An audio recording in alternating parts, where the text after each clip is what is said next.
In the Rest Hollow Mystery by Rebecca and Porter, a quiet town is shaken by an unexpected and puzzling event. As secrets unravel, the residents of Rest Hollow find themselves drawn into a web of mystery and intrigue. Join us as we follow the investigation that seeks to uncover hidden truths and long-buried secrets, revealing that even the most peaceful places can harbor dark mysteries. Chapter 1. Kenwick himself had no recollection of the accident, but he knew that there must have been one, for when he recovered consciousness, his clothes were full of burrs, his hat was badly crushed, and there was a violent throbbing in one of his legs, with both hands gripping the aching thigh in a futile effort to soothe its pain. He dragged himself into the clearing and looked about.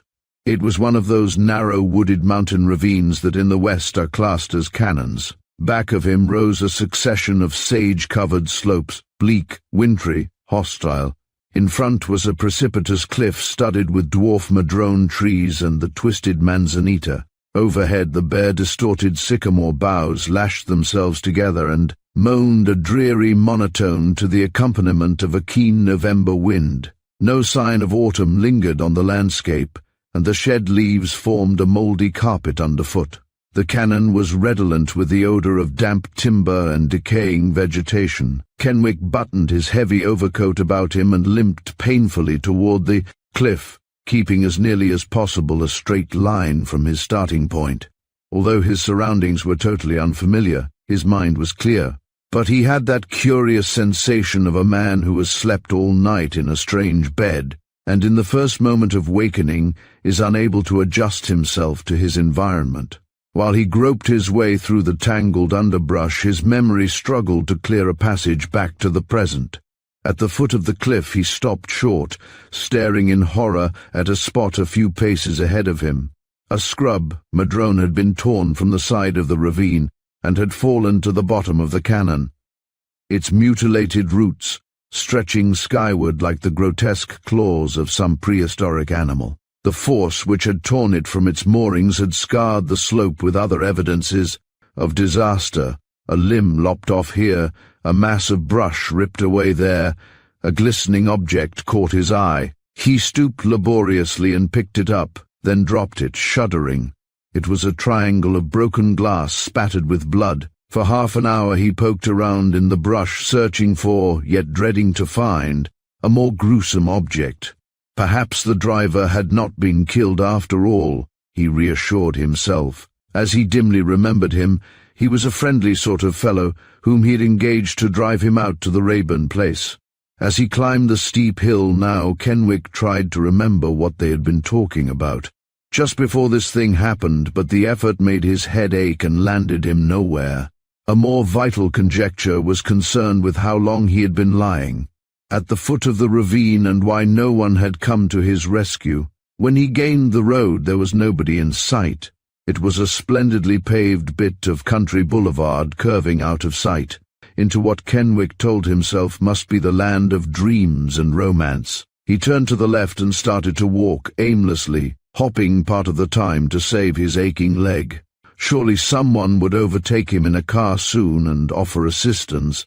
He had dragged himself over half a mile, stimulated by this hope, when he sighted a house set far back from the highway behind a vista of date palms. He struggled up to the entrance and gazed through the bars of a tall iron gate. It was locked, and, as an extra precaution against intrusion, a heavy iron chain was swung across the outside.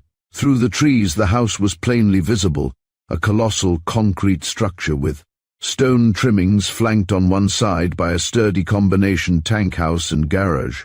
About the whole place there was an aristocratic, exclusive dignity that reminded Kenwick of one of the great English estates that he had once visited during a convalescent furlough spent near London. It was more like a castle than a private residence, with its high stone wall covered by dank clinging vines. The very trees that bordered the driveway had an air of aloofness, as though they had severed all relationship with the rest of nature's family. It was inconceivable, Kenwick told himself, that guests had ever been entertained, unbidden, in that mansion. And yet it was here that he must apply for help. Strength had deserted him, courage had deserted him, Even self-respect was fast slipping away. Desperation alone remained, desperation lashed almost to fury by the agony in his throbbing leg. He or his companion must have been drunk, hideously drunk, to have met with such a mischance. And yet where could they have purchased a drink? He himself hated liquor, and he had no recollection of having been persuaded into illicit conviviality. As he searched for an opening in the stone wall, he took hasty stock of himself. The fur-collared overcoat would give him a certain social status in the eyes of this householder. His hat, though bearing the mark of riotous adventure, was obviously the hat of a gentleman. His shoes subscribed liberally to this classification, and his dark broadcloth suit was conclusive. He felt in his pocket. There was neither watch nor money, but he could mention Rayburn's name. The wealthy New Yorker who was to have been his host undoubtedly stood high in this community. His search along the wall brought him at last to a broken ledge of rock which might serve as a stepping stone. He drew in his breath sharply, dreading the pain of the stupendous effort that he was about to make. Then he placed his sound foot on the ledge and dragged himself over the enclosure. If the place had looked inhospitable from the outside, it was even more formidable viewed from within. Only that portion of the acreage which immediately surrounded the house was under cultivation. On either side of this, a wide expanse of eucalyptus forest sloped away from the road.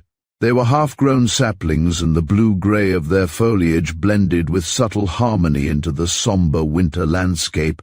"Lord, what a lonely spot," Kenwick muttered as he followed the driveway around to the side of the house. "Good God, anything could happen in a place like this." The shallow stone steps echoed beneath his feet, and the doorbell, tinkling in some remote region, gave back a ghostly, deserted sound. 2 more trials with the electric button convinced Kenwick that the place was untenanted. He made a shade of his 2 hands and peered into the plate-glass window that gave on the front porch. What he saw was an elegantly appointed dining room, furnished in old mahogany and dull blue hangings. There were carved candlesticks on the sideboard, and in the center of the bare dining table a cut-glass bowl full of English walnuts.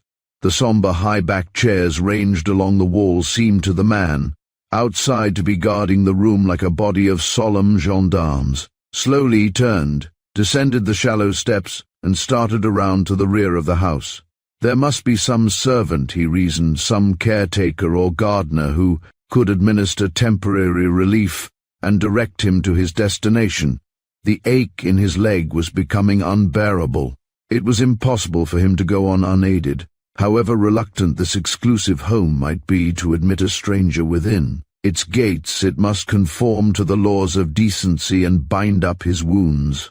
On the side path, bordered with monster oleanders and dusty miller, he stopped. The door of the garage was open. It seemed safe to assume that the chauffeur, or caretaker, lived in the commodious quarters overhead. Hope glimmered at last through the night of black despair. Almost blind with pain, now Kenwick staggered toward that open door. In the dim light of late afternoon, he made out a small room filled with garden tools. Beyond, through an inside window, was revealed a handsome black limousine standing motionless in the gathering darkness. But the building was deserted. It was when he realized this that the dusk suddenly enveloped the man peering desperately in at the threshold. Through a bleak mist he saw the lawnmower, garden hose, and beetle-black car dance together in hideous nightmare. And then the room full of garden tools rushed toward him. He felt the wheels of that sinister black car grinding into his neck, and he knew no more. Chapter 2. When Kenwick came to himself, he was lying on a cavernous divan with a gorgeous Indian blanket over him and a tabouret drawn close to his side. In a far corner of the room, a rose-shaded lamp was burning. It gave to the handsome drawing-room a rosy glow that seemed to envelop its every object in subtle mystery. For long minutes the sick man stared about the apartment without trying to move. Slowly the events of the last few hours came back to him. Very cautiously, like a man who has just recovered his sight after prolonged blindness, he felt his way back along the path that he had just traveled. It brought him at last to the door of the garage, and the beetle-black limousine grinding over his neck. He reached out and touched the spindle-legged table at his side. On it were his collar, tie, and a long-stemmed glass, partly full of whiskey. Very slowly he drained the remaining contents. Then he sat upright and gently touched his injured leg. It felt hard and tight. Whoever had done the bandaging had made up in force what he had lacked in skill, but the numbness of a too-tight wrapping was an intense relief after his hour of agony. He limped across the long room to the entrance hall and stood at length in the doorway of the mahogany-furnished dining room guarded by the row of gendarme chairs. This last evidence was conclusive. In some way he had gained admittance to the house with the barred gate. Evidently there had been someone close at hand when he fainted, one who had authority to carry him through those impregnable doors. The thought gave him an uncanny feeling. But where was this gumshod combination of mystery and mercy? In the curious way that the senses convey such intelligence, he felt that the house was empty. "Well, if I've got to stay here alone all night," he said to himself, "I'm going to see what this place looks like." And so, using 2 light willow chairs as crutches, he started upon a slow tour of exploration. Through the swinging doors he passed into a butler's pantry and then into the kitchen. It was a large, cheerful room with laundry in the rear. But although there were no soiled dishes about, it had an undefinable air of untidiness and neglect. A crumpled dish towel was under the table. The sink was grimy and the stove spotted with grease. Even to Kenwick's inexpert eyes the room appeared somehow dirty and repellent. He set the wineglass that he had brought from the front room on the table and tried the back door. It was locked on the outside.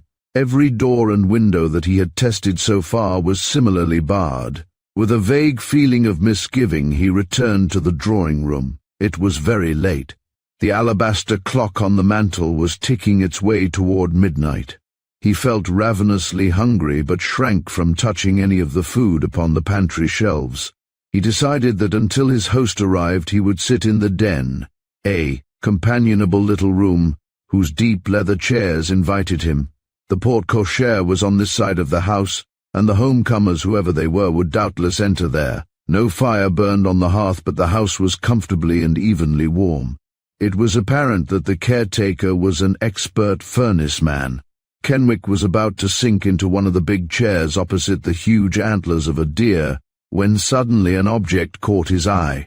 He struggled over to the telephone and took down the receiver. For 5 minutes he stood there holding it to his ear, listening for the familiar hum that assures telephonic health. But the thing was dead. As he hung it up, it struck Kenwick all at once that it might be disconnected. The idea brought him a sense of unaccountable resentment. "My lord," he muttered, "I might as well be in a jail." He sank into one of the Morris chairs and gazed out into the blackness of night. He could, he reflected, smash a window and make his escape that way. But why escape from comfort into bleakness? Jail or no jail? He was lucky to have found such a haven. By morning somebody would have arrived and he could be taken to Old Man Rayburn's. He was probably worrying about him at this very moment. "I didn't break into this place, though," Kenwick reassured himself. "Somebody in authority brought me in, so there's nothing criminal about staying on. And since there had to be an invader, better myself than some unscrupulous beggar who might make off with the family plate." The reading lamp upon the table was equipped with a dimmer. He drew the chain half its length, pulled the Indian blanket over him, and in spite of the dull ache in his leg, was soon wrapped in the dreamless slumber of utter exhaustion. When he awoke it was broad daylight, and the dimly burning bulb of the reading lamp shone with a futile, bleary light. He extinguished it and drew up the window shades. Sleep had refreshed him, and he felt healthily hungry. The pain in his leg returned with almost overwhelming force when he attempted to walk, but a sharp-edged appetite impelled him to seek the pantry. He found the dining room wrapped in the same somber stillness that it had worn. The night before, the bowl of walnuts showing dully in the center of the table. From the kitchen table where he had set it the night before, the empty wineglass stared back at him, but there was something reassuring in its presence. It seemed to give mute evidence of the reality of this adventure. From the butler's pantry, Kenwick brought a can of coffee and half a loaf of bread. "Whatever my bill in this caravansary amounts to," he told himself as he measured out the coffee, "it's going to include breakfast. I've decided to sign up on the American plan." On his trip back to the pantry, he discovered upon the ledge inside the window half a dozen fresh eggs. They gave him a little shock of surprise, for he was certain that they had not been there before. The window was small and narrow, much too tiny to admit a human body. But whoever was detailed to take care of this place was apparently on the job. Kenwick resolved to be on the alert for the egg hunter. In 20 minutes he had cooked himself an ample breakfast and carried it into the dining room on an impressive silver tray. Memories of long-ago camping trips with his elder brother in the Adirondacks recurred to him as he ate. Everett was a master camper, but had always hated to cook. In order to even things, he had been willing to do much more than his share of the rougher work. Now, as Kenwick drank his coffee and ate the perfectly browned toast and fluffy eggs, he blessed those camping trips and the education which they had given him. And then his memory wandered from the wholesome sanity of those days to the first dreadful months of the war. From the chaos of that era, one night leaped out at him. It was the night that he had parted with Everett at the old Kenwick house, the house that had been the Kenwicks' for 60 years. Perhaps the stark simplicity of that scene, shorn of objective emotion by the presence of Everett's wife, was the very thing that enabled him now to extricate it from the tangle of days that preceded and followed it. Everett had laid his hand for just an instant upon the shoulder of the new uniform. "I'm all you've got to see you off, boy," he had said. "But if Mother and Dad could see you now, they'd be proud and happy." And then had followed a sentence or two of promise, of affection, of admonition, murmured in a hasty undertone intended to escape the ears of the statuesque creature who was his brother's wife. Kenwick had wondered afterward whether they had escaped her, whether anything vital ever escaped Isabel Kenwick. And yet his farewell to her had been a flawless scene. She was always the central figure in some flawless scene. His brother's whole life seemed to him to be enacted upon a perfectly appointed stage. There had been just the proper proportion of regret and pride in Isabel's voice as she bade him goodbye, just the right waving to him from the steps and calling after him that whenever he returned his old room would be waiting with everything just as he left it. And then he had come back and not found his room the same at all. Everything about the house seemed changed. His room was a guest room now, and he had been relegated to a place on the 3rd floor with dormer windows. He hated dormer windows. When his mother had been head of the home, the 3rd floor had been used only for the servants, but under Isabel's regime, it had been converted into extra guest rooms, and there seemed to be a never-ending succession of guests. So it had been no hardship to acquiesce in Everett's suggestion that he come out to California and recuperate from the war strain in old man Rayburn's hospitable Montmer home. It was a splendid idea, for Everett well knew that the West was more like home to him now than New York. Montmer itself was unfamiliar, but only a few hours up coast there was San Francisco, and in San Francisco was, he felt in his pocket, but the slender flat object around which his fingers had closed during moments of desolation and peril in the trenches was not there. The realization that it had been pitched into the underbrush along with his money and watch stabbed him with a new pain. Her picture out there in that canon where any casual explorer might chance upon it. Why, it was desecration. He pushed aside the tray and went over to the long mirror in the door of the hall closet.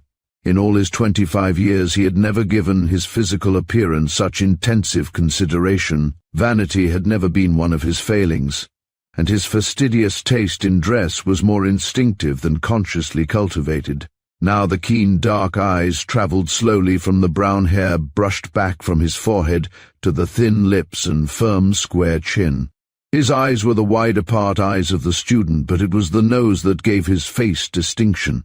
Thin, sensitive, perfectly moulded, it betrayed an eager, intense nature never quite at peace with itself. The hands with which he tried now to comb his disordered hair into decorum were the long-fingered, hollow. palmed hands of those who are blessed and cursed with the creative, introspective temperament. They were hands impatient of detail, eager to grasp at the garment of great achievement, resentful of the slower process of accomplishment. He had drawn himself to his full 6 feet. Army training had given him an extra inch, and of this one physical asset he was proud. Decent appearing, he mused, checking off the credit side of his ledger in business-like tones. Fairly prosperous, sane, and law-abiding. I wonder if I'll be able to convince my host of any of those things. He decided suddenly to explore the upper part of the house. It would cost terrific physical effort, but a fury of restlessness possessed him. On the broad landing the stairway divided and took opposite ways. He turned to the left and a few minutes later found himself standing in the open doorway of what appeared to be an upstairs sitting room. It was obviously a man's apartment. The smell of stale cigar smoke was in the air, and on the table a pipe and ashtray. It was the sight of the latter that brought Kenwick's fine eyes together in a deep furrowed frown. From the cold ashes he drew out a half-smoked cigar. For a long moment he stood turning it in his hand. It couldn't have been in that tray for more than a few hours. In the room beyond, separated from the sitting room by portiere, was a massive walnut bed, chiffonier, and shaving stand. A blue-tiled bathroom completed the suite. The windows of all 3 were closed and locked. He went back to the hall past another bedroom with door ajar, and descended the stairs to the landing. Here he paused to rest, gazing speculatively at the closed portals in the opposite wing. The modern American home, he decided. He has one part of the house and she has the other. His face twitched with the pain of his pilgrimage. It was going to be a crucial experience getting downstairs. While he stood there, almost despairing of the feat of covering the distance, back to the den, there came to his ears a sound that turned him cold. He forgot his pain and clung to the supporting post, motionless as a statue. The sound came again. He knew this time that it was not the hallucination of overstrung nerves. Dragging himself up by the banister, he knocked on the first door of the right wing. There was no response. He knocked again, then boldly turned the knob. The door was locked. But through the deathly stillness there came, after a moment's pause, the sound that he had heard before. It was the sound of a woman's stifled sobbing. Chapter 3. Kenwick stood outside the closed door, a curious numbness stealing over him. Was it possible, he asked himself, that there had been someone in this house during the last 12 hours? Was it possible that this person was a woman? A solitary woman? It was unmistakably a woman's voice, and there was no sound of comforting or upbraiding or other evidence of companionship. As he knocked again at the door, he wondered which one of them was the more startled by the presence of the other. The sobbing had abruptly ceased. There was dead silence. Had he been of a superstitious temperament, he might have suspected that his knock had somehow released from bondage an unhappy ghost who, wailing over a dead tragedy, had vanished, leaving this spectral house as desolate as he had found it. But Kenwick had no patience whatever with the occult. For him life was too all-absorbing and vivid an enterprise to tolerate the pastel existence of ghosts. Through the stillness his voice cut its way like a torchlight cleaving a path through a blind alley. "What's the matter?" As he hurled this question through the panel, he reflected that, being a woman, she would probably reply, "Nothing." But there was no response. Kenwick persisted, "Can I do anything for you?" And then a voice that was little more than a whisper came to him. "Who are you?" Conscious that the name would mean nothing to her, he gave it with a touch of irritation. She must know that he couldn't explain his invasion of her house through that inscrutably closed door. He had never thought of the place as belonging to a woman. Nothing that he had seen in it so far bespoke a woman's presence. The embarrassment that he had felt during the first hours of his imprisonment ebbed back and for the moment robbed him of further speech. "Please go away." The voice from the other side of the door was entreating. It was a cultured, beautifully modulated voice struggling against heavy odds for composure. Kenwick had the feeling that it was a voice that lent itself easily to disguise. "I can't go away until I have told you about myself," he said firmly. "I must tell you how I happen to be here, an uninvited guest in your house." He gave her the story briefly and was horribly conscious that it lacked conviction. In his own ears it sounded like the stillborn narrative of a debauchee. Having stumbled to the end, he waited for her comment. It came after a long pause. "I'm sorry you're hurt. I hope you'll feel better tomorrow." Tomorrow? Did she expect him to prolong his visit indefinitely? The casual courtesy of her tone was more disconcerting than indignation or resentment or any other form of reply could have been. But he resolved savagely not to leave that door until he had obtained some sort of information. "When I met with the accident, I was driving out to the Rayburn house, Charles Rayburn. Do you know where he lives?" "No." "Well, tell me about this place then, please. Whose is it?" "I don't know." "You don't know? And yet you live here?" Kenwick felt as though his brain were turning over in his head. If you call this living, he wouldn't have caught this reply at all if his ear hadn't been pressed close against the panel. "Are you all alone here?" There was no reply. "Is anyone with you? Oh, please go away. Do have pity on me and go away." She was alone, Kenwick decided, and was afraid to tell him so. The realization brought a wave of hot color to his face. He dragged himself painfully back to the landing, and from that distance he sent his voice up to her, freighted with reassurance. "Don't be frightened. I'm pretty badly bunged up just now, but I found a revolver over in the other wing, and if anybody comes prowling about, well, I'm not a bad shot." Suddenly a new thought occurred to him. "Have you had anything to eat this morning? Are you hungry?" "I think I am starving." It was like a spray of ice water in his face. He stood for a moment considering. "I'll get you something," he promised. "If you don't want to come out, I'll fix it and bring it up on a tray." There would be no use. "Why not?" "Because I can't open the door." "Are you in bed?" His voice had sharpened. Silence again, from which he concluded that she was. He stood there staring at the heavy mahogany door, as though by the mere intensity of his gaze he could dissolve it. For a long moment he was lost in thought, but he was not trying now. To solve the riddle of the woman on the other side of the barrier, the needs of the immediate present were all that concerned him. Finally he spoke again. "Is your bed anywhere near a window?" "Yes." "Is the window open?" "Yes." "Then listen. I'll go downstairs and get something for you to eat. I'll put it into a bucket, attach some kind of rope with a weighted end to it, and throw the end in at your window. I can't get outside, so I'll have to do it from the pantry window, and it may take some time, but I'll keep at it. When the end comes in, pull up the bucket. Do you see? I'll try to." He turned away and began the long trip down to the kitchen. Now that he was animated by a desire to help somebody else, the depression which had enveloped him was momentarily dissipated. In spite of the ever-present pain, he felt almost elated when at last he arrived again in the kitchen. Half an hour later the rope, manufactured from several towels tied together, with a potato masher on the end, flew in at the window just above the pantry, and the carefully covered bucket disappeared from sight. "Pretty neat," Kenwick remarked to himself.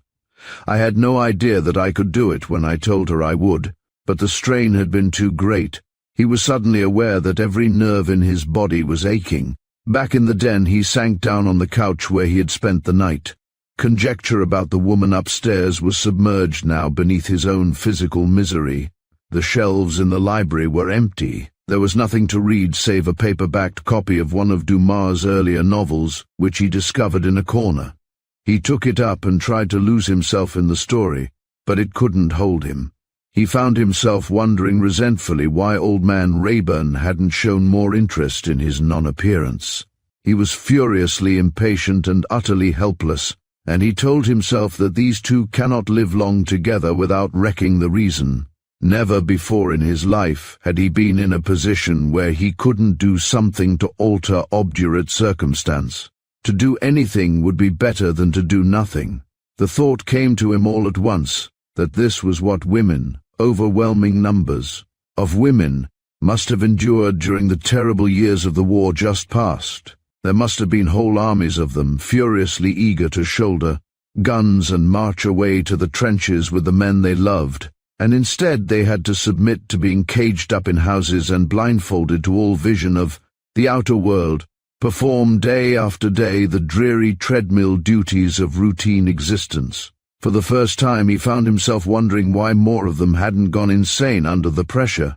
He was certain that he himself would lose his mental balance if the blindfold wasn't soon removed from his mental vision. Suddenly he sat up and tossed aside his book. There was the sound of a footstep on the gravel walk at the other side of the house. Pushing a chair before him, he followed the sound out to the dining room. Through the window, he saw a tall, ungainly-looking boy walking toward the tank house garage. He was carrying a long pole and a pair of pruning shears. So this was the accursed gardener, the mysterious gatherer of eggs who, having brought him into the house, was content to let him die there or make off with the family plate. "Here, you!" Kenwick knocked on the window pane. It was a loud, resounding knock, but the boy walked on unheeding, carefully examining one end of his pole. Kenwick tried the lock. He had noticed in a previous investigation that all the windows on the lower floor had double locks. Undoing them on the inside was futile until a spring released them on the outside. And Kenwick was in no mood for making mechanical experiments. For an instant he stood there, like some caged animal, staring after the gawky figure of the boy as though he were the embodiment of hope fading away in the distance. And then a blind fury seized him, possessed only of the overpowering desire to gain the attention of the outside world. He suddenly doubled his fist and sent it crashing through the heavy plate-glass pane. It shattered into 100 pieces and cut a deep gash in his wrist. When he had bound this up in a handkerchief with deft first-aid skill, he leaned out through the ragged aperture that had been the window. The boy had vanished as completely as though he were a wraith. Kenwick, controlling his dismay with a stupendous effort, told himself that he had only gone to put away his tools and would soon come running back to investigate the damage. He stood there waiting, exulting in his revolt. In spite of the lacerated wrist, this violent assertion of his rights brought an immense relief. Why, a person might be murdered in this place, and it would be days before anybody would know a thing about it. The boy did not return, and Kenwick made his way back to the den. It was mid-afternoon now, and a heavy rain had begun to fall. He made no further attempt to read, but lay on the upholstered window seat, trying to find some position that would be bearable. He cursed himself for having used the leg so much. Had he remained quiet all day, he might by now have been able to get away from this uncanny place. But the woman upstairs, he couldn't throw off an absurd sense of responsibility concerning her. From all that he could gather, she was as helpless a puppet in the hands of fate as he, but of course she might have been lying to him. As he lay there on his back, gazing out at the needles of rain driven aslant into the dank ground, he felt distrustful of the whole universe. Could there be any way, he wondered, of getting a message out of this house? There must be a rural delivery, and if so, at the gate would be a letterbox. But that gate, it seemed tortuous miles away. A search through the empty drawers of the desk revealed several loose sheets of tablet paper and the stub of a pencil. With this equipment, he wrote out a telegram to Everett. The mere wording of it seemed to reinstate him somehow in the world of affairs. The problem of getting it into the office could be solved later. At 6 o'clock, he forced himself to go out to the kitchen again and prepare supper. The thought of eating revolted him. But the woman upstairs, liar, decoy, or invalid, must be fed. Dangling close to the pantry window was the white knotted towel rope with the bucket on the end. He put into it the last of the loaf of bread and some boiled eggs. Then he called to her to pull it up. When the bucket had begun its erratic climb, he leaned out of the narrow opening and spoke with defiant triumph. "Did you hear me smash that window this afternoon? I was trying to get the attention of the gardener. And I'm going to get it too if I have to smash up everything on this place." If she made any reply, he did not catch it. The rain was falling fast now, and there was the growling sound of approaching thunder. Back in the den again, he turned on the reading light, more for companionship than illumination. Could it be possible that he would have to spend another night in this ghostly house? The idea was intolerable, and yet there was no relief in sight. Another hour passed, and darkness enveloped the world in a shroud-like mantle. The bandage with which Kenwick's leg was wrapped was a torture now. He unwound it, and began to massage the badly swollen limb, using the long, firm strokes that he had learned from the athletic trainer during his university days. They seemed to ease the pain somewhat, and he continued to rub until his arms ached with the effort. Then all at once there came to his ears a sound that made him halt, every muscle tense with listening. It was a sharp, incisive knocking, and it seemed to come from the dining room. He sat motionless, afraid to move lest it should stop. But it came again, a clear, unmistakable knocking that had the dull resonance of metal clashing against metal. To Kenwick, it was perfectly obvious now that someone was trying to gain entrance at that broken dining room window. He tested his unbandaged foot upon the floor and drew himself stealthily to a standing position. And then he turned himself slowly in the direction of the darkened dining room. Chapter 4. The Morgan home on Pine Street was a rambling old house, the only shingle structure in a block of modern concrete apartments. To the elder Morgans, it had been the fulfillment of a dream, a home of their own in San Francisco. Clinton Morgan had lived only a year after its completion, and his widow, in spite of the pressure of hard times and the inadequacy of the income which he left, had resisted all tempting offers to sell the old place and had brought up her son and daughter with a reverence for family tradition as incongruous to their environment and generation, as was the old shingle house among its business-like neighbors. And then, 8 years after Clinton Morgan's death, oil had been discovered in his holdings over at Coalinga, and the last year of Sarah Morgan's life had been spent in affluence, but she had never parted with the old home. At the end of that year she had called Clinton Jr., then a young instructor in chemistry at the university, to her bedside and laid a last charge upon him. "Clint," her voice held that note of unconscious tyranny that approaching death gives to last utterances, "for in the moment of dissolution there is not one among us, but is granted the crown and scepter of autocracy. Clint, don't let the old place go. Fix it over any way you and Margreta like, but keep it in the family as long as you live." "Yes, Mother." "And Clint, there is something else." "I know, Mother. It's Margreta. But you needn't worry about her.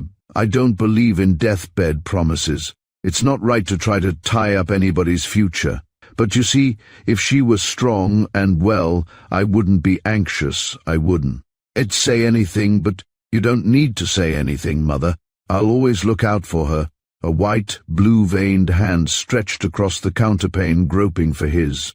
A moment later, Margreta was holding the other, and brother and sister faced each other alone. It was about a year after this that Clinton Morgan brought home with him to dinner one night a young college fellow, just on the eve of graduating from the University of California.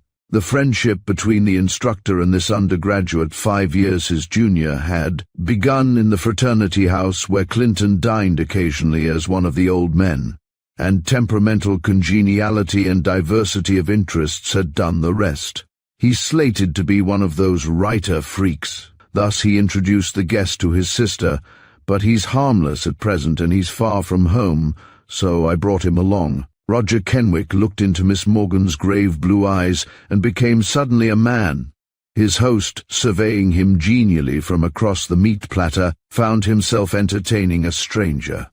The gay persiflage which he had known over at the house was completely submerged under a maturity which he had suspected only as potential. In vain he tried that form of social surgery known to hosts and hostesses as drawing him out.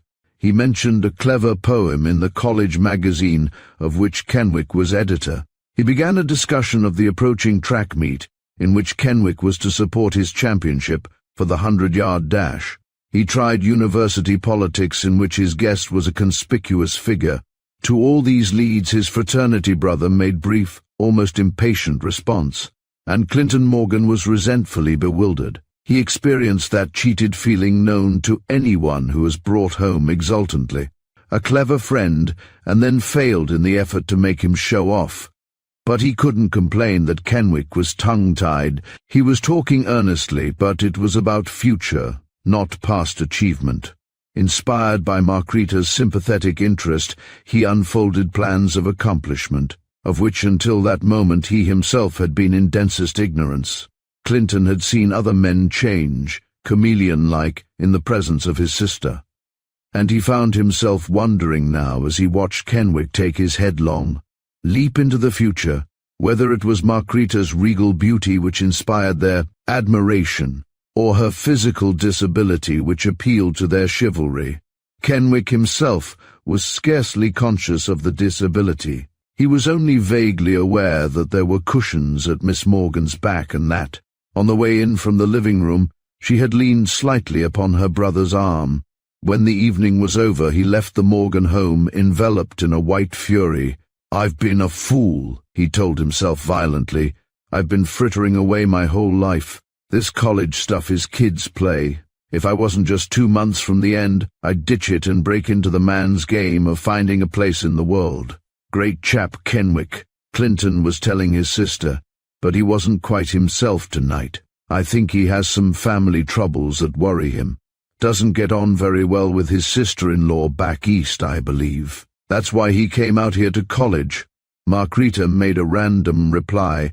She was wondering what kind of person Roger Kenwick's real self was, and she was soon to discover, for that evening marked the beginning of a new era for them both. Scarcely a week passed that he did not spend Saturday and Sunday evenings at the house on Pine Street. Sometimes he read aloud to her stuff that he had written for the local newspapers. Sometimes she read to him from her favorite books. Once she helped him plan the plot of an absorbing serial story, but often they didn't read anything at all, just sat in front of the open fire and talked.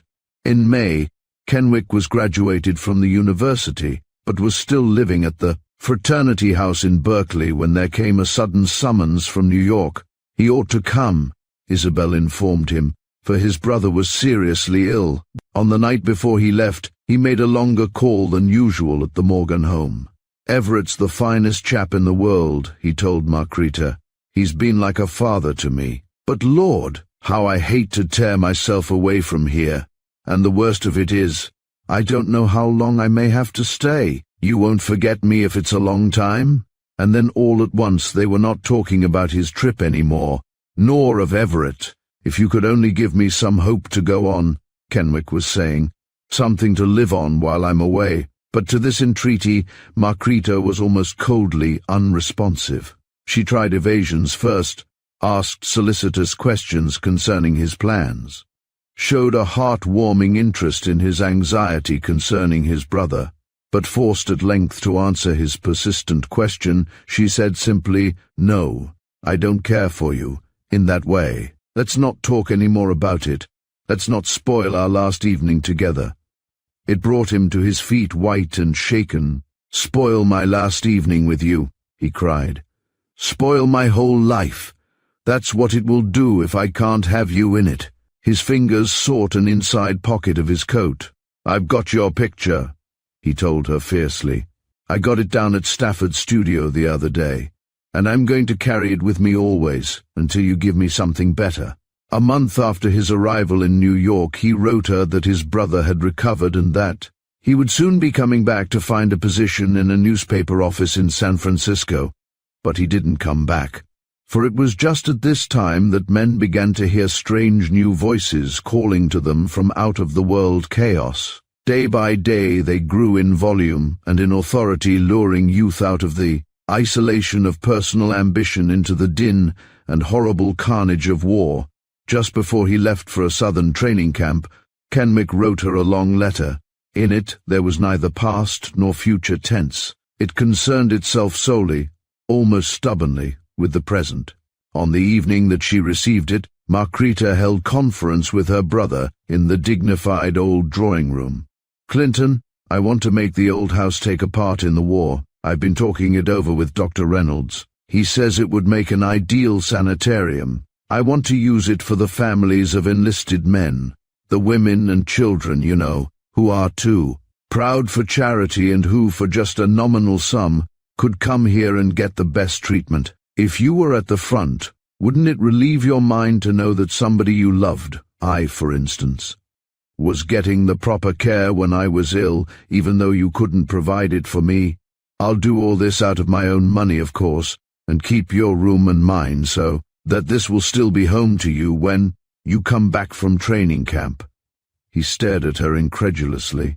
"Why, what makes you think that I'm going away? I saw Captain Evans's name on that envelope the other day, so I wrote to him and asked if you had quizzed him about war work," she told him shamelessly. "I couldn't help it, Clint. I had to know. I really knew anyway. Knowing you, how could I help seeing that you were mad to get away and help? Every man must be. But you've been afraid to broach it to me." In his first moment of wild relief, he didn't dare trust himself to speak.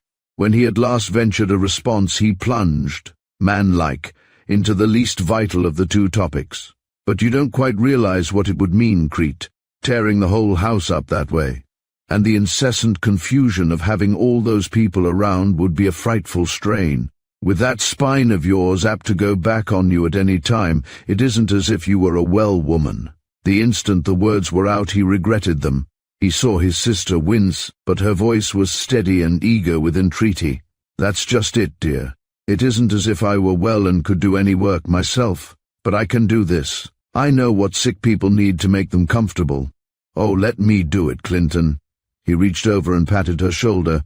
"I don't want to stand in the way of anything that would give you any happiness, but if it should be too much for you, and I so far away from you even, if it should be you would come to see some day that I was right to do it, I have a right to take that chance. I have just as much right as a soldier has to stake my life against a great cause." In the end he yielded, and together they planned the readjustment of their lives in the old home.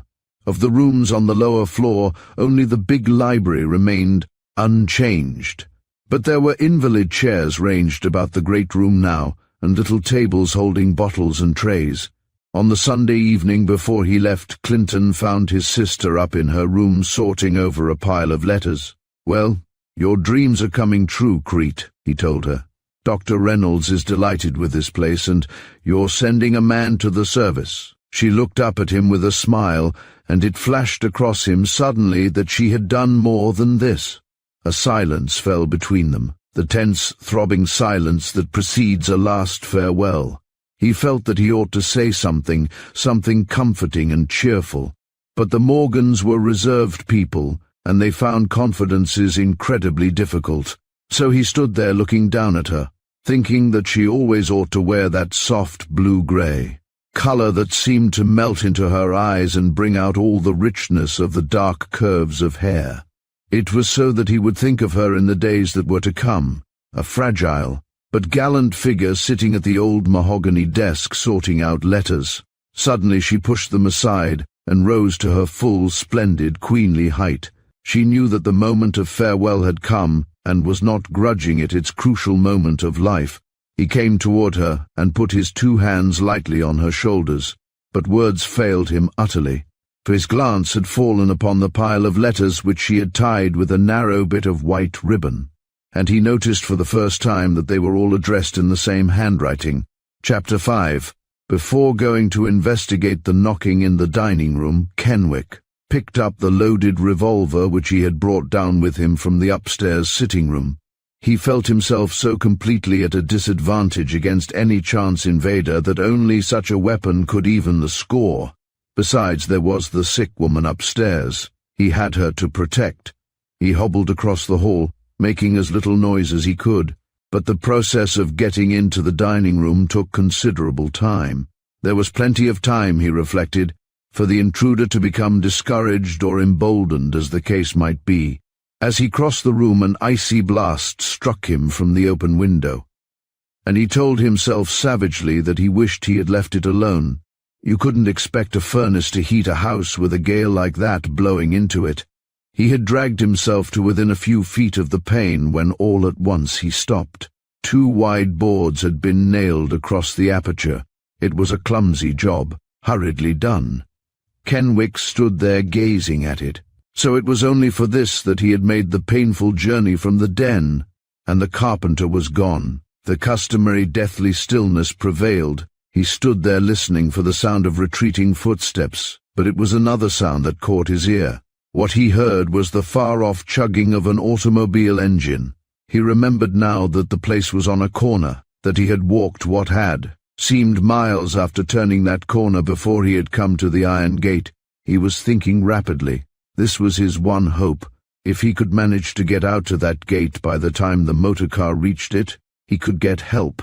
How ill the woman upstairs might be he could not guess, but they were both terribly in need of aid. At any cost, he must get out to the road. He laid the revolver upon a grim, high-backed chair and threw his whole 6 feet of strength against one of the wide boards. It gave under the pressure with a long tearing noise and hung outward, dangling from its secure end. Kenwick took up the revolver again, worked himself out through the ample opening and landed cautiously upon the gravel walk beneath the window. Clutching at the branch of a giant oleander bush, he called up to the patient upstairs, "I'm going out to the gate. I don't know what will happen to me before I get back, and I don't care, but I'm going to get help or die trying." There was no response. He wondered, as he started along through the blackness, whether the woman could be asleep. How could anyone sleep in this ghastly place? Some people didn't seem to have any nerves.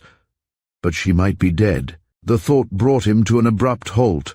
But in that case it was more imperative than ever that he toil on. The rain had stopped now, and the lawn under his feet was soggy and water-beaten like a carpet that has been left out in a storm. He thanked fortune that it was not slippery, but gave beneath his staggering tread with a resilience that aided progress. It was impossible for him to proceed at anything faster than what seemed a snail's pace. The machine must have passed the gate by this time, but there would be others. If he ever reached that distant goal, he would stand there and wait. Across the circle of lawn, around the arc of drive, he made his laborious way with clenched teeth. And so at last he came to where the tall gate loomed black and forbidding through the darkness. The heavy chain still swung its sinister scallop before it, seeming more like a prison precaution now than a warning against invasion. As he looked at the stone fence, stretching away from it on both sides, and recalled the agony with which he had scaled it, courage fled. He'd rather die, he decided, than attempt to struggle over that parapet again. So he stood, supporting himself by one of the iron rods of the gate, listening for the sound of an engine. It came at last, growing louder as the car turned the corner a quarter of a mile away. It was evidently traveling slowly in low gear. The reason was soon apparent. Its engine was missing fire. On through the darkness it came, its lights blazing a path for its faltering progress. There was a noise of violently shifted gears, and then the heavy, greasy odor of a flooded carburetor. Behind the lights there slid into view, almost opposite the tall gate, a high-powered roadster. A man wearing huge glasses that gleamed through the dark like the eyes of some superhuman being sprang out and wrenched open the engine hood. For a moment Kenwick watched him, dreading to speak lest the stranger vanish and leave him solitary as the gardener had done. And then abruptly he sent his voice hurtling through the night. At sound of it he recoiled. Only those who have suffered in solitude the agony of a nameless terror know the ghastly havoc that it can work upon the human voice. Kenwick's held now a harsh, ugly tone that had in it something like a threat. The man at the engine wheeled about and levelled his huge eyes at the spot from whence the summons came. "What the devil?" he began. And then explanations tumbled through the barred gate in an incoherent torrent. They left the motorist with a confused impression of an automobile tragedy. A bedridden woman, a feeble-minded gardener, and a haunted house. In sheer perplexity he began drawing off his heavy gantlet gloves as though to prepare for action. "Take it slower," he advised. "I don't get you." And then he noticed that the man on the other side of the gate was hatless and without an overcoat. "My Lord!" he cried anxiously. "You'll freeze out here, man. Then for God's sake come in here and help me." Kenwick entreated. "I don't know whose place this is, but it ought to be investigated. There's a woman in here who's ill, and somebody has locked her into her room. I'm not able to do a thing for her or for myself. Do you know what house this is?" The stranger shook his head. "No, I'm just out here on a visit." Kenwick groaned. There flashed into his mind the stories of some of his friends who had toured California and who were unanimous in their conclusion that everybody in the southern part of the state was merely a visitor. But whom do they visit? Everett Kenwick had once inquired, and nobody could supply him with an answer. "Then you don't know where the Rayburn house is?" the man inside the gate asked hopelessly. The motorist shook his head again. "I'll tell you what, though," he suggested. "You get back into the house out of this cold, and I'll send somebody back here. I'm having engine trouble, and I've got to get into town." Kenwick was fumbling with numb fingers in the pocket of his coat. He stretched an oblong of white paper through the bars of the gate. "If you're going in town, take this," he pleaded. "It's a message I want to send to my brother in New York. Kenwick is the name, and the address is on the outside." The stranger stopped on his way to the gate, and a curious expression crossed his face. And just at that moment, Kenwick caught the sound of another voice speaking from inside the car. He couldn't catch the words, for the coughing of the engine beat against his ears. The man in the goggles climbed to the seat, and the next minute the machine was moving jerkily away. Cold desolation seized Kenwick, but he felt certain that the stranger would return. There was nothing mysterious nor uncanny about him, but how long would he have to wait there on the drenched gravel before help could get back to him? It wouldn't do to catch cold in that leg and add a fever to his other troubles. He must get back into the house. Out there on the bleak road he thought longingly of its warm comfort. Everything that he had done since he came into it seemed now to have been the wrong thing, a horrible sense of incompetency, the first that he had ever known in all his vivid, effective life, surged over him, and added to this was a curious sense of having lost something. Was it Margarita Morgan's picture that he missed? He told himself that it was, but he was only half satisfied with this assurance. Arguing the matter with himself, he had covered half the distance around the driveway when suddenly a sharp reverberation rang through the air. It was the report of a gun. Almost immediately this was followed by a woman's scream. Kenwick stood still, balancing himself unsteadily upon his well foot. The sound had come from the direction of the house. Did it herald a tragedy, or was it merely a signal? Scarcely knowing why he did it, except to relieve the physical tension and to make his presence known, he gripped his own revolver and fired 2 answering shots upward into the night. Chapter 6. The one idea which possessed Kenwick after dragging himself back through the broken window was to find out if the woman upstairs was safe. The journey out to the big gate and back had consumed almost an hour, and as he pulled himself in between the wide board and shattered glass, he felt that it must have been years since he had gone on that painful quest. He rested for a few moments and then went into the front hall. To his amazement, he found it ablaze with light. Brilliant, too, was the living room beyond. In the latter he had never used anything but the shaded lamp upon the table. Now the chandeliers in the ceiling had been lighted from the switchboard button. It was evident that someone had been all over the lower part of the house while he was gone. It must have been the woman upstairs. There was no one else on the premises except that half-witted garden boy.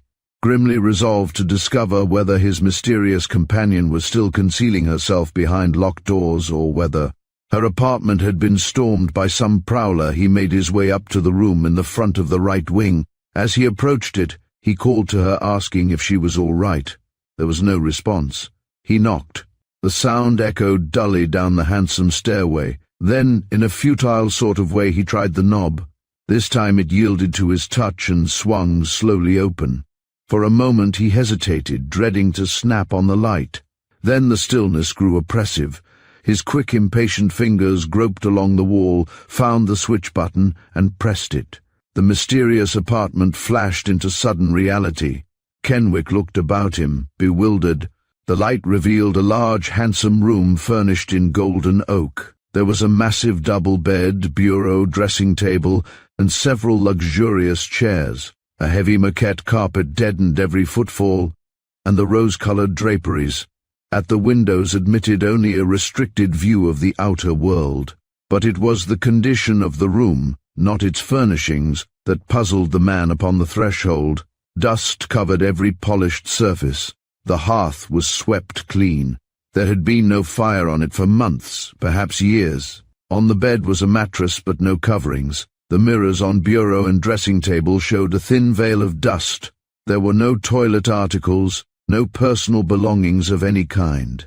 The room was evidently a woman's, but there was no hint of a woman's presence, except that in the air hung a faint perfume of heliotrope. He remembered suddenly that it was the perfume that Margarita Morgan had always used. Kenwick went over to one of the chairs and sat down. He felt intensely relieved. If the woman had gone away, she would certainly send someone back to the house, for she knew that he was alone and injured. But how had she gone? Was there another entrance to these somber grounds? For half an hour he sat there trying to think it out. The room grew very cold. It had apparently been shut off from the furnace connection. He arose at last, stiffly, and went back downstairs, switching off the lights. In the living room and hall he turned them off too, for they gave to the solemn rooms a garish, incongruous splendor. He went into the den and took his old place on the upholstered window seat. It may have been 20 minutes later that he heard the sound of wheels crunching the gravel of the driveway. He listened intently. No, this time he was not mistaken. Some vehicle was approaching the house. The stranger in goggles had been true to his promise and had sent back help, or perhaps returned himself. At last this hideous bondage was to end. He limped into the living room and without turning on the light peered out. There was no one in sight and no sound of voices, but at the foot of the front steps stood a long black car. It recalled to him in a flash the beetle-black limousine that he had seen in the tank house garage. Impelled by his entry into the room upstairs to try the front door, he turned the knob. It was unlocked. Whoever had come in or gone out had been in too much of a hurry to fasten it this time. And then, standing there at that half-open door, Kenwick suddenly lost his headlong impatience. For the realization came to him at last that his experiences of the last 24 hours were no casual adventure. This was a game, perhaps even a trap. He had inadvertently stepped into a carefully laid plot. That it had been obviously prepared for somebody else did not alter the seriousness of his present position. Whoever was engineering the thing had assumed that he would do and say certain things, and now, he reminded himself angrily, he had probably done and said them all. Certainly his every move had been direct, impetuous, glaringly obvious. He would have to change his course unless he wanted to die in this accursed house. This game, whatever it was, couldn't be won by throwing all the cards face up on the table and demanding a reckoning. The other players wore masks. If he was to have any chance against them, he must adopt their tactics. He assured himself of all this while he limped down the shallow porch steps.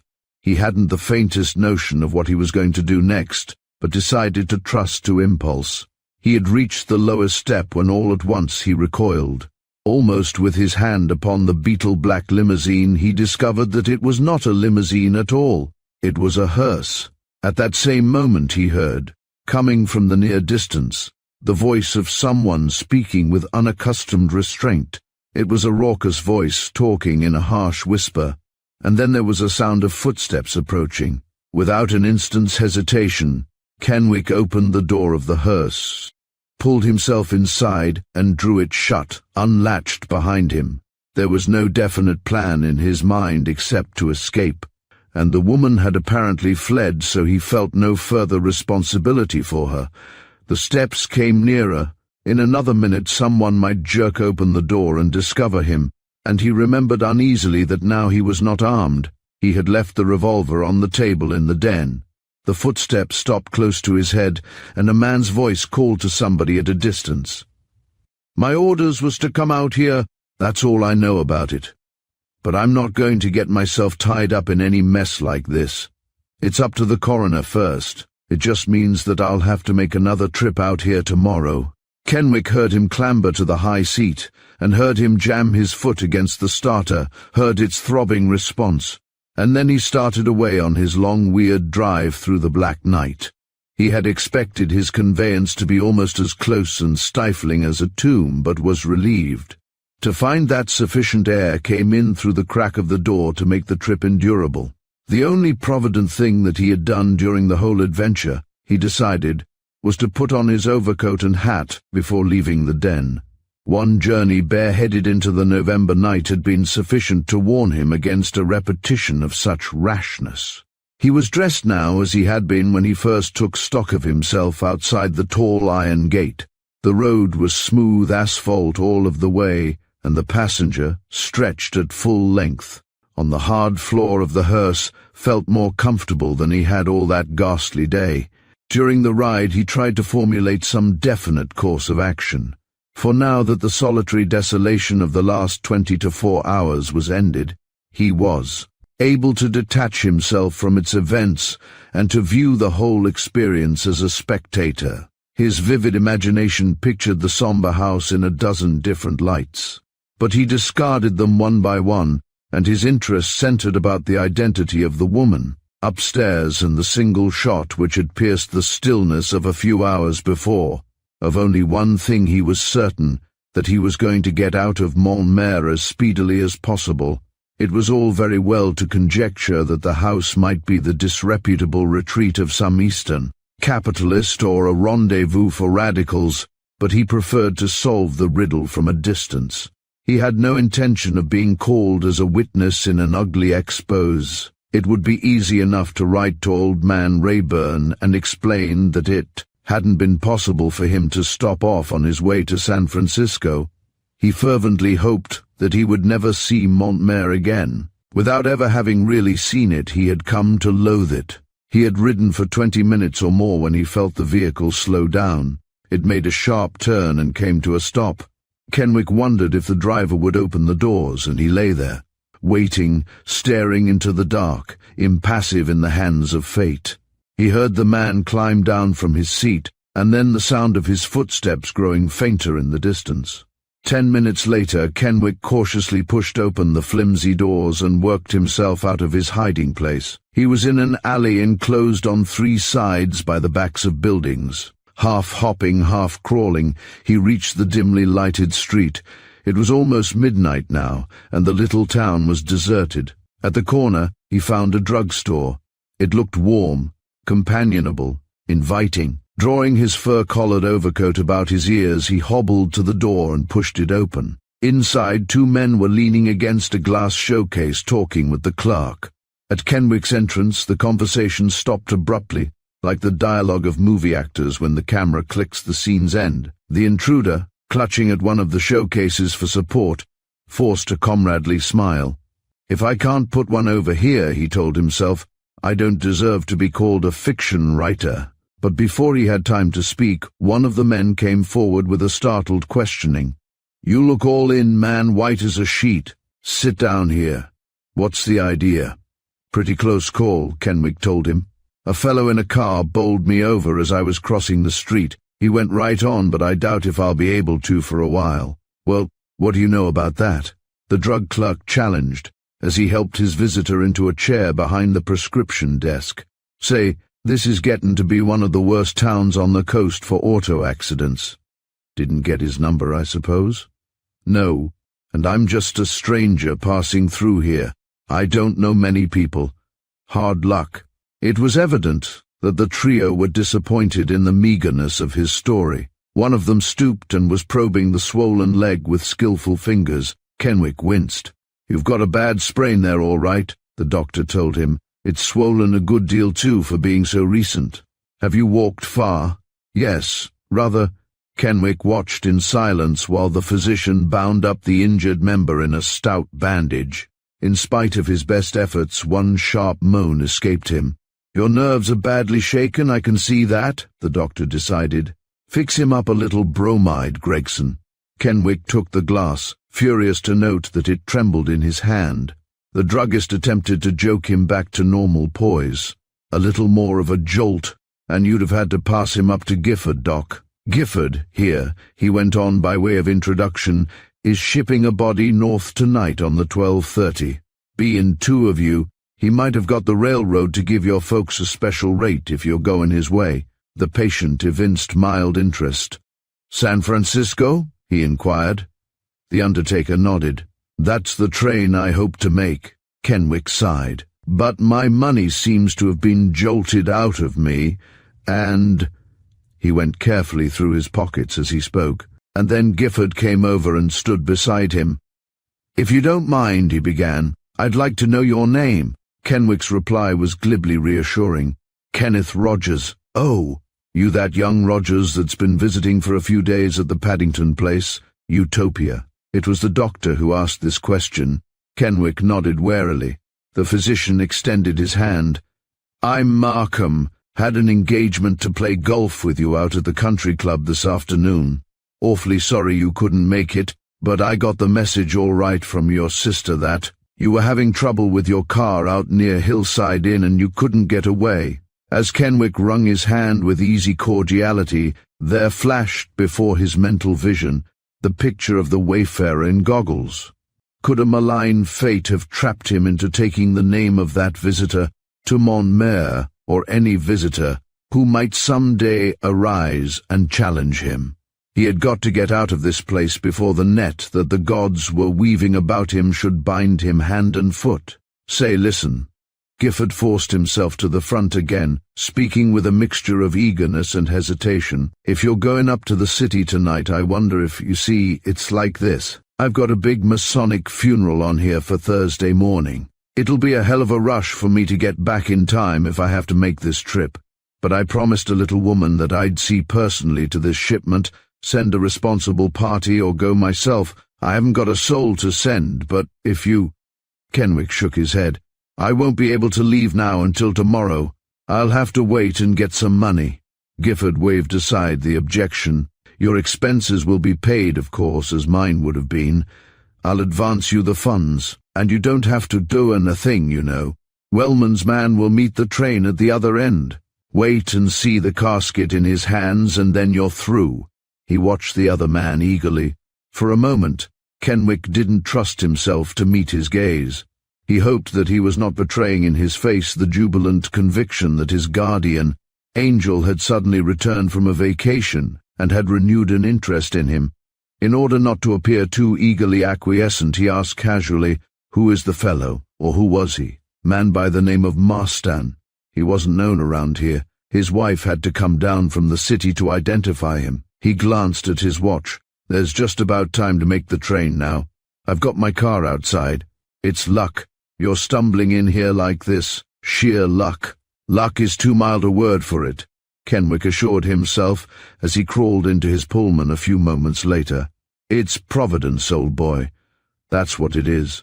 The bromide had begun to do its work, and his leg, properly bandaged, gave him no pain. Almost hilarious over the knowledge that daylight would find him among familiar surroundings. Again, he fell into the delicious slumber that follows sudden surcease of mental strain. When he awoke, the train was speeding through the oak-dotted region of San Mateo. He had refused to accept any expense money from Gifford except enough for his breakfast, and after a cup of coffee in the diner, he sat gazing out of the window, not caring to open conversation with any of his fellow travelers, completely absorbed in the business of readjusting himself to this environment that he had loved and from which the war had so abruptly uprooted him. It was glorious to be back again, to catch up the loose threads of the old life, and in spite of the stark bareness of winter, the landscape had never seemed so appealing. The wide level stretches of pasture, cut by ribbons of asphalt, the prosperous little towns which the Coast Company's fast train ignored on its thunderous dash northward, the children walking to school, the pruners waving their shears to him as he sped by. All these breathed a healthy, normal living that made the neurotic adventures of the past day seem remote and unreal. Under the long shed of the 3rd and Townsend Depot, he lingered only until he had carried out Gifford's instructions. Then he went on down the open corridor to the waiting rooms. Outside, the voices of taxi drivers and hotel busmen made the radiant winter morning hideous with their cries.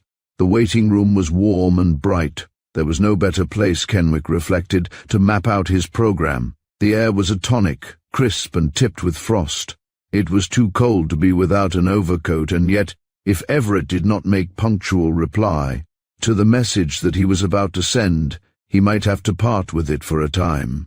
He found a seat in a corner where he would be out of the draft of incessantly opening doors, for in spite of his good night's sleep, he felt weak and a little giddy. Resolving to dismiss the past from his mind and concern himself solely with the present was good logic, but difficult of accomplishment. First, and dominating all his thought, was Marquita Morgan. The thought of her brought him a dull pain. So many letters he had written her since his return to New York, and not one of them had she ever answered. Once, in vague alarm, he had even written to Clinton, but there had been no reply, and then pride had held him silent. So he couldn't go to the house on Pine Street now. He wouldn't go, he decided fiercely, until he had a decent position and had re-established himself in civilian life. Over at the newsstand, a girl was fitting picture postcards into a rack. Kenwick walked over to her, and with a part of the change left from his meager breakfast, bought a morning paper. While she picked it off the pile, he stood twirling the circular rack absently with one hand. The Cliff House, Golden Gate Park, and prominent business blocks whirled past his eyes, but he was not conscious of them. He took his newspaper and turned away. Halfway to the door, he opened it and glanced at the sensational menu spread out for his delectation upon the front page. All at once, something inside his brain seemed to crumple up. The Cliff House, Golden Gate Park, and tall office buildings sped around him in a circle, like a merry-go-round gone mad. Somehow he found his way back to the corner seat and sank into it. And there he sat like a stone man, staring at, but no longer seeing, the front page of his newspaper. Chapter 7. 2 hours after Roger Kenwick had taken his gruesome departure from the House of the Iron Gate, a mud-spattered car turned in at the side entrance to the grounds which he had quitted. The man behind the wheel drove recklessly, careening between the double row of eucalyptus trees like some low-flying bird of prey seeking its carrion. At the shallow front steps, he brought the car to an abrupt halt, as though he had found the thing for which he sought. Tugging at his heavy gloves, he sprang up the steps 2 at a time. "Lord, what a handsome place this is," he muttered. "What a place for dinners and dancing, and love." He pressed the electric button and heard its buzz pierce the stillness of the house. "It's a crime!" He was walking up and down before the closed door, flapping his gloves against his chest. "It's a crime for a man to live in a place like this alone." He pressed the button again, keeping his finger upon it this time until he felt certain that its persistent summons must tear at the nerves of whoever was within, but still there was no response. Then he tried the knob, turned it, and went inside. The house was in complete darkness. He felt his way along the front hall until his fingers found the switch button. At the hat rack he divested himself of his heavy coat, hat, and gloves. The face which the diamond-shaped mirror reflected was dark with disapproval and gathering anger. Door unlocked at 1 o'clock at night. Might as well leave a child in charge of things. Walking with noisy, impatient tread, he ascended the stairs, taking the left flight on the landing and snapping on the light in the upper hall. The doors were all closed. He turned the knob of the first one and went in. The sitting room was in perfect order. He crossed it and entered the alcove beyond. It, too, was in order with fresh linen upon the bed. Having made a tour of the suite, he came back and stood beside the center table in the sitting room. A half-burned cigar caught his eye, and he drew it out of the ashtray and turned it speculatively between his fingers. Then, still holding it, he visited the other rooms in the left wing. They were all orderly, silent, deserted. Somewhere in his progress from one to another, he dropped the cigar stump and did not notice it. Moving like a man in a dream, he found himself at last over in the right wing, standing outside a heavy mahogany door. His movements were no longer speculative. They were nervous and jerky, as though propelled by a disabled engine. He did not at first try to open this door, but called in a low, uncertain voice that seemed to dread a reply. "Marston, are you here?" When there was no response, he tried the door in a futile sort of way, as though he were expecting resistance. When it yielded to his touch, and he stood upon the threshold, the desolation of the room seemed to leap out at him. He felt no desire to switch on the light here, but stood motionless. In the open doorway, transfixed, not by a sight but by an odor. "Heliotrope," he muttered at last, and brought the panel shut with a jerk. "Some woman has been in that room." For long moments he stood there in the lighted upper hall. In his face bewilderment struggled with alarm. At last he made his way downstairs to the living room and onto the den. Here he stared long at the half-drawn shades and the crumpled cushions of the window seat. Something was gone out of that room, something that was a vivid, vital part of it. He couldn't quite determine what it was. Over in the dining room, he examined the bowl of English walnuts with several empty shells mixed in among them, and the nutcrackers lying askew upon the centerpiece. All at once he dropped these with a crash that made an ugly scar upon the polished tabletop. His eyes had fallen upon the wide board nailed across the shattered window. He went over and investigated it carefully, his quick eyes taking in every detail of the crude carpentry. Under his touch, the sagging lower board suddenly gave way and fell with a heavy thud to the gravel walk below. The newcomer went back to the front hall, searched for an instant in the pocket of his overcoat, and then, clutching a black cylindrical object, he went out of the house and around on the dining-room side. His hands were trembling now, and the path of light blazing from the little electric torch made a zigzag trail across the dank flower beds. He found the dislodged board, lying with its twisted nails sprawling upward, and dragged it off the path. As he dropped it, his eyes fell upon an object lying beneath a giant oleander bush. At last he knew what it was that he had missed from the den. It was the Indian blanket. Mystified, he bent down and picked it up, finding it heavy with the added weight of dampness. The next moment he gave a startled cry, dropped the blanket and torch, and staggered back against the wall, and the blackness of night rushed over him like a tidal wave. But his was the temperament which recuperates quickly from a shock. Resourcefulness, the keynote of his character, impelled him always to seek relief in action. Cursing the sudden weakness in his knees which retarded haste, he strode, with the aid of the recovered torch, toward a small frame cottage in the rear of the garage. Here he rapped sharply upon the closed door, then pushed it open. This room, too, was empty. Pointing the torch, like the unblinking eye of a cyclops, into every corner of the apartment, he made certain of this. Then he drew a solitary chair close to the door and sat down, the torch across his knees. More slowly now his glance travelled around the room. The blankets upon the bed were in a dishevelled heap. There were some soiled dishes upon the table, a cup half full of cold tea, and under the small stove a pot of sticky-looking rice.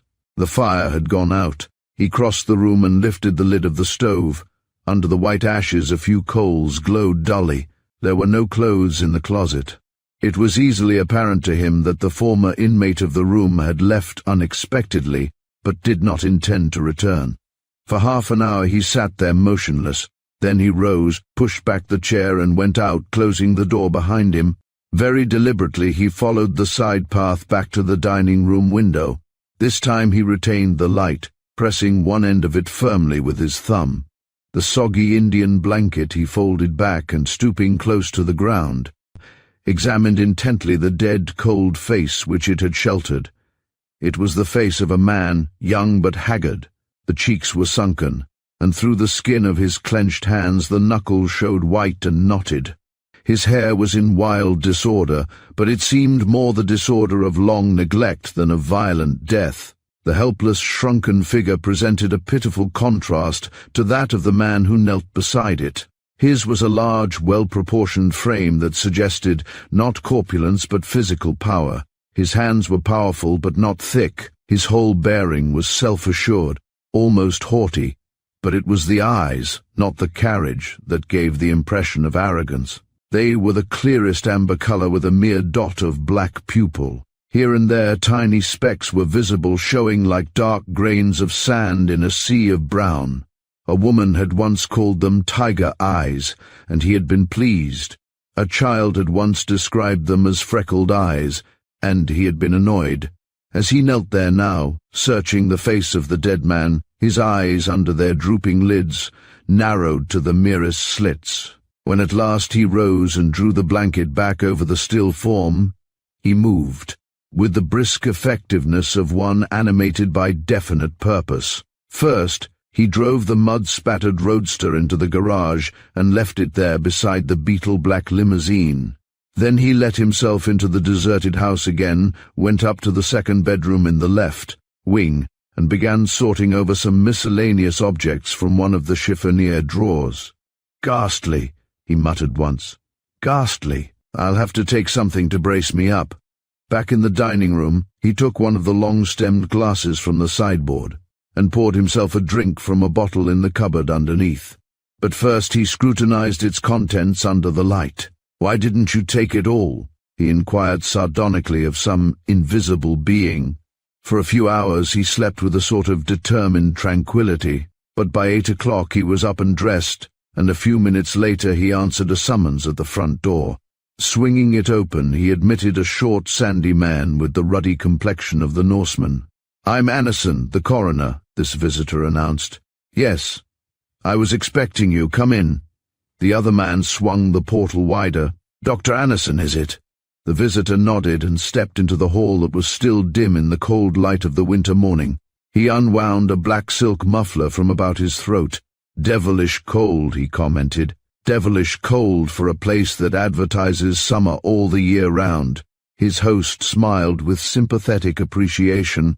"California publicity," he commented, "is far and away ahead of anything that we have in the unimaginative East. My furnace man left me yesterday and I haven't got around to making the fires myself yet. But let me give you something to warm you up, Doctor." While he filled one of the small glasses on the buffet, his guest eyed him stolidly.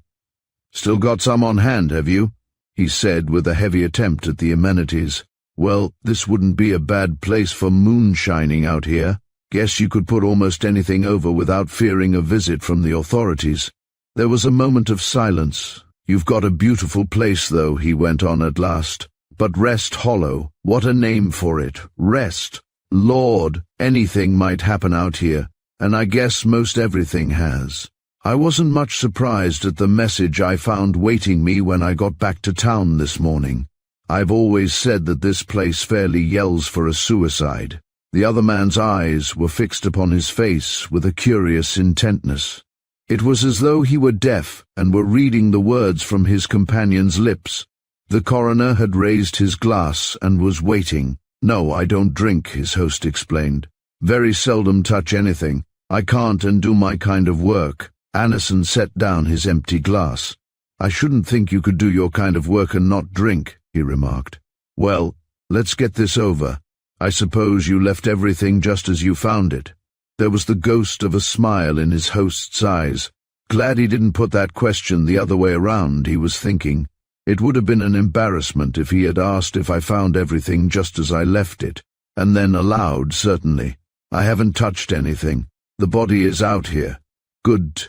Gifford sent his wagon out last night, but fortunately his man knew enough not to disturb anything until I'd been out. Were you here when he came last night?" "No. I didn't get here till later." The two men crawled out through the broken window, and in the grey light of the November morning knelt together beside the still form under the Indian blanket. Mechanically the coroner examined it and the empty revolver, which they discovered a few feet away. But he offered no comment until he had finished. Then his verdict was curt. "Gunshot wound in the head, self-inflicted. When did this happen?" He took out a small book and noted down the answers to this and a variety of other questions. Then he stood for a moment staring down at the white-drawn face of the dead man. "Young, too," he murmured. "But I suppose it's a merciful thing. There was no life ahead for him, poor devil." They followed the path around to the front of the house where Anderson's car was waiting. "Be into the inquest about 2 o'clock this afternoon," he instructed. That hour suit you all right, mister. Don't believe I know your name. Glover, Richard Glover. I'll be there at 2, Doctor. Late that morning the hearse made its second trip out of the side entrance of Rest Hollow. A mud-splashed roadster followed it. The cortege had just passed the last gaunt eucalyptus tree and turned out upon the public highway when it was halted. A man in heavy-rimmed goggles got out of his car and made his way across the road. His glance wavered uncertainly between the driver of the hearse and the man in the muddy roadster. He decided to address the latter. I heard the news last night. It got around the neighborhood, but I didn't know. Those rumors get started sometimes with no foundation of fact, but it's true then, that he is dead, that who is dead. The question seemed to be shot back at him, and he had the uncanny conviction that it emanated, not from the lips, but from the amber eyes of the man in the roadster. He stammered out his reply. Why, I think he told me his name was Kenwick, Roger Kenwick, I think. The roadster started again. Yes, that's the name. Did you know him? No. But wait a minute, please. The goggle-eyed man hurried back to his own car and returned with a handsome spray of white chrysanthemums. They were tied with a broad white ribbon bordered with heliotrope. I'd like to have you take these, if you will. He handed them up to the hearse driver. The man in the roadster fired another question. Your name, please? They are not from me. One of the ladies in the neighborhood sent them. She felt it was too sad, having him go away this way all alone. He went back to his machine and was soon lost in the distance, and the funeral procession proceeded on its way to Montmere. The coroner's inquest was brief and perfunctory. Annison was on the eve of retiring from office and seeking a more lucrative position in a Middle Western city where the inhabitants, as he contemptuously remarked, were not afflicted like this place is with a chronic sleeping sickness. The jury returned the verdict that the deceased came to his death by shooting himself in the head. After they had departed, Gifford held brief parley with the chief witness. I suppose you'll attend to notifying the family? Richard Glover nodded, and at his direction the haggard body was removed from the cheap black coffin in which it had made the trip from Rest Hollow. Following Richard Glover's instructions, it was embalmed for the trip across the continent. But just as it was ready for the long journey, he announced to Gifford that he had received orders from the family to inter the body in the little cemetery of Montmere, and so, on the following day, it was taken to the quiet resting place overlooking the sea. In the presence of no one except the undertaker's assistants and Richard Glover, there was lowered into the lonely grave a handsome grey casket with silver handles and a frosted silver plate on which was inscribed the name Roger Kenwick. Chapter 8. The editor of the San Francisco Clarion tilted his chair far back and looked quizzically at the young man sitting beside his desk. Sure, I remember you, he remarked. Did some Sunday work for us some time ago, didn't you? Yes, a little feature stuff when I was in college. And now you want to go it strong, eh? Well, we've been rather disorganized in here since the war. There's been a constant stream of reporters coming and going, but things are settling down a little now, and we're not taking on anybody who doesn't want to stick. Planning to be in the city right along, are you? Well, I'll be perfectly frank with you about that. I've got to go east as soon as I get a little money, but I'm not planning to stay there. I'm coming back for good as soon as I've closed up my business. Why not close up the eastern business first? Can't. It's not ripe yet. There was a note of grimness in the young man's voice. I don't know just when it will be either. But when I do go back, I don't think it will take me long to finish it. Don't give me a reporter's job if I don't look good to you. Put me on to some feature stuff for a while. All right. Sit in, and I'll give you a line on a few things I'd like to have hunted down. When he left the office half an hour later, Kenwick sought the public library. There he spent the entire afternoon and a part of the evening. It was about 9 o'clock when he entered the St. Germain, a modest hotel in the uptown district. The night clerk cast an inquiring glance in search of his suitcase. My baggage hasn't come yet, the prospective guest explained tranquilly. It may be in tomorrow. If you want to know anything about me, call Alan Boyer at the Clarion office. When he had been shown to his room on the 5th floor, he lighted the lamp on the stand near his bed and became absorbed in the contents of one of the weekly magazines. He read until very late and then snapped out the light, cursing himself for having abused his eyes on the eve of taking a new position. The next morning he was out early, eager to hunt down one of the stories that Boyer had suggested. As he swung out into the exhilaration of the crisp November morning on the scent of an assignment, some of the old self-assurance and buoyancy came back to him. Half an hour after he had left the hotel, the revolving doors swung round the circle to admit a man with prosperous leather suitcase and freckled eyes. The day clerk handed him a pen and registration slip. He was beginning to sign after a curt question about the rates, when the blonde cashier, perched on a stool in the wire cage adjoining the desk, pushed a similar slip of paper toward the clerk. "Can't quite make out that name," she confessed. "Looks like Renwich. Do you get it?" The desk official glanced at it with the casually professional air of one to whom all the mysteries of chirography are as an open book. "It's Kenwick, plain as day, Roger Kenwick." The pen slid from the fingers of the man on the other side of the desk. For a moment self-possession deserted Richard Glover. He stood there staring hard at the ugly blot which he had made across his own signature. Then he crumpled the bit of paper, threw it into the wastebasket and, suitcase in hand, went out into the street.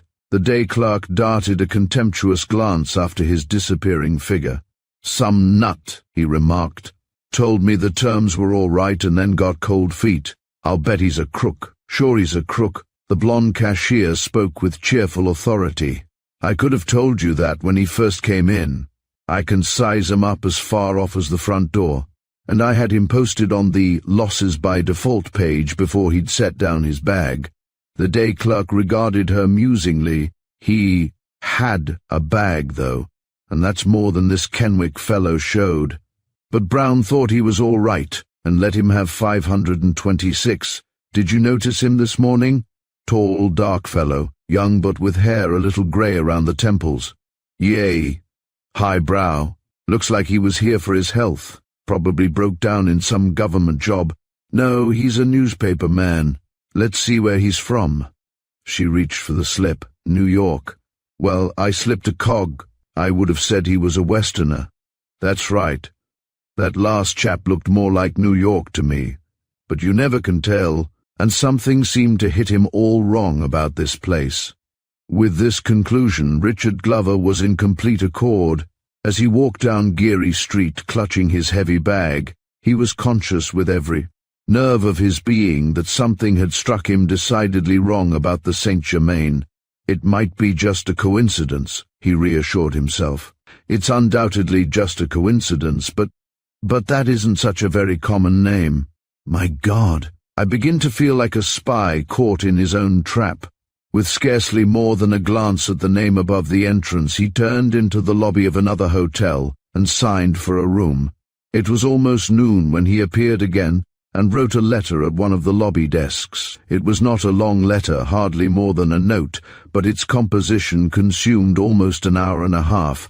A dozen sheets of stationery, which were successively torn to bits and thrown into the wastebasket, and then at last the final sheet met the same fate, and Richard Glover sat tapping the desk softly with the edge of the blotter. "No, I won't write, I'll just go," he decided. "For asking if I may come almost invites a refusal, and then it takes longer. I'll go up there this afternoon. The secret of getting what you want out of people is to take them off guard." Following this policy, he set out in the late afternoon to pay a call. At the door of the uptown address he was met by a colored maid.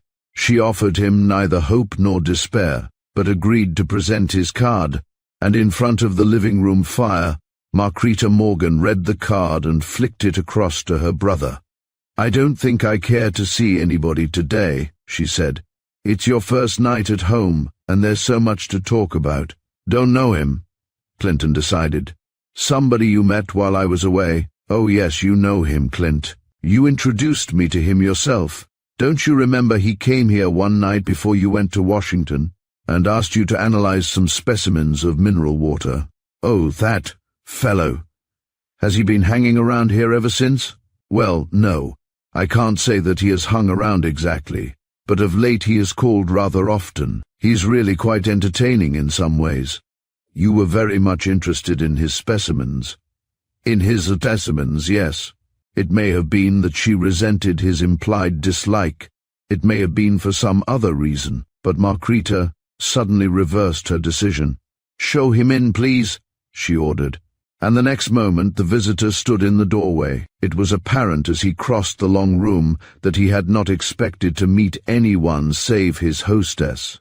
But he responded warmly to Clinton's handshake and drew up a chair for himself opposite Margarita. "It's a pleasant surprise to find you here, Mr. Morgan," he said. "I thought you were still in the service at Washington. But it's time for everyone to be getting home now, isn't it?" Clinton Morgan surveyed him silently. It struck him that his guest was very much at home himself. For a time the conversation followed that level, triangular form of talk which so effectually conceals purpose and personality. Then Clinton excused himself on the plea that he had some unpacking to do, and Margarita and Richard Glover were left alone. "It's been a long time since I've seen you, Mr. Glover," she said. "You haven't been in the Bay region lately?" "No, I've not been able to get away." His tone indicated that he had chafed under this pressure of adverse circumstance. "But it's good to get back now," he went on. "I'm always glad to get back, here." She ignored the new ardent note in his voice. "But the southern part of the state is beautiful," she said. "Montmere, particularly, is so beautiful that it makes the soul ache." The words seemed to startle him. His eyes left the camouflaged log of wood in the fireplace and fixed themselves steadily upon her. "How do you know?"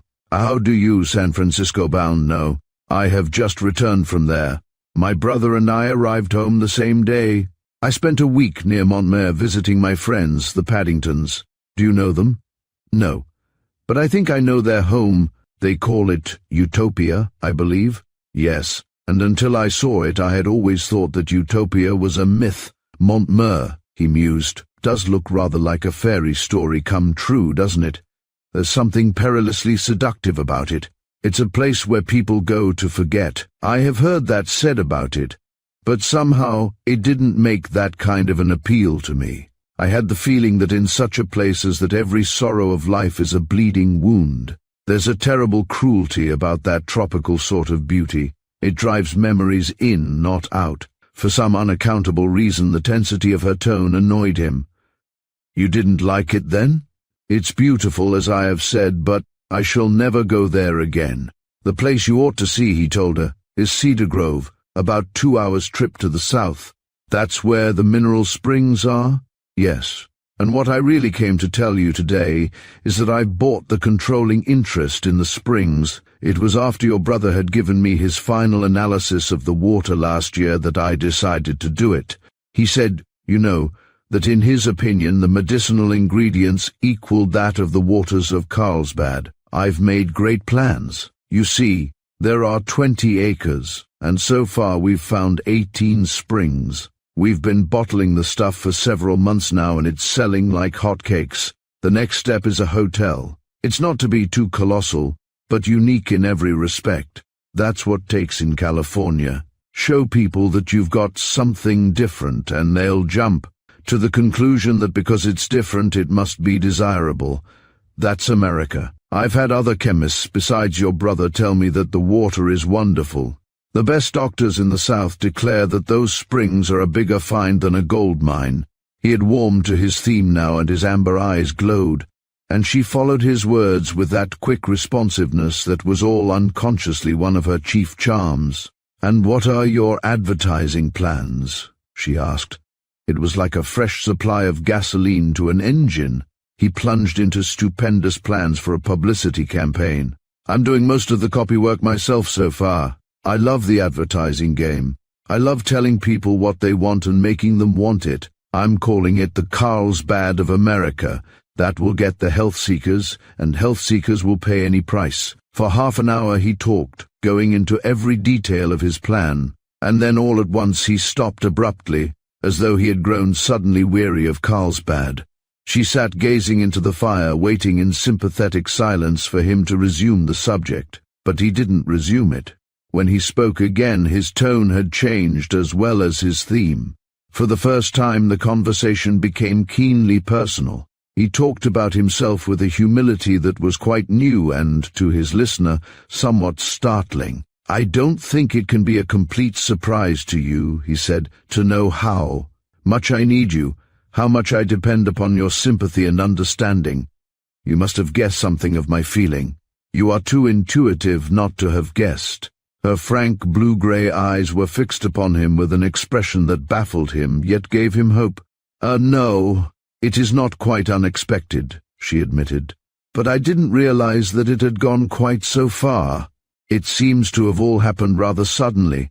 We haven't known each other very long, not nearly long enough for anything like this, no. But I've been looking for you all my life. That ought to count for something. For something, yes, but not for so much as that. Love isn't a matter of time," he told her. "No, but it's a matter of exploration. It's a matter of finding each other. And in the half a dozen times that you have called here, Mr. Glover, we haven't talked about the finding kind of things. No, we don't know each other. We don't know each other half well enough to consider anything like this. But we can get to know each other better. Is there any reason why we should not do that?" She pondered this for a moment. "Well, for one thing, there is distance. There is no longer distance," he pleaded eagerly, "for I have severed my connections with Montmer." "Oh!" He couldn't tell whether the exclamation emanated from pleasure or merely surprise. "You severed your connections there because of this new Carlsbad plan?"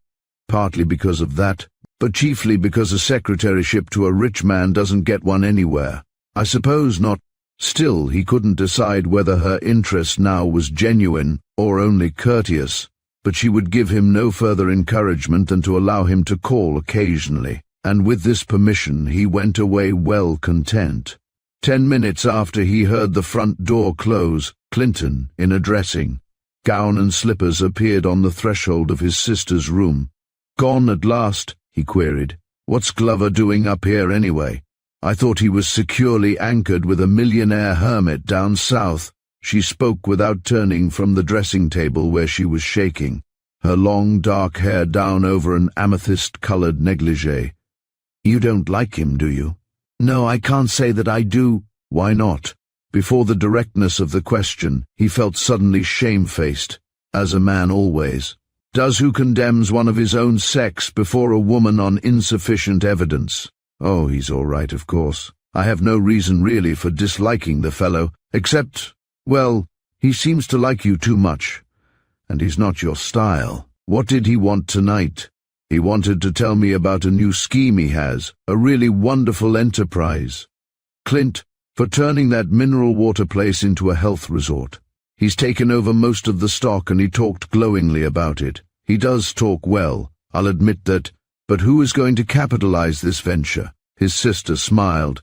"Well, Clinton, I could hardly ask him that, you know." "No, I suppose not.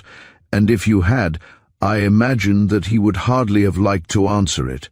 Anyhow, he's cheered you up, and I ought to be grateful to him for that. It was a mistake for you to take that trip to Montmer, Crete. It was too much for you." She made no response to this, and her brother, noting the delicately flushed face and languid movements, told himself reproachfully that the mistake was in going away and leaving her to struggle alone with the hospital venture. He sat down on a cedar chest beside the window. "Let's retint the whole lower floor, Crete," he suggested, seizing upon the first change of topic that offered itself. "Now that this place is to be a home again and not a sanitarium, let's retint and get the public institution smell out of it." She laid down the ivory brush and turned to him, but her gaze was abstracted, and when she spoke in a musing voice, her words showed that she had not been listening. "Clinton, have you ever figured out just how much of the Coalinga oil stock belongs to me?" He had been sitting with one knee hugged between his arms. Now he released it and brought himself upright upon the cedar chest. "Why, no, I haven't. I don't think it makes much difference, while we're living together, sharing everything this way." She got up from the dressing table and walked over to the far window, drawing the deep lace collar of the amethyst negligee up about her ears as though to screen herself from his view. Out on the bay the lighted ferry boats plied their silent passage, and on the quay route pier an orange-coloured train crawled cautiously, like a brilliant caterpillar, across a thread of track. Margarita, gazing out into the clear, soft dusk, sent a question backward over her shoulder. Would it be very much trouble to go over our properties sometime and make a division? No, it wouldn't be much trouble, and I suppose it would be much more businesslike. He spoke briskly, but she knew that her demand had astonished him. You know, he admitted ruefully, I don't pretend to be much of a businessman. I think you may be right to insist upon an accounting. Oh, Clint, I don't mean that. You know I don't mean that. Her voice held the stricken tone of the sensitive nature stabbed by the swift realization that it has hurt someone else. You've been the best brother a girl ever had. You've been too good to me. I didn't mean that at all. What do you mean then, Crete? Her answer seemed to grope its way through an underbrush of tangled emotions. I just thought it would be well for us each to know what we have because, you see, we may not always be living together like this. Chapter 9. A month had passed since Kenwick became a member of the staff of the San Francisco Clarion. The work had been going well, and the perpetual small excitement of a newspaper office brought back some of the old thrill that he had known in his college days. But every emotion came in subdued form now. There was a shadow across his sky, a soft pedal applied to every emotion, and until this was lifted he resolved to deny himself a sight of the house on Pine Street.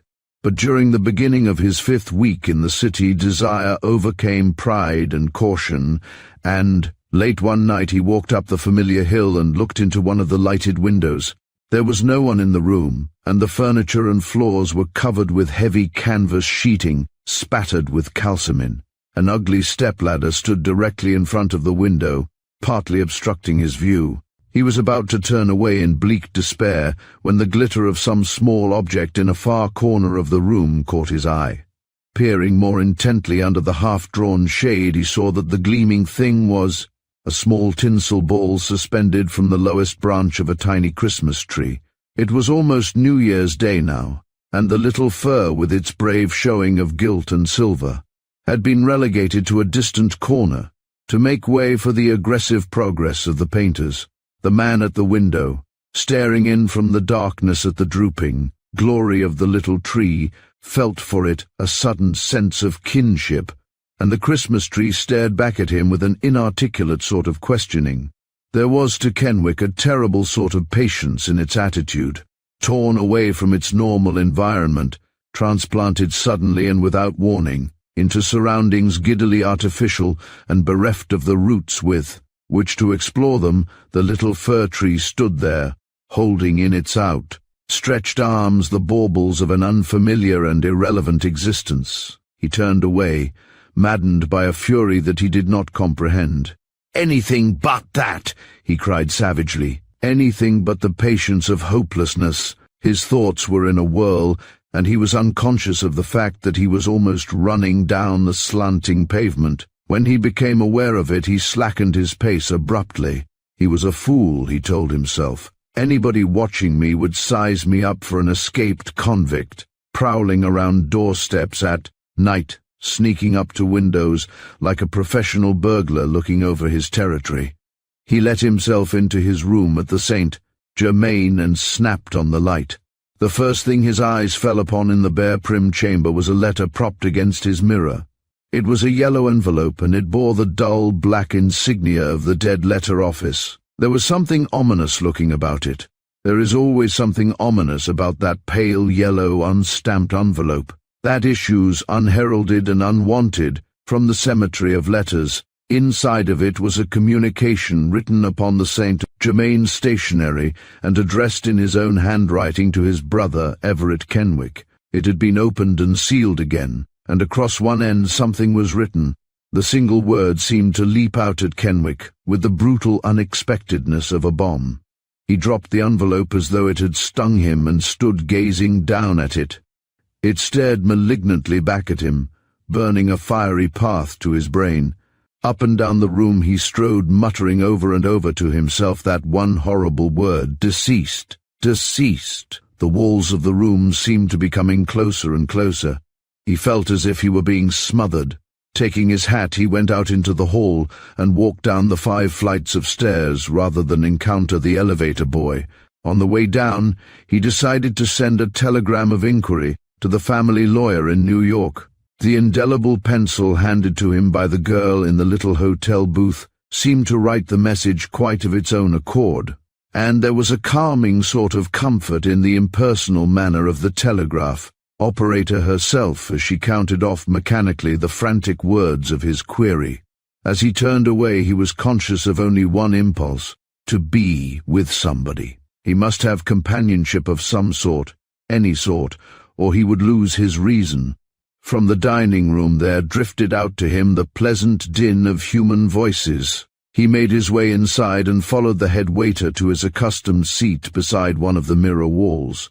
The hotel dining room was full that evening. There was an Elks convention in the city, and the lobby swarmed with delegates. At his table, Kenwick found 3 other men, and was pathetically grateful for their comradeship. 2 of them were from Sacramento. The third introduced himself as Granville Jarvis, late of New Orleans.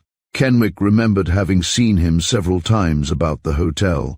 He had that quiet, magnetic sort of personality that never comes quite halfway to meet the casual acquaintance, but that possesses a subtle, indefinable power that lures others across the intervening territory. "I have something for you," Granville Jarvis seemed to say. "I have something that I'll be glad to give you, if you care to come and get it." The other men talked volubly, including the quartet in their random conversation. Jarvis was an appreciative listener, an unmistakable cosmopolite whose occasional contributions to the table talk were keen-edged and subtly humorous. In his speech lingered only a faint trace of the southern drawl. Of the 3 men, his was the personality which attracted Kenwick.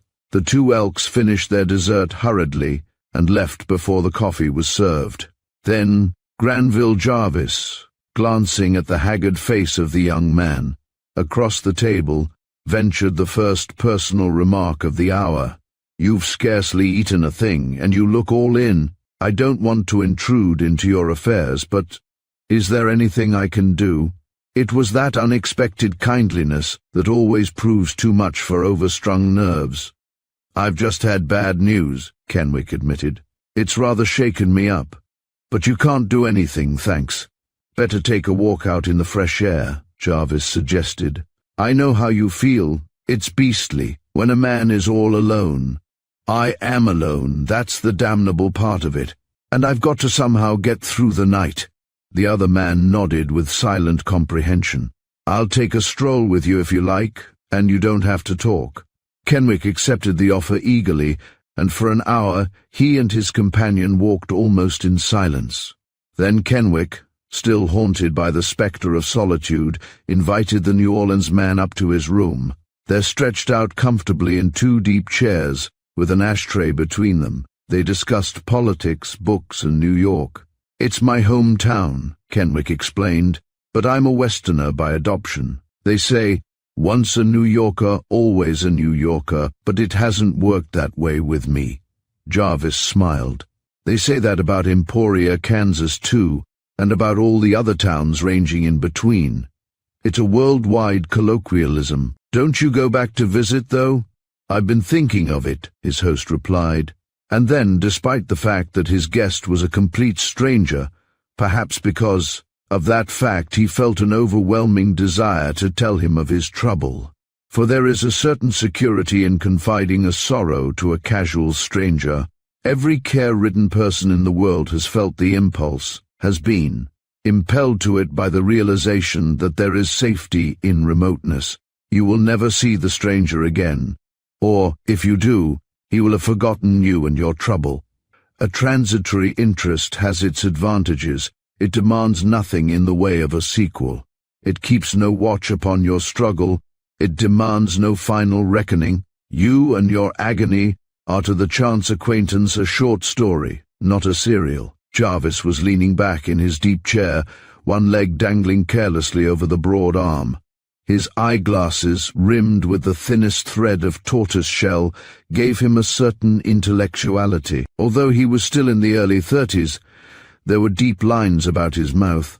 He had lived, Kenwick decided, and having lived, he must know something about life. Jarvis glanced up suddenly and met his gaze. "Funny thing, my being here, isn't it?" he said. "Up here in your room, smoking your cigars, sprawling over your furniture as though I'd known you always instead of being the merest chance acquaintance." Mashing the grey end of his cigar into the ashtray, Kenwick made slow-toned response. "I don't think it's curious. I don't think it's curious at all, because as I look back on my life, all the vital things in it have had casual beginnings. I have a steadily increasing respect for the small emergencies of life. Whenever I carefully set my stage for some dramatic event, it's sure to turn out a thin affair. The best scenes are those which are impromptu and carry their own properties. That's flattering to a chance acquaintance, but a hard knock at your friends. I'm all for chance acquaintances," Kenwick responded. "Friends have an uncomfortable habit of failing to show up at the moment of crisis. Just when you're terribly in need of them, they fall sick or get absorbed in building a new house or go to Argentina. And then, before you have time to grow cynical, along comes somebody that you just bow to on the street, and he sees you're in trouble and offers a lift. The people who really owe you something never pay. They pass the buck to the chance acquaintance, and 9 times out of 10 he makes good, makes things more interesting that way. After all, life isn't merely a system of bookkeeping." Kenwick prided himself upon the fact that he had kept the bitterness out of his voice, but when Jarvis spoke, this illusion was shattered. "Tough luck, Mr. Kenwick. As I said before, I don't want to horn in, but I'd be glad to score another point. For the CA, if it would be of any help to you and there's nobody else about." Kenwick put down his cigar. "To tell the truth, there's nobody about at all. It happens that during the past year every friend I had has gone, figuratively speaking, to Argentina. Some of them used to be particularly good at helping me out with my yarns. I'm a fiction writer, you know, and I'm under contract to finish a mystery story for one of the magazines. I'm stuck and it's bothering me a lot, can't move the thing a peg. I know that the man who talks about his own stories is as much of a pest as the man who tells his dreams, but if—" Jarvis had settled down into his chair with a sigh of luxurious content. "Shoot," he commanded. "It's great stuff being talked to when I'm not expected to make any replies. What's the name of it?" "It hasn't any name just yet, but I'll let you be godfather at the christening. This is just a scenario of the situation, with all the color and atmosphere left out." He reached over and snapped off the chandelier light, leaving only the soft glow from the little brass lamp upon the table. "The story," he began when he had resumed his seat, "hinges upon the fortunes of 2 brothers, or rather the fortunes of one and the misfortunes of the other. The parents die when the elder of the 2 is 30 and the younger almost 19. The older brother has married, and at the death of his mother comes back with his wife to live at the old home. But the sister-in-law and younger brother are not congenial, and the boy, who has ambitions for a professional training, decides to go away from home to a distant university. There is very little opposition to the plan, for the sister-in-law is in favor of it, and the elder brother, who is guardian, of course, and a splendid fellow, consents on the condition that the boy spend his summer vacations at home. He hopes in this way to keep in touch with him, and does. In the spring of his senior year, America enters the war, and the boy, now a man of 23, enlists and in the autumn gets across. He sees more than 6 months of action at the front without getting a scratch. But at the end of that time his nerves go to pieces, and he is sent first to a convalescent hospital in England, and then home. There he finds the old place completely changed under his sister-in-law's regime, and he is so obviously unhappy about it that his brother suggests that he accept the invitation of an old family friend and spend the winter with him in his California home. He complies with this plan, the more eagerly because it gives him an excuse to get back to the environment which he has grown to love, and the associates that he knew in his college days. Without adventure, he arrives at the little Southern California town and is met at the depot by his friend's chauffeur. But on the way out to the house, they meet with an automobile accident that shakes him up pretty badly and, so far as he can determine from circumstantial evidence, kills the driver. Stranded alone and injured in an unfamiliar village, he applies at the first house he comes to for aid. It chances to be one of those palatial country homes, so plentiful in that region, which seems to have been built for the exclusive use of caretakers, for although it is completely and elegantly furnished and bears every evidence of being tenanted, he stays there ill for more than 24 hours. Absolutely alone except for the presence of a mysterious woman who is apparently locked into one of the bedrooms upstairs and whom he never sees. On the second night he makes a surreptitious escape from this uncanny prison without ever having encountered its owner, and by a happy stroke of chance makes his way up the coast to San Francisco. Here he plans to establish himself permanently, look up some of his old associates, and get in touch with life again. But this scheme is thwarted in a most unexpected manner, for on the morning of his arrival something happens that makes chaos of his plans and starts him upon a quest, not into the future but into the past. In the station depot he stops long enough to purchase a newspaper, and Kenwick paused for an instant and glanced at his auditor. "Go on," Jarvis commanded with that impatient curtness that is the best assurance of interest. "He buys a newspaper," the narrator went on, "and from the date on it he learns that instead of having lost connection with the world for 2 days, he has been out of it for almost a year. There are 10 months of his life that he can't account for at all. At the library he reads up and discovers that the war is over. From the newspapers and magazines he picks up the thread of world events and orients himself with regard to national and local affairs.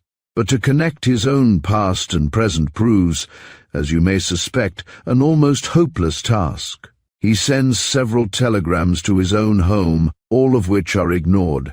A letter to his brother brings, after long delay, the startling information that he is dead. The message bowls him over completely, and the more the thing preys upon his mind, the more certain he is that there has been foul play. He begins to be haunted by the conviction that he is being watched. The only safe course open to him seems to be to lead as normal and inconspicuous an existence as possible until he can hear from the family lawyer. Kenwick broke off suddenly and reached for the ashtray. "Well," he said, "what do you think of it?" Jarvis stirred in his chair. When he spoke he appeared to be returning rather breathlessly from a long distance. "Great stuff," he commented. "It seems to have all the ingredients for a bestseller, except one." "What's that?" "Well, I don't pose as a critic of literature, but judging from the novels I've read, I should say that the thing it lacks is romance. The poor devil ought to be in love with somebody, or somebody ought to be in love with him." Kenwick's face stiffened. It was apparent that he had not expected this criticism, and he found himself envying those people who can discuss their love affairs. But not to his best friend could he have mentioned Marquita Morgan's name. "I told you I was just giving you a scenario of this thing," he reminded his critic. "I'll work up that part of it later. As a matter of fact, there is a woman in it. He proposed to her before he went into the service and she rejected him. And he didn't look her up afterward. Well, he could hardly do that, not until he had accounted for himself, and especially as she had shown no interest in him whatever while he was away. You never can tell about a woman, though. The fact that he had come back a pariah and was in trouble might arouse her love. No, not her love. Her pity, perhaps. Well, I won't argue with an author. They are supposed to be authorities on such questions. Go on with the thing. Where had the chap been during those 10 months? I haven't the least idea." Jarvis brought himself upright. "Why, you outrageous devil," he cried, "getting me all worked up over a story that you can't see the end of yourself. And how about the family estate? What became of that? I haven't finished plotting the thing yet. That's why I told it to you. If I had solved all its problems, it wouldn't have been necessary to inflict it upon you." His guest rose and stretched himself. "Well, I'm afraid I wasn't much help," he said ruefully. "Fact is, I haven't any creative imagination at all. I'm the kind of reader that writers of detective yarns love. I'll swallow anything that's got a little salt on it, and I never guess right about the ending." He fumbled in an inside pocket of his coat and drew out a card. "I'd like to have you return this call sometime, Mr. Kenwick. I'm not far away from you, just 2 blocks around the corner in the Hartshire building. If you care anything for photography, drop around sometime and I'll show you some interesting pictures. They are a harmless hobby of mine. I fuss around in a laboratory over there most of the time, and when I'm not there, I'm in the dark room."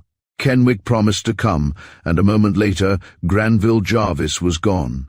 Bereft of his sympathetic presence, the room seemed overpowering in its gaunt emptiness. The last 2 hours of genial companionship were swept aside as ruthlessly as though they had never been, and Kenwick found himself back again at that ghastly moment when he had torn open the yellow envelope. For he was to learn in the crucial school of experience that the sorrow of bereavement is not a permanently engulfing flood, but that it comes in waves, ebbing away under the pressure of objective living only to gather volume for a renewed attack, and in the moment that its victim recovers a staggering strength, it is upon him again, sweeping aside in one crashing moment the pitiful defences of philosophy and faith which the soul has constructed to save itself from shipwreck. Until after midnight Kenwick sat at the window waiting for a summons from the telephone. Then he went to bed and fell into a listening sort of sleep. But not during that night nor in the days that followed was there any response to his telegram. Chapter 10. It was on the morning after his conversation with Jarvis that Boyer of the Clarion summoned Kenwick into his office. "Got a story here that I'd like to have you hunt down," he said, and pushed a clipping across the table. Kenwick read it with an interest that was painfully forced. It was cut from one of the local evening papers, and was a rather colourless account of the spectacular achievements of one of the city's trance mediums. He noted down the address and rose with a hint of weariness. "The thing that makes her different from the others and worth a trip out there," his employer explained, "is that Professor Drew of the psychology department over at the university has set himself the task of showing her up.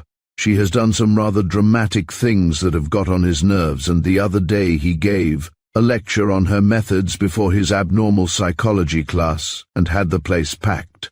She has just written a book too, bizarre sort of thing called The Rent Veil or The Torn Scarf or something like that. It ran in the Record about 2 months ago, and they made a big hit with it." He leaned back in his chair and surveyed Kenwick speculatively.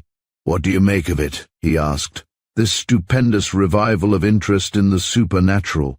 Some of our greatest writers devoting themselves to spirit writing, some of our best citizens declaring that they get comfort and inspiration out of the Ouija board and planchette.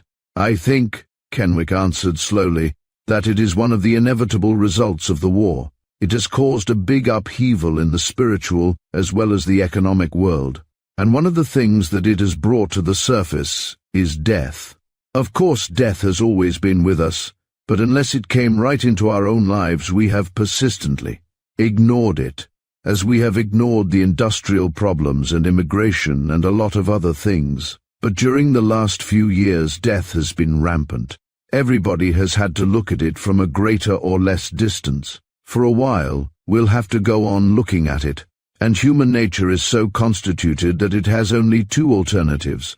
It must either ignore things or try to account for them. I don't think this renaissance of the supernatural is anything unusual. Every great war must have been followed by a frenzied season of accounting for death." The other man glanced at him with eyes in which there was no longer impersonal speculation. "You've been touched by it too, Kenwick?" he ventured. "Yes, my brother. I'm sorry." He stretched out a hand. "Well, to get back to this Madame Rosalie, get an interview with her and also with Drew. We'll give 'em each a column on Sunday. We might be able to start a controversy that would be worthwhile." And so, half an hour later, Kenwick was ringing the doorbell at a shabby old house on Fillmore Street. As he stood there waiting, he was convinced that his only motive for the errand was a journalistic interest. But if there is any season of life when the sane, well-balanced man or woman may be tempted into the region of the occult, it is during that interval, between the shock of bereavement and readjustment to an altered order of existence, when the soul quivers upon the brink of two worlds. The lapse of time between shock and readjustment varies with every temperament, but in that period of helpless groping we all stand close to the psychic, the unexplainable, the supernatural. If Kenwick had expected to find Madame Rosalie's domain extraordinary in any particular, he was distinctly disappointed. It was one of those ugly old frame houses with protruding bay windows which still weather competition with the concrete and stucco residences in every part of the city. In the front basement window was the hideous sign of a dry-cleaning establishment, and in the neighboring flat the windows were placarded with the promise to supply costumes for all occasions. In response to his summons, a petite, dark woman in a loose-flowing garnet robe opened the door and voiced the professional query, "You have an appointment?" When the visitor had admitted that his call was impromptu, she considered for a moment. "I have a client just now," she explained, "and you may not want to wait until his sitting is over." "I'll wait," Kenwick assured her. "How long does it take?" It was instantly apparent from Madame Rosalie's expression that this query was a violation of professional etiquette. As well inquire of a doctor how long it will take to perform a major operation. Ignoring his query, the medium opened the door wider and ushered her caller into the front room. It was a dim, commonplace apartment furnished with flowered cretonne, covered chairs, a defiant-looking piano, and gilt-framed pictures. "You will find some magazines here," she promised. "Just make yourself at home, please." It would be a difficult achievement, the reporter decided, as he settled himself in one of the rigid-looking chairs. And Madame Rosalie's tone, though courteous, had not been eager or placating. It was apparent that she had plenty of business. Her manner of greeting had been more like that of an experienced and self-possessed hostess taken unawares by a guest than of an exponent of the supernatural. She was obviously an educated woman. Her voice alone betrayed that fact, and she moved with a grace that seemed somehow incongruous in those sordid surroundings. As he sat beside the bow windows, gazing out into the fog, Kenwick smiled grimly. "I don't know Drew yet," he murmured, "but whoever he is, I'll bet she can give him a run for his money."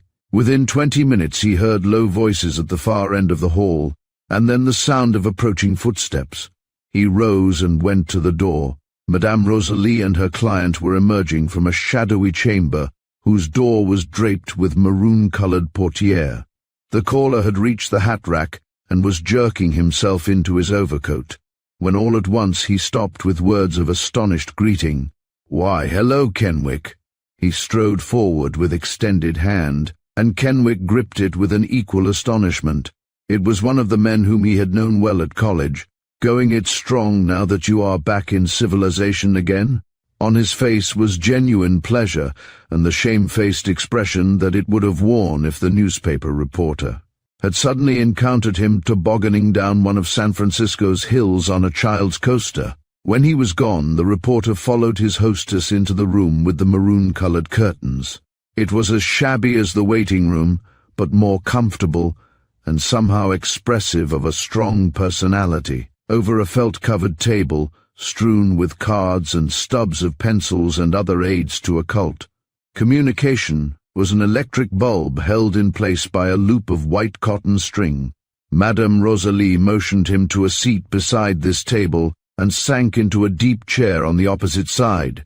For a moment neither of them spoke. Madame Rosalie's eyes rested upon her client with a scrutiny that was not inquisitive but almost uncomfortably searching.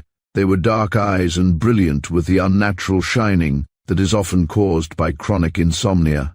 At first glance, he had thought that her hair was confined under a net. Now at close range he saw that it was cut short and waved alluringly over the lobes of her ears. She had been a beautiful woman once, he reflected, but life had given her brutal treatment. He picked up a crystal sphere that was lying upon the table. "Tell me what you see for me in that," he commanded. She turned it slowly under the light.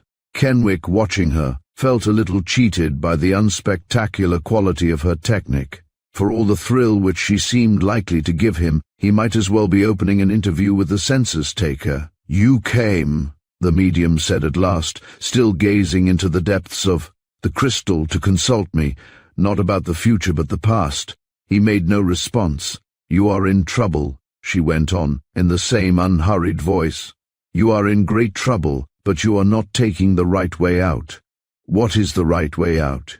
"You must have help." An expression of annoyance crossed his face. She would follow up that statement, of course, with the suggestion that he enlist for a prolonged course of readings. He was preparing a curt dismissal of this plan, when suddenly she set the crystal down upon the table and looked at him with compassionate eyes. "You must have help," she repeated, "but it must be the help of someone who is dear to you, or was dear to you. Can you evoke such a spirit? I don't know. I never can promise, but I'll try." She leaned back in the chair and closed her eyes. The man, looking at her from across the table, was startled at the change in her face. For hers was that type of face which is dominated by the eyes. Without their too brilliant light, it suffered a complete loss of personality. Words came at last through her slightly parted lips. "There is someone who wishes to speak to you. I think it is a woman." "A woman?" Kenwick was not conscious that his tone held a note of disappointment. "Who is she?" "I can't quite get the name. It's a difficult control. But she wants very much to talk to you. She says it will be hard to forgive at first, but you must come back." "Back where?" The voice went on, unheeding. "She says that she was influenced by someone else, someone stronger. You must look for that man. You must never stop looking for him. In crowds and everywhere you go you must look. And when you see his face you will know at once that he is the one, the only one who can help you. He is your missing link." There was a long pause. "Anything else?" Kenwick inquired at last. His voice was guarded, but he was strangely moved. "There is someone calling to you. He seems to be in a prison, and he is looking out through iron bars. They might be the bars of a gate. I can't see the face, but someone is calling your name. Shall I answer the call?" "No, there would be no use. It is too late now." Her eyes opened suddenly and met Kenwick's, fixed upon them, intent but inscrutable. He stretched his hand across the table. "Read my palm." She held it only a moment, but her eyes seemed to take in its every line at a glance. "There is a perpetual conflict raging in your soul," she said. He smiled. "That's true of most people, isn't it? Madame Rosalie had a superb disregard for irrelevancies. Part of you is eager to plunge gallantly into the tasks of the present, but the other part is holding you back. You have the drooping headline with the introspective fingers. It's a bad sign on the hand of the creative temperament, and you are some kind of a creative artist, painter, musician, or writer, but your headline didn't always droop. It's a recent tendency, so you have a good chance to overcome it. How can I overcome it? In the first place, give up all idea of trying to reconcile yourself with the past. You can't possibly do it, and the effort may wreck you." He got to his feet and stood looking down at her. "There doesn't seem to be much ahead for me, does there?" he said. "There is everything ahead. All the tragedy is behind you." She was still looking at him compassionately. "You are too young," she said at last. "Too young for what?" "To have lost so much out of your life." Her voice was like red coals leaping into sudden flame. It startled Kenwick. "And you are choosing just the wrong way to wrestle with such a loss. You had originally a splendid initiative, an impatient desire for action, but the artistic side of your nature has assumed control of you, and the artistic temperament is long on endurance and short on combativeness. If you spent 1/3 of the time fighting the spectre in your past that you spend trying to reconcile yourself to it, you would win gloriously." For a few moments they stood beside the table talking of commonplaces. Once Kenwick mentioned Professor Drew, and Madame Rosalie smiled. "I'm not afraid of him," she said, "and neither do I care to enter into a public debate with him. She followed her client to the door. "I'm sorry I wasn't able to help you more, but you are not ready for my help yet." Kenwick walked back to the Clarion office with these words ringing in his ears. The messages from the other world may have been guesswork, but at least she was a shrewd reader of character, and contrary to all his expectations, she had not made any effort to win him for a permanent client. His Sunday story, featuring her and Professor Drew, was all that Boyer had hoped for it.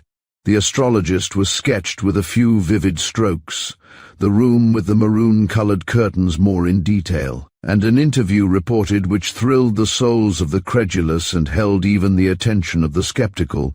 There was neither ridicule nor championship in the story, and the caustic comments of Professor Drew were bare of journalistic comment.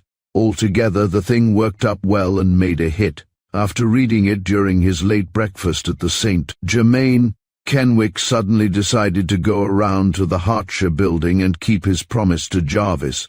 He found the photographer enveloped in a long black apron and rubber gloves. "Good boy!" he cried, slapping his visitor on the back. "I've been thinking about you and that cursed story you told me. Can't get the blamed thing out of my head. That was good stuff about the clairvoyant in the Clarion this morning. Where on earth do you dig up those oddities? I recognized your pen name." He hung Kenwick's coat in a shallow closet as he talked. "You are in the nick of time to help me with an experiment, if you will," he went on. "I want to do some research work on the human eye, and I've got to have a subject. I've got a lot of cards here, featuring optical illusions and that sort of thing. Do you mind helping me for, say, half an hour? You see, the human eye and brain are the ideal apparatus for perfecting the camera, and I'm working on an invention." Kenwick complied with alacrity, glad of the opportunity to get his mind off of himself. For almost an hour, Jarvis worked under the black hood of the tripod, while Kenwick reported on the images printed upon the cards. When the tests were finished and he rose to go, the photographer pushed aside his paraphernalia and wiped his forehead. "Hot as Hades under that thing," he cried. "Say, I was wondering the other day if you play golf. I used to go out and play with my brother at his club," Kenwick replied. "But it's been some time ago. I'd be a duffer at it now. Well, I've got a card that will let us into the club over in Claremont," Jarvis explained. "If you haven't got anything better to do, what do you say that we meet at the ferry? Building about 2 o'clock this afternoon and play a few holes over on the course. It's a great day to be outside. Can you make it?" "Yes, I think so." For a moment Kenwick stood looking at his host with an expression that puzzled Jarvis. Then abruptly he turned and went away.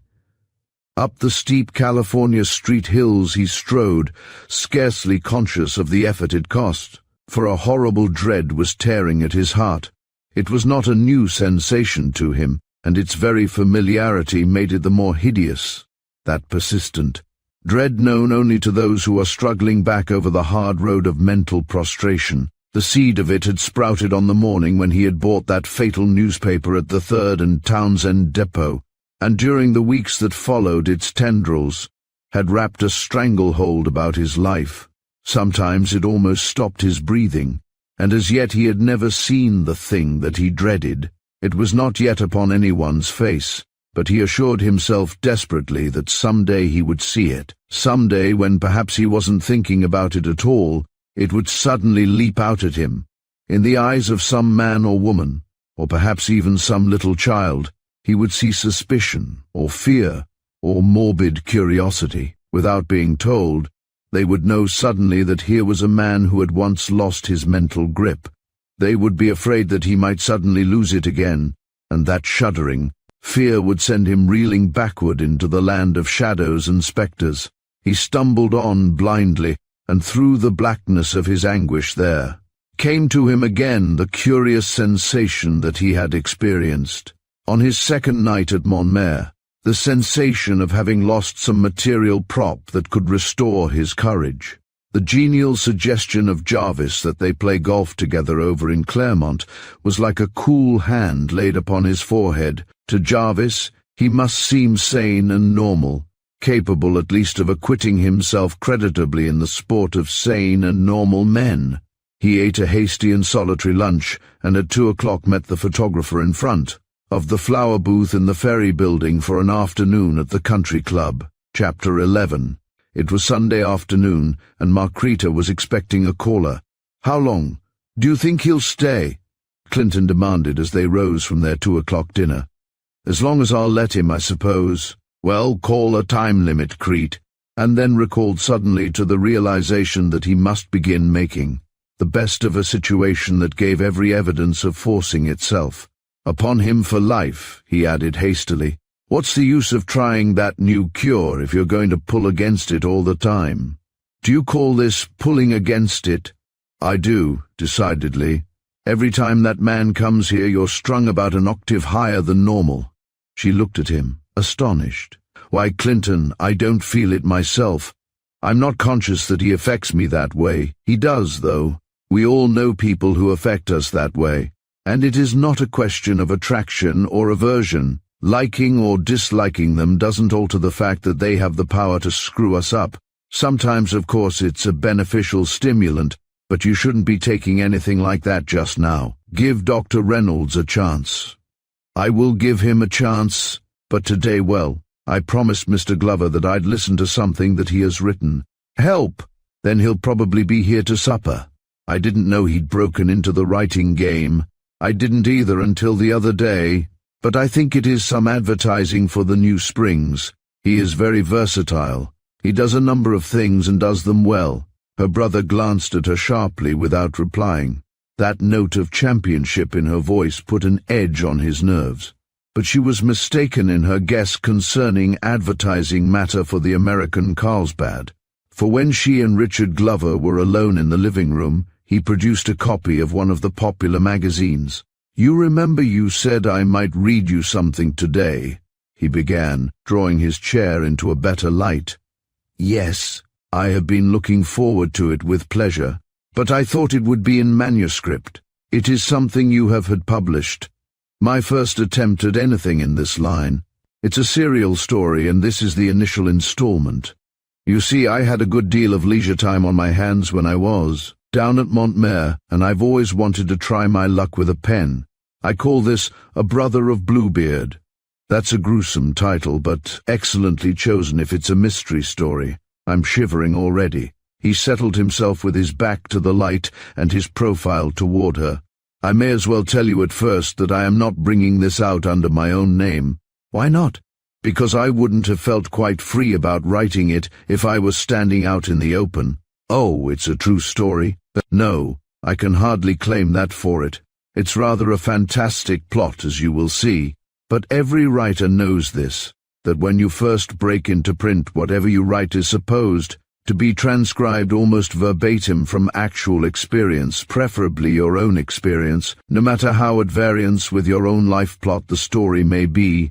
The people who know you will leap to the conclusion that it is rooted in autobiography. Imagination is the very last thing that our friends are willing to allow us." "What nom de plume do you use?" "Ralph Regan. It's short and snappy and sounds as if it might be genuine, don't you think?" He found the place and began to read in a resonant, well-modulated voice. The opening paragraph was a little stilted, a bit amateurish, but after that the story swung into bold and breathless action. It gripped its hero with a compelling force that held her tense and motionless in her chair. Only the sound of the reader's voice and the crisp crackle of paper when he turned a page broke the quiet of the room. Outside, a grey January mist engulfed the city, and electric bulbs from the houses across the street cut bleary patches in the mantle of fog. For almost an hour Richard Glover read in his clear, unhurried voice, and Margarita listened, her wide eyes fastened upon his face. When he had finished, with the irritating promise to be continued, he laid the periodical face down upon the library table and turned toward her. In his amber eyes was a new light. A railroad switchman who faces the company's president after saving a train from destruction might wear just that expression. Margarita seemed bereft of speech. She was staring at one of the lights in the house across the street, as though it had hypnotized her. One of the delicate white hands was clasped tight upon the arm of her chair. Richard Glover told himself that he had never seen her look so beautiful, and for the first time since he had known her, there was not a suggestion of invalidism in her tall, regal figure. She was wearing a filmy grey dress with a touch of pink that seemed to give a heightened flush to her cheeks. He allowed several seconds to pass. Was it possible, he was wondering, that this first story had won that tribute, most coveted by all authors, the tribute of breathless silence? Well, he ventured at last. What do you think of it? She brought her eyes back to the room, to the magazine lying face down upon the table, but not to him. I think, she said with a long sigh, that you are a wonderfully clever man. The light flickered out of his eyes. He leaned toward her with a pleading gesture. Is that all you are going to say to me? Isn't that enough? Wouldn't you rather have me say that than anything else? You know I wouldn't. You know that there are many other things that I would far rather have you say. He came over and stood beside her chair. Markrita, he begged, say just one of them. Say this, that you are glad to have me come here. I wrote that story for you, because I know that you value creative power more than anything else in the world. Are you glad that I did it? Are you glad that I brought it to you? She was looking at him now, all her ardent soul in her eyes. I am glad, she breathed. I can't tell you how glad. Then I think you ought to give me some reward. I ought to have at least— She put out her hand with the imperious little gesture that he had come to know well. Not just now. Please, not just now. You see, you have rather swept me off my feet. Isn't that enough for one day? It is enough, he assured her exultantly. And when, a few moments later, he climbed into the roadster that was waiting at the curb, he was repeating the 3 words over and over to himself like a hilarious refrain. Just at dusk, Clinton came home and found his sister still sitting in front of the gas logs where Richard Glover had left her. His steps startled her out of a reverie. Oh, it's you, Clint. I'm so glad you've come. The house has been full of ghosts. I suppose so. Glover come? Yes, he has come and gone. He reached down swiftly and felt one of her hands. It was icy. Something has happened, Crete. The words were not a question, but they demanded a reply, and she gave it without hesitation. Yes, something has happened. I've got to take some action about it too, but I haven't decided yet what it shall be. He stood on the hearthrug looking down at her with a curious mixture of annoyance and admiration in his eyes. It had always been so, he reflected.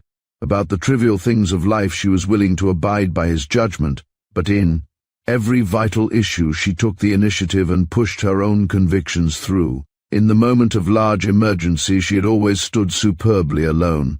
As he looked at her, a half-audible sigh escaped him. After all, this semblance of vitality was but the ephemeral stimulation of excitement, and he dreaded the bleak reaction from it, that sudden ebbing away of hope. Known to all of those who have kept long vigils beside sick beds. Let me manage it, whatever it is, he commanded. I've told you before that you're not strong enough for these emotional scenes. It isn't as if you were a well woman. She lapsed into silence, and he felt a sharp twinge of self-reproach. It was that double-edged remorse that chivalrous strength always feels when it reminds frailty of its weakness. Whatever it is, Crete, he hurried on, can't you defer the action until a more propitious time? Can't it wait until you are stronger? A little choking sound came from her. He stopped short in swift alarm. Never before in all the long years of her semi-invalidism had she let him see her give way to tears. He went to her, moving uncertainly as though through unfamiliar territory. She had covered her face with her hands, as though she could shut out with them the sounds of passionate sobbing. I'll never be any stronger, Clint. You know it. I know it. Why do we drag on with this miserable pretense? Oh, it is killing me, but it takes so long. Why can't I die? He recoiled before that cry, before the havoc that it revealed to him. Inwardly he cursed himself, and then he remembered Glover, as he might have remembered, a gun which he had accidentally discharged, believing it to be unloaded.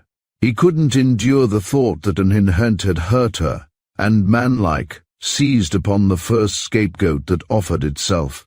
but he carefully refrained from a mention of the late caller, and when he spoke his voice was harsh with feeling.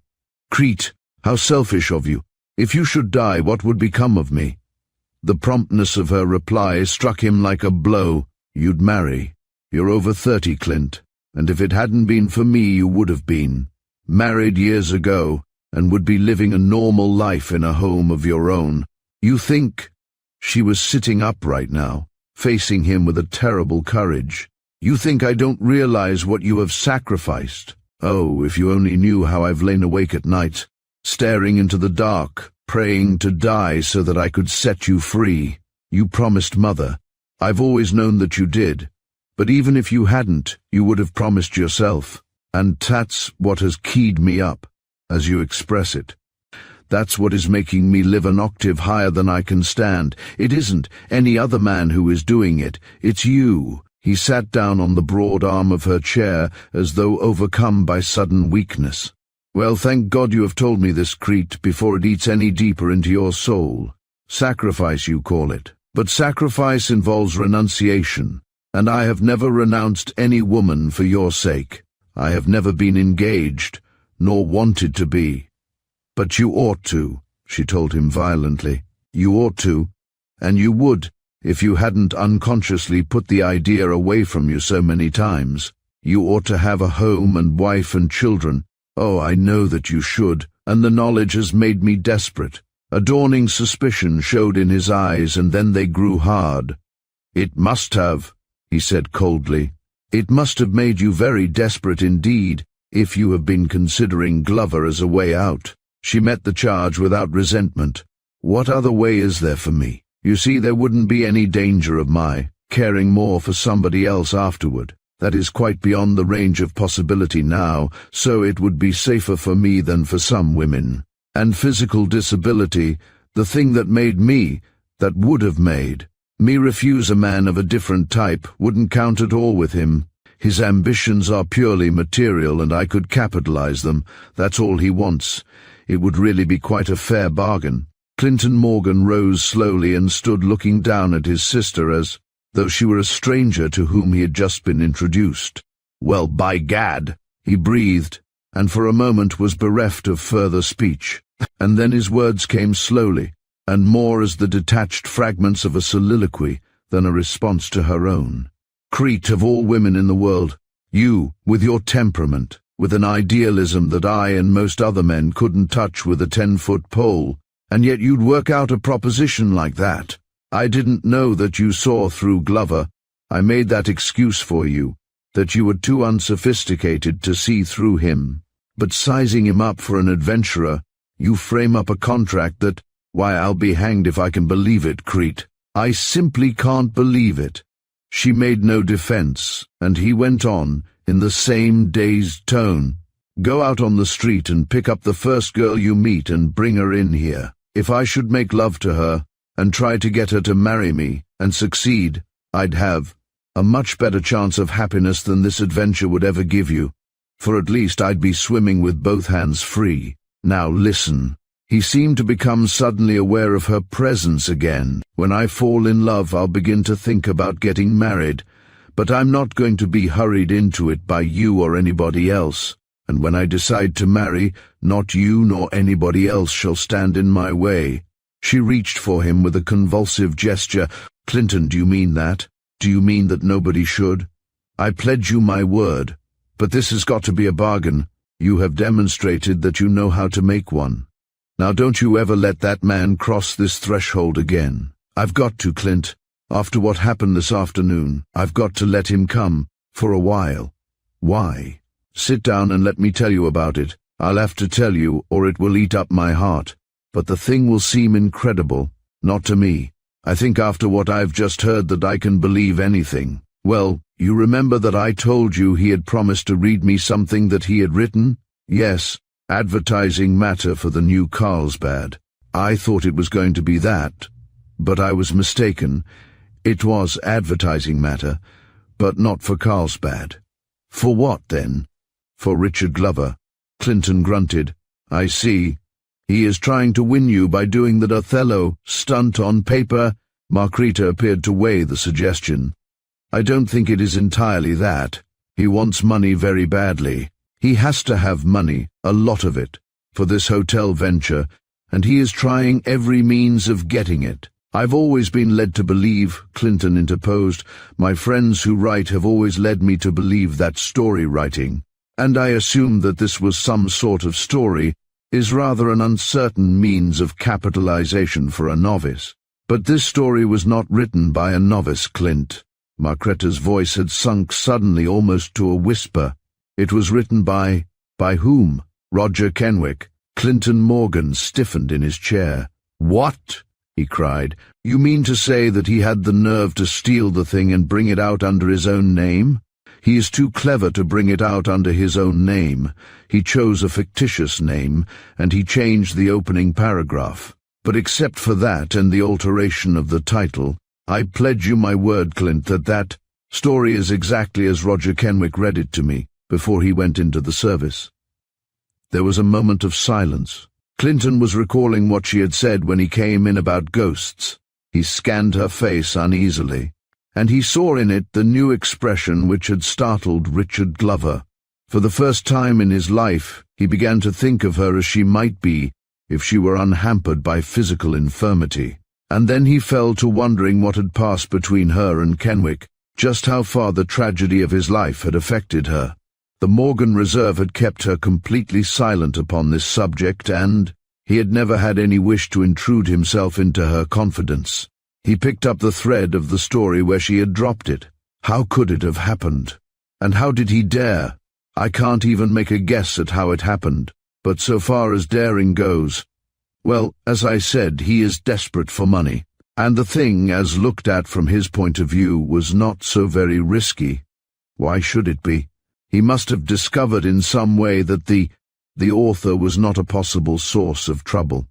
And who else could care about it? Never in his wildest dreams would anyone conjure up the possibility that I might know. He doesn't have the least idea, of course, that I ever knew the real author.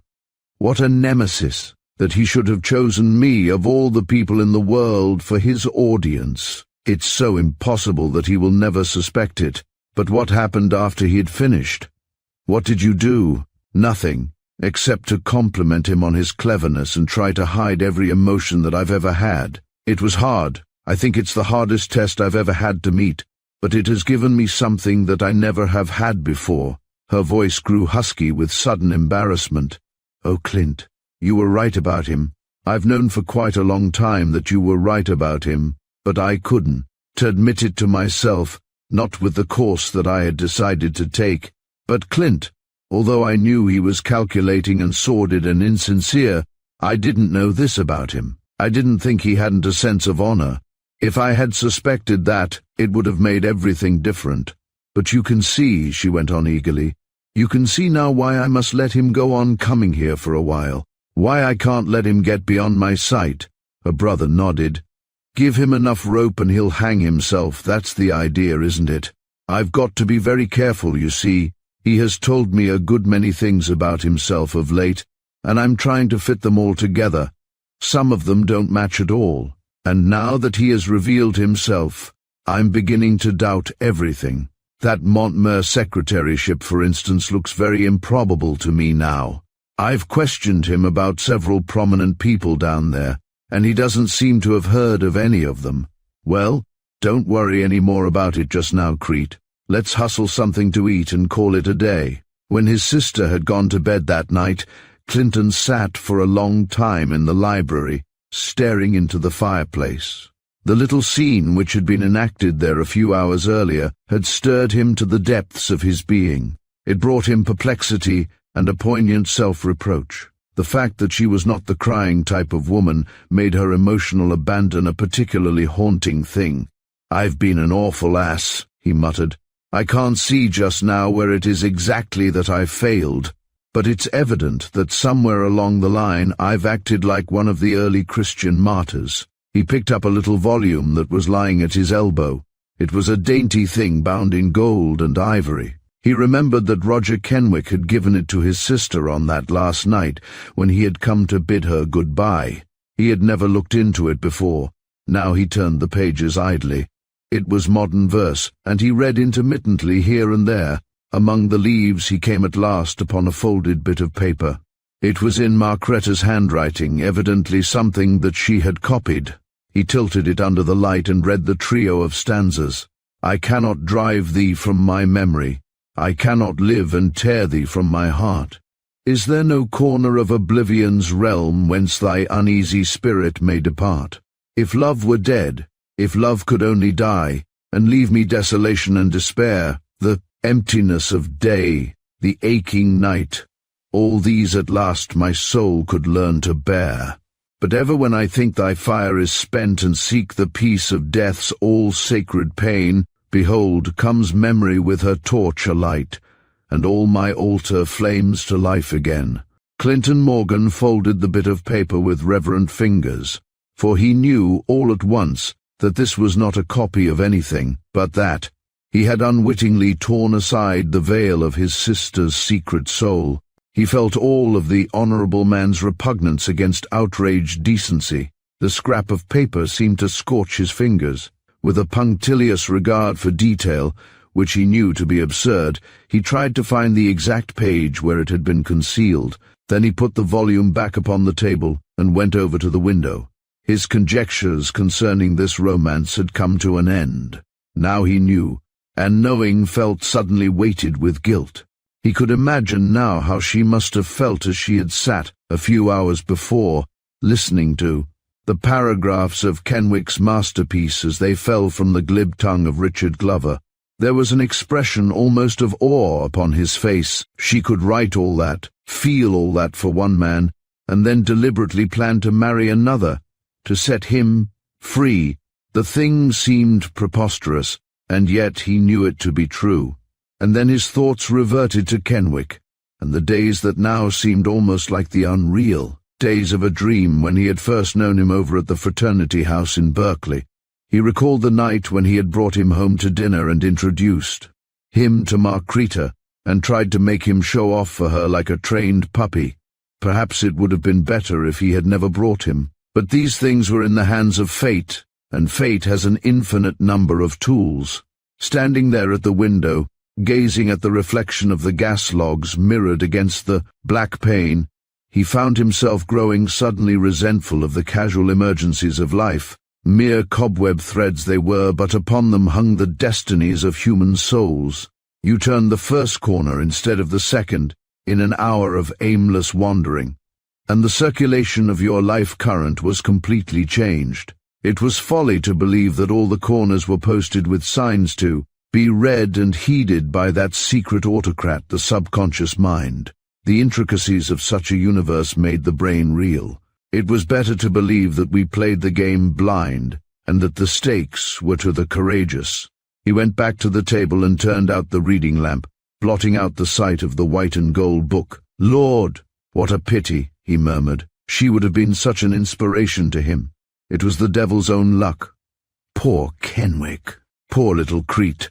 Chapter 12. Madame Rosalie was setting her stage for a caller. It was evidently to be an important client for cards, crystal, horoscope, Ouija board, and other handmaidens. To divination was set forth upon the table in the dim back parlour. The priestess herself, in her garnet-coloured robe, moved about the room with the noiselessness of a shadow. Although it was barely dusk, she drew the shades and swung the electric bulb over the end of the table. Then she stood surveying her work with the critical scrutiny of an artist, experimenting for the best light upon his picture. Her two brilliant eyes roved restlessly from one carefully arranged detail to another. Suddenly a footstep sounded outside, and there was a buzz of the electric bell. Madame Rosalie waited exactly the correct length of time before responding to its summons. The interval was expressive neither of eagerness nor indifference. When she returned to her sanctum, it was to usher into it a man who moved hurriedly, drew off a pair of heavy driving gloves, and tossed them into the Morris chair. The astrologist removed them quietly to a settee in a far corner of the apartment and seated herself in the chair. They say you're the eighth wonder of the world. Her visitor spoke with a thinly veiled sarcasm as he took his place under the light. I might as well tell you at the outset that I don't go in much for this sort of thing. I'm here upon the suggestion of somebody else. I've known a good many of you trance mediums, and my experience has been that you're strong on the future and weak on the past. You play safer that way, but it happens that I want help with the past more than with the future. What's the idea now? Are you going to hypnotize me? His voice was not antagonistic, only briskly businesslike. He might have been suggesting that he try on the suit of clothes which a salesman was proffering for his favor. Madame Rosalie answered in the low, slightly indifferent voice that had surprised Roger Kenwick. Hypnotism is a cooperative measure. I couldn't hypnotize you unless you were willing and would help me. He laughed. That's a good deal for you to admit. Most of you people claim to be able to do anything. Do you wish me to try to hypnotize you? No, I don't care about it especially. It takes a lot of time, doesn't it? Get busy on something that comes right down to brass tacks. She turned the crystal sphere slowly in her hand. You are obsessed by a fear, and you have reason to be.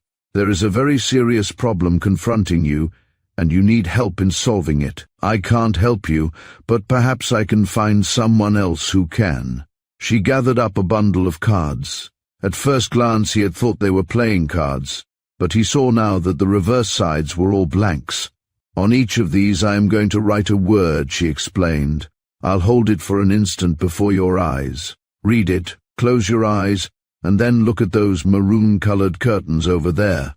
Without comment he followed these instructions. 10 minutes passed while the client glanced at the cards and then at the curtains. Sometimes his gaze strayed back to the bit of pasteboard before the medium had another one ready. By the end of the hour, she had cast his horoscope, read his palm, and performed other mystic rites. Then she settled back in the deep chair and announced herself ready to project the astral body. A few moments passed in absolute silence. The medium appeared to fall into a light slumber, and the man on the other side of the table was prepared to see her face contorted by the writhing pains of the trance victim, but it remained calm, almost deathlike. His shrewd eyes were sizing her up as she slept. He seemed almost to forget that he had come for spiritual counsel, and his gaze was calculating, speculative, as though he were considering her possibilities as an ally. Suddenly a voice came from the depths of the chair. It made him jump. It was not the voice of Madame Rosalie, but one that seemed vaguely familiar. Mastan is dead. The words died away in a kind of moan. After an interval of silence came the message. He says to tell you that you have found the criminal, and now is the time to act. She seemed to sink deeper into oblivion. The client waited a full minute. Then he leaned over and whispered through the stillness 2 words, "Rest hollow." The medium's head rolled from side to side on the cushions of the chair like that of a surgical patient who is trying to escape the ether sponge. "Gone," she muttered. "All gone." He swept aside the cards and Ouija board and leaned closer, his hands almost touching hers. The amused skepticism had died out of his amber eyes, and the question that he asked came in a tense whisper. "Where is Ralph Regan?" A frown drew the woman's heavy black brows together. "Gone," she murmured again. "Gone." It was not possible for him to determine from her tone whether she was answering his last question or merely repeating her response to Rest Hollow. He tried again, and after a moment the reply came slowly through stiff lips. "The way leads over a curving road. Follow that road to a place with a high stone fence where the gates stand always open. There you will find him." He settled back in his chair, his eyes resting, fascinated, upon the graven face. "Marston is here," she spoke in her own voice now, and there was in it a note of infinite weariness. "He has something to say to you." The man smiled grimly. "I should think he would. Tell him to go ahead, I'm listening. He says you must give up the first plan." She frowned in the effort of transmission. "And the second plan, and try the third. He says there is a woman working in the plan too. She has just begun to work in it. You must get her aid or she might—" He leaned forward eagerly. "Yes, she might what?" "I don't quite get it. It's a difficult control. But he seems to be afraid of that woman. He wants very much to warn you against—" She shivered slightly and opened her eyes. The man had left his seat and was standing close to her side. "I hope you got what you want," she said wearily. "I don't know when I've had a sitting that has cost so much." He crossed to the settee and picked up his gloves. "It must get on your nerves. Suppose we go out somewhere and have a little bite of supper. I know a place down on DuPont, no style about it, but they give you a great little meal. What do you say?" She glanced at the nickel clock upon the mantel. "It's almost 7, she demurred, "and I expect another client at 7:30. No more sittings tonight," he decreed. There was an almost insolent authority in his tone. "Time to call a halt. It's dinner time in heaven, and spirits must live. You're coming out with me. Get on your street togs, little witch." Without further protest she obeyed while her escort waited in the shabby entrance hall. At the curb he helped her into the roadster, and 5 minutes later they were seated at a small bare table in one of the popular bohemian restaurants of the downtown district. "No martinis anymore," he sighed, as he helped her out of her cheap coat with its imitation fur collar. "Life isn't what it used to be, is it?" His own hat and expensive-looking overcoat he hung upon the peg in a diamond-shaped mirror bearing the soap-written injunction, "Try our tamales, but they serve a placid little near beer in this place that helps some. Bring 2, waiter." When the attendant returned with the glasses, he tossed off the contents of his, at a gulp, but the woman sipped hers with the leisurely enjoyment of the epicure. Then she set it down and stabbed with her fork at the dish of green olives in the center of the table.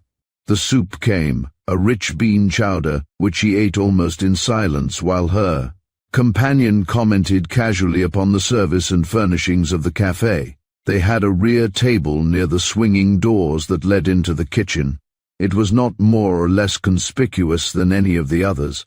The atmosphere of unconventionality which pervaded the place seemed to envelop all, its habitues in a sort of mystic veil that was in itself a guarantee of privacy. At the table nearest them, a girl was talking earnestly to a man who sat with his arm about her. Madame Rosalie, raising her eyes from her soup plate, encountered the bold, appraising stare of her escort. She returned it impersonally, and with the flicker of a smile, taking in the freckled eyes and the large, thin hands. And when she smiled, her face regained something of a former beauty. The man leaned toward her with a consciously confiding manner. "You call yourself Madame Rosalie," he said. "But isn't it really Mademoiselle?" Her smile deepened, but she gave him no answer. In the delicate lacy waist and white skirt which she had donned, she looked years younger. There was a ruby pendant at her throat, but she wore no other jewel. The garish light of the cafe, shining upon her straight black hair, gave it a luster that was like the dull gleam of jet. "Not Mademoiselle?"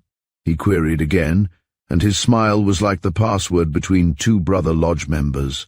And then Madame Rosalie lost some of her inscrutable reserve.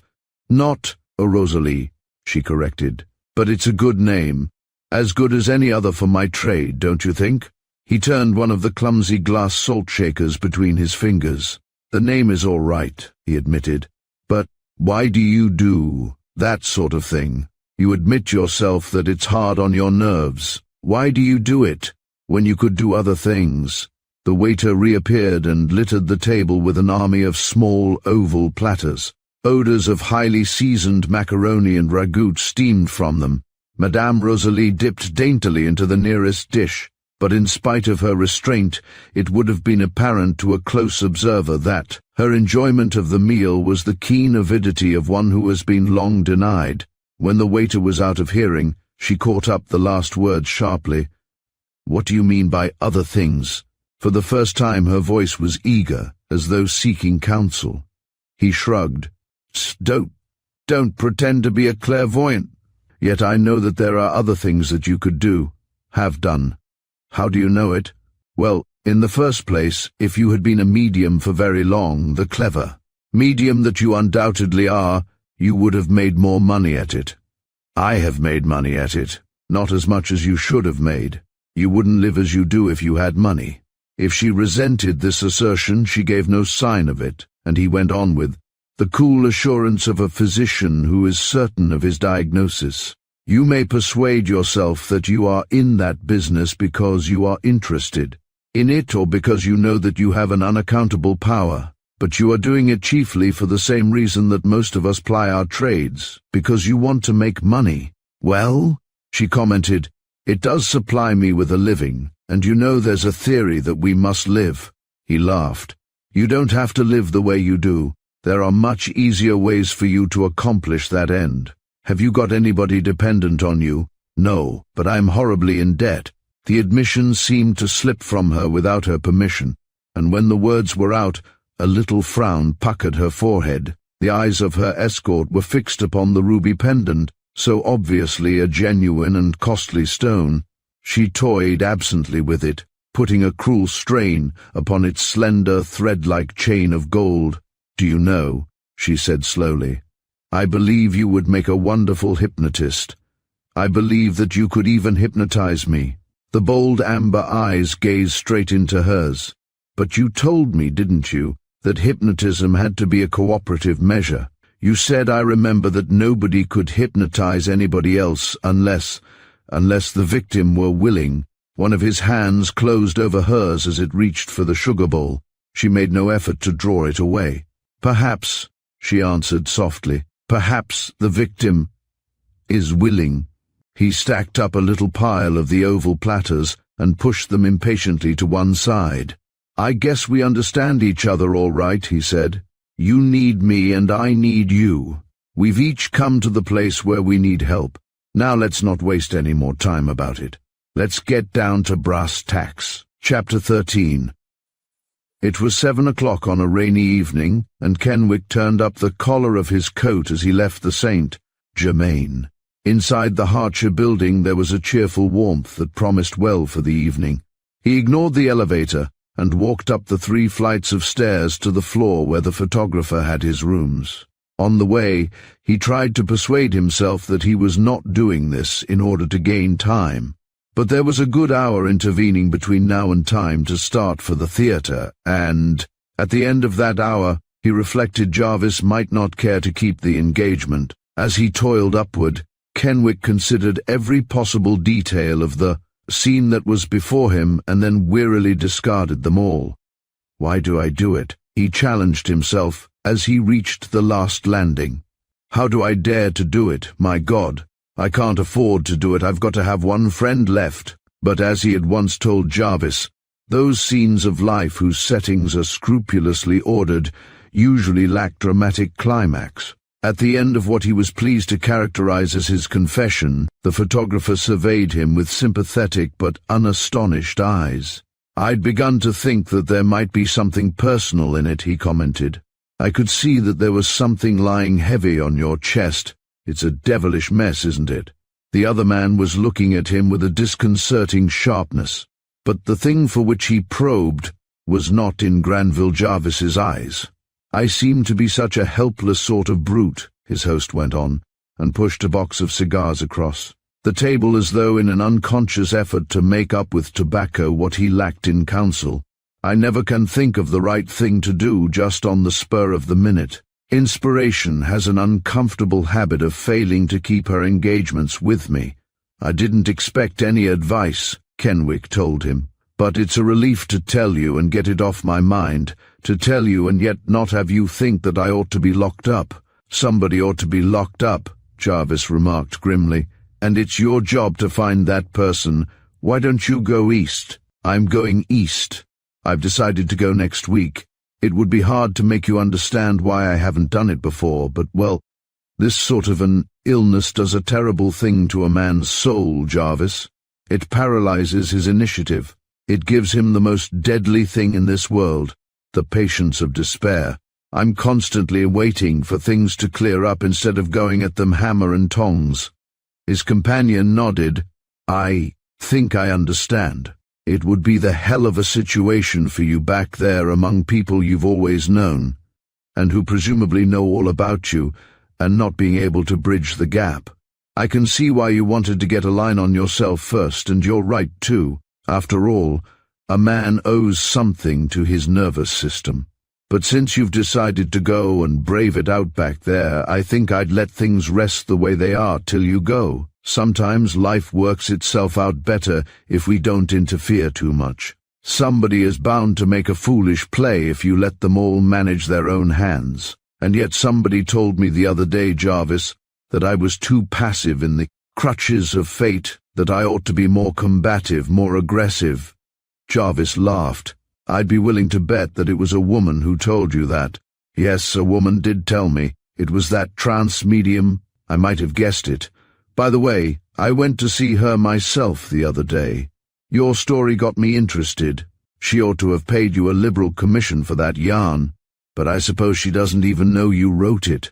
She struck me as being a mighty clever little woman. Well, it's after 8 o'clock. Let's go. They found their seats in the first row of the balcony. The house was brilliantly lighted and filling up rapidly. But although Jarvis had urged his companion to forget for a time the tangle in which he was enmeshed, it was he who returned to the theme while they sat waiting for the curtain to rise. The trouble is, there's a missing link in the chain somewhere. I don't mean an event, but a person. Somebody dealt those cards, of course, and whoever did it knows where the marked one is. The New York trip may be a wild goose chase after all. Did you ever think of hiring a detective to help you out? Yes, I've thought of it a lot. But somehow I don't want to do it. I don't want to have anybody mixed up in my affairs as intimately as that. I can't explain my feeling about it, but there is so much noise about this sort of thing if it once rises to the surface, and if there's any graft connected with my name, I'd like to keep the scandal private. Besides, he laughed with a tolerant self-indulgence, I don't suppose the person lives, Jarvis, who doesn't. I'd believe that way down inside of him somewhere, sleeping but never dead, is the genius of the detective. I've made a sort of a covenant with myself that I, and no other, shall run this thing to cover and do it without kicking up a noise. Jarvis was staring speculatively at the footlights.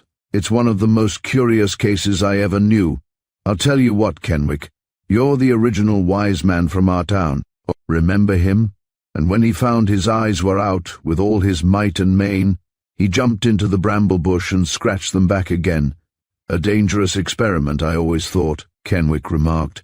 So is dynamite, but sometimes we have to use it, and nothing else will take its place. Are you advising me to put a bomb under somebody on the chance that it might be the man who shuffled the deck? No. I'm advising you to do the bramble bush stunt. Don't jump forward, jump back. What do you mean? Why, the more I think of it, the more I believe that the solution of this mystery is to be found in the place where it began. But where did it begin? So far as your knowledge of it extends, it began in the canyon or ravine or whatever place it was that you had the accident. If I'm not mistaken, Kenwick, that place is your bramble bush. The curtain rose upon the first act, and there was no opportunity for further conversation. It was during the intermission between the second and third acts that Jarvis, leaning over the balcony, said suddenly, "There's a friend of yours. 4th row on the right." Kenwick made a cursory examination of the seats and shook his head. "Don't see him. Don't see anybody I know here tonight except Aiken, our dramatic critic. This is a woman. Count 7 seats over in the 4th row. Isn't that lady in the garnet-colored coat your Madame Rosalie? You're right, it is. I thought I couldn't be mistaken. There's a certain air of distinction about that woman in spite of—" Jarvis stopped, for he saw that his companion was not listening. For a moment Kenwick sat there staring down at the 4th row like a man in a dream. Then he gripped Jarvis's arm. "Look!" he cried. "Down there with Madame Rosalie. What's the matter? You're such an excitable cuss, Kenwick. That fellow who's with her. Look, Jarvis, that's the man." "What man?" "The man we've been talking about, my missing link." Together they leaned over the balcony and scrutinized, with the intent gaze of a pair of detectives, the couple in the 4th row right. It may have been coincidence, or it may have been that species of visual hypnotism known to us all, which suddenly impelled Madame Rosalie's escort to turn in his seat. His eyes swept the house with a casual glance, then lifted to the balcony. Slowly they surveyed the arc of faces above the lights. The two men leaning toward him did not move. In another instant he had found them, and for a full minute he and Roger Kenwick held each other. And then the theatre went black as the curtain rose on the last act. Just before it was over, Kenwick bade his companion a hurried farewell. "I'm going down and introduce myself to that fellow. I know I've seen him before somewhere, and he may be able to give me my clue. You don't mind if I break away? I want to catch him before he is lost in the crowd." But this hope was thwarted, for hurrying down the aisle in that moment before the rush of exit, while the audience was finding its wraps, he found 2 seats in the 4th row empty. Slowly he walked back to the Saint Germain, his thoughts in a tumult. Why should they have wanted to leave before the end of as good a performance as that? Something must have happened. Could it be that they had wanted to escape him? At such long range it hadn't been possible for him to determine whether or not there was a flash of recognition in the other man's eyes, but his mysterious disappearance was haunting. On the following morning, before going to the Clarion office, he took a car out to Fillmore Street. At Madame Rosalie's shabby home, a man in shirt-sleeves opened the door. "Oh, she don't live here anymore," he explained to the caller. "She moved a week ago. I'm getting the place ready for a new tenant. Do you know where she went?" The man grinned. "Them mediums don't generally leave no forwardin' address. Their motto is keep movin'. I will say, though, that the Rosalie woman was a perfect lady and paid her rent regular in advance." Kenwick walked away, turning this latest development slowly in his mind, looking at it from every angle. At his office he worked mechanically, scarcely conscious of what he wrote. He was in 2 minds now about the Eastern trip. Perhaps it would be better to take Jarvis's advice and let things have their head a bit longer, and he was certain of some of his facts now. The face of the man in the 4th row had been like the flash of a torch at midnight. For most of the night he had been awake, going back over the painful trail of the past, fitting some of its previously incomprehensible details into their places. What a curious mosaic his life had been, what contrasts of light and shade. But as for going back to Montmartre, the idea made him shudder. No, that was one thing he would not do. It would be like courting the return of a nightmare. At 4 o'clock he left the office and went to keep an appointment with Dr. Gregson Bennett in the physician's building. Dr. Bennett belonged to that class of specialists who designate their business quarters in plural terms. His offices comprised a suite of 4 rooms. The sign on the door of the first one invited the caller to enter, unheralded. Complying with this injunction, Kenwick found himself in a well-lighted chamber, containing a massive collection of light green upholstery and an assortment of foreign-looking pictures artfully selected to convey the impression that their owner was on chummy terms with the capitals of Europe. As the door closed automatically behind him, a white uniformed figure appeared, like a perfectly trained cuckoo, from the adjoining room and announced in level tones, "The doctor will see you in just a minute." Kenwick accepted this assurance with the grave credulity that one fiction-maker accords another. He glanced at the 5 other patients already awaiting their turns and picked up a magazine. By 4:30 he had read the jokes in the back of anybody's magazine for the preceding 6 months. No physician in reputable standing ever removes old numbers of periodicals from his files. For what better testimony can he offer in support of his claim upon a long-established practice? As Kenwick read, he was aware that his companions were being summoned one by one to embark upon that mysterious journey from whose bourne no traveller returns, departure having been arranged for around some obscure corner to prevent exchange between arriving and retreating patient of a look, stop, listen, signal. By 5 o'clock only one other patient besides himself remained, a little woman in shiny serge suit and passy summer hat. Kenwick put down his magazine with a long-drawn sigh, and she smiled in patient sympathy. "Gets pretty tiresome waitin', doesn't it?"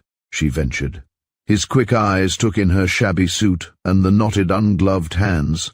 She was probably the mother of a growing family, he reflected, and would not get home in time now to prepare dinner.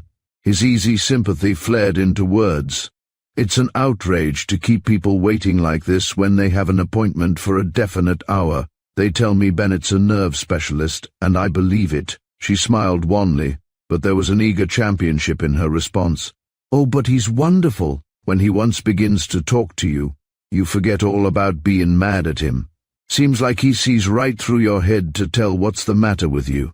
The white uniform appeared and pronounced a name, Mr. Kenwick. He rose and followed her through the door. The second room was like the first, minus reading matter and plus wall charts. Here he sat, gazing at the fire escapes on the opposite building, while the white uniform made a not completely satisfying attempt to collect family statistics. And then, at last, the door of the third room opened, and Dr. Bennett himself emerged. He was enveloped in a heavy white apron that recalled to Kenwick's mind the pictures he had seen in the agricultural magazines featuring model dairying, but if the specialist had been slow to admit him, he was equally reluctant to let him go. When he had finished his examination, Kenwick stood beside the couch in the fourth and last room, pulling on his coat. "Then you think I'm in pretty good condition, Doctor?" Through the half-open door, he could see the white uniform hovering like an emblem of peace above a steaming basin of warlike instruments. "I should say," the physician told him slowly, "that you are absolutely sound. Your nerves are a bit too highly charged, but I imagine that is more a matter of temperament than overstrain. Is that all?" "No, that isn't all. The history of your case as you have given it to me is a most interesting one, and you were right to let me make the examination and form my own conclusions before telling me anything about your history. I wish it were possible for you to recall the name of the physician who handled your case in France. I'd like to get the scientific beginning of the story. Without it I can only make a guess, and guessing is not satisfactory. But I think that in his place I should have taken the chance and operated. However, you can't judge. He may not have had the proper equipment. I wish you would come around next Saturday when the office is closed, and let me make some X-ray plates. I'd like to display them at the medical convention in April. And what do you advise me to do for my mental health?" "Forget your mental health. Take some regular out-of-door exercise and mix with your friends. I can't give you any better prescription than that. If it was something done up in pink paper, you'd be more apt to take it, I know." Kenwick walked back through the darkening streets with a feeling of exultation. The pendulum of his despair was swinging backward to a height only attained by those who can plumb the depths of wretchedness. For the first time in 6 weeks he felt his old defiance of life, and recalling the pale ghost of a former prayer, he was ashamed of its cowardice. That never happens to the desperate and the lonely, he reminded himself grimly. The best security on earth for a prolonged life is to express a sincere desire to die. After that, you lead a charmed existence. Houses burn to the ground and not one inmate escapes. Ships go down with everybody aboard. Pedestrians are run over by cars and shot by thugs, but none of these things come near the man who courts them. They overtake those whom others find it hard to spare, those whose lives are vivid with purpose. As he walked back to the hotel, he found himself thinking of Margreta again. Had he ever really made a place for himself in her life? Whether he had or not, he knew that he had never, even in his blackest moments, given her up. All the plans for his future centered still about her. Well, he had a fight before him now, and not until he won it would he make himself known at the house on Pine Street. On the corner, a newsboy thrust a paper under his face. He waved it aside. "I can read all that bunk for nothing, Sonny," he told him cheerfully. The huge headlines filled him with a spiritual nausea, the chronicle of the day's tragedies for the public to batten upon. Was there never to be an end to America's greed for the sensational? At the St. Germain, the clerk handed him a telephone call. It was from Jarvis and urged him to call him up immediately. In his own room, Kenwick complied with this request. The voice of the Southerner came to him, sharply commanding. Over the wire. "Can you come around right away? I want to talk it over with you." "Talk what over?" Kenwick's voice was almost defiant. "Why, haven't you seen it?" "Well, come around anyway. I'll be here for the next hour." When Kenwick arrived at the Harcher, he found the photographer sorting over a pile of films, but as his guest entered, he swept these into a pasteboard box and cleared off a chair for him. "Where have you been?" he demanded. "I called you at the hotel and the Clarion office twice." Kenwick gave him a brief account of the last 2 hours. Jarvis grunted. "Well, I don't blame you for wanting to get the seal of scientific approval, but I can't believe that you haven't read the record yet. And you a newspaper man." He fished the paper out from under a stack of developing trays and searched the columns of the second page. "Remember what I suggested to you last night, that you let things take their own course for a while? Well, it seems that they've been taking them in rather a headlong fashion." He creased back the page and handed the paper to Kenwick. "Read that and see if it doesn't give you something of a jolt." He took the paper. The headlines at the top of the third page riveted themselves upon his brain. "Relative seeks missing man body of Roger Kenwick to be exhumed at Mont. The body of Roger Kenwick, son of the late Charles Kenwick of New York, who died at Rest Hollow last November, is to be exhumed for examination on the demand of Mrs. Hilda Fanwell of Reno, Nevada. Mrs. Fanwell, a widow, arrived from her home last week in search of her brother, Ralph Regan, who has been a resident of Montmere for the last 2 years. A letter received from him in the early part of November indicated, according to the sister's statement, that he was in failing health, being unable to come to him then, owing to the illness of her husband. Mrs. Fanwell wrote several letters, none of which were answered. The description of her brother, which he furnished the police, has resulted in a demand to the authorities to have the body of Roger Kenwick exhumed." Kenwick let the paper slide to the table. "My lord," he murmured. "Jarvis, what would you do about it? Why should you do anything about it? This Fanwell woman is apparently the oldest gold dust twin. Let her do your work." But Kenwick's eyes were still fixed upon the paper. Over it a drop of acid from the developing tray was eating a slow passage. "But to see my name tied up to a gruesome thing like that, why, you can't imagine how it gives me the feeling that I've just begun on this thing, and I thought when I came in here that I had all the cards in my hands." He got up from the table slowly, like a hospital patient testing his strength on the first day out of bed, and Jarvis, after one glance at his pale face, rose too. "You've got nothing to worry about," he began. But Kenwick waved the soothing aside with a fierce impatience. "Nothing to worry about?" he cried hotly. "Don't offer me that stuff, Jarvis. How do I know? How can I ever know what I may have done during those ghastly 10 months? Chapter 14. When Kenwick entered the St. Germain on the evening after his interview with Jarvis, a man rose from the farther corner of the lobby and came toward him. "Kenwick!" he cried, and held out his hand. "I thought you never would come. I've been waiting here an eternity." It was Clinton Morgan. When the first, somewhat incoherent greetings were over, and the two men sat facing each other, across Kenwick's untidy writing table, a moment of embarrassed silence fell between them.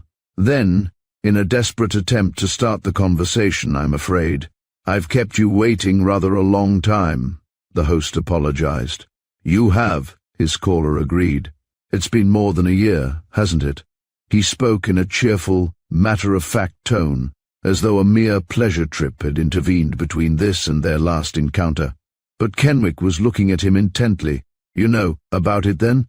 "Yes, we know all about it." Clinton Morgan leaned over and put his hand affectionately upon the other man's shoulder. "And by George, Kenwick, I congratulate you. I congratulate you from the bottom of my heart. It was 1 chance against 1,000 that you could win out. It's a miracle." Kenwick was scarcely conscious of the last sentences. His attention had stopped short at that word "we." He reached down and picked a burnt match from the carpet as he asked, with a pathetic attempt at formal courtesy, "How is your sister?" "Getting well, I believe. She has been, well, this case of yours is a most enthralling one, Kenwick. Anybody would be interested, but particularly anyone who has known you." We have been following it with great interest. Kenwick looked at him incredulously. How could you? The caller shifted his position uneasily. Well, that's rather a long story, and Markrita might prefer to tell you part of it herself. And that brings me to my errand. I came here to ask you up to the house. We've just got the old place fixed over and— He glanced at his watch. It's not 9 o'clock yet. If you haven't something else on hand that— Kenwick cut in almost harshly. Are you sure that your sister would care to see me? That she wouldn't perhaps be, well, afraid of me? Morgan laughed. Well, I'll be there, you know, if you should get violent and begin throwing things around. But the other man's face did not relax. His voice came low and strained, as though it were being let out cautiously under high gear. You don't understand. Nobody can, I suppose, who hasn't been through this experience. His nervous hands stiffened upon the arms of the chair. I tell you, Morgan, it's easier for a denizen of the underworld to live, down her reputation and achieve a reputable place in society than for a man or woman to regain the confidence of the world after a period of, well, I may as well out with the damned word, insanity. Don't call it that, Kenwick. It wasn't that in the trenches you got a blow that put you out of commission, but you were simply in a dazed condition, mental aberration beginning with melancholia. You were never violently insane, never dangerous to anybody else. How do you know? How do I know? I've suffered the anguish of hell wondering about it. Somebody may have been killed in that accident that restored me to life. It may have been all my fault. I don't know. I've spent the last month trying to find out in a quiet way. I suppose you think I'm a coward for not going at it more directly. He looked at his companion with a defiant appeal in his eyes. But there were reasons why I didn't want to kick up a lot of notoriety about myself. For any harm that ever came to man or woman through me, I'm eager to pay. No court decision would have to make me do it. No court decision could keep me from doing it. But I wanted to save my name if I could. I wanted to save my name so that sometime it might be fit. I know, Clinton Morgan interrupted hastily. The memory of that traitorous bit of paper which he had discovered in the gold and ivory book came back to him and brought a guilty flush to his cheeks. Whether he would or no, he seemed to hold in his own hands all the threads of this tragic romance. A line of Markrita's lyric drifted through his brain. Whence thy uneasy spirit may depart? How well that word had been chosen to describe and conceal the living death which this man had suffered. You see, Kenwick went on, I'm the spiritual counterpart of the man without a country. I don't belong anywhere, and, more than that, I'm a charge on the public conscience. Everybody who knows about my period of incompetency belongs to an unofficial vigilance committee, whose duty it is to warn society against me. Clinton groped for a reply, but words would not come, and the fact that there was no bitterness in the other man's voice, but only the level monotony which is achieved by long suppression, made it infinitely pathetic. If it suited your whim to do so, Kenwick continued, you might reverse. The usual order of dining begin with pie and end with soup, and the public would regard it either as a new cure for dyspepsia or an eccentricity of genius. But if I should try it, somebody would immediately suggest that I shouldn't be allowed at large. It's the irony of fate that I, who have always had a contempt for the trivial conventions of life, such a contempt, that my sister-in-law never quite trusted me in polite society, should now be in a cowering bondage to them. I live all my days in a horror of doing something that might appear erratic, and I spend the nights going back over every inch of the road to see if I have. Why don't the adherents of the fire and brimstone theory picture hell as a place where we can never act on impulse, as a place which dooms us forever to a hideous self-consciousness? Clinton Morgan spoke with a sort of angry championship. You've had tough luck, my boy, the toughest kind of luck, but you've come out of it all right. By George, you can show the world now that you've come out on top. I haven't come out, that's just the trouble. I'll never be out of the woods until I've accounted for them. Did you read last night's paper, Morgan? Yes, that's one thing that brought me here. Let me tell you something, Kenwick. Until about a week ago we thought you were dead, and we were relieved, for we felt that it was a happy release for you, your only way out. And then one day, not long ago, we got a clue. He still clung to the plural pronoun. We fell over a clue, you might say, which aroused our suspicions, and we followed it down." "You followed it down?" Kenwick cried. "You cared enough about it for that?" His friend's reply came through guarded lips. "You have suffered horribly during these past months," he said. "But you are not the only one who has suffered." Kenwick glanced at him sharply. Then he seemed to sense the delicacy of the other man's position. "It's just this," Kenwick explained after a moment of silence. "Since this thing fell on me, I instinctively divide all people into two classes. Those who knew me before it happened, and those who have only known me since. With the second group, I'm always wondering if they are still unsuspecting. With the first, I'm wondering if they will ever be convinced. But go on with your story. What did you do about the clue?" "I'll tell you about that later. It's enough to say right now that Richard Glover—" "Glover!" The words seemed to explode from Kenwick's lips. He leaped to his feet. "That's the name!" he cried. "That's the name that I've been groping after for 2 days. Sometimes I almost had it, and then it would escape me. I had an idea fixed in my mind somehow that it began with a B. Why, I saw that fellow at the theatre the other night, Morgan. It was a most curious thing, for as soon as my eyes lighted on him, the vacuum in my mind was suddenly filled. I remember travelling across the continent with him. I remember my brother Everett introducing me to him one day at home before I came west this last time. That's all I do remember about him, but it sort of connects things in my brain. I wanted to talk to him the other night and see if he couldn't help me clear things up, but when I got down to his seat, he was gone. I don't know whether he had recognized me too or not, but even so, I can't account for his wanting to avoid me. I haven't got anything against him. I might have thought the whole thing was a hallucination, for I never quite trust my own senses now, but I had a reliable witness. Now what I want to know is, why should Glover be afraid to meet me? If you'll come up to the house, Morgan suggested again, we may be able to straighten out some of these things. When they arrived a few minutes later, at the Pine Street home, Clinton lingered outside, fussing with the engine of his car, and Roger Kenwick went alone to meet Margarita. He found her in the fire-lighted living room where he had parted from her, and she came to greet him, with that slow grace that he knew so well, and that seemed now to stop the beating of his heart. But if either of them had expected the first moments of reunion to melt away the shadows that lay between them, they were disappointed, for the fires of memory burned deep, and the ghastly suffering with which the 2 years of separation had been freighted had left marks that were not to be obliterated by those words of carefully casual welcome. In spite of their efforts at commonplace dialogue, they spoke to each other in the subdued voices of those who converse in the presence of death. By tacit consent they avoided, during the first half-hour, all mention of the tragedy which had separated them. "We've just had the house done over," Margarita was saying as her brother entered. "During the war it was a sanitarium, and although it has all been retinted and there are new hangings everywhere, Clinton says it still smells of anesthetics. I tell him it's only his imagination. Do you get any odor of ether?" "No," Kenwick answered. He found talking horribly difficult.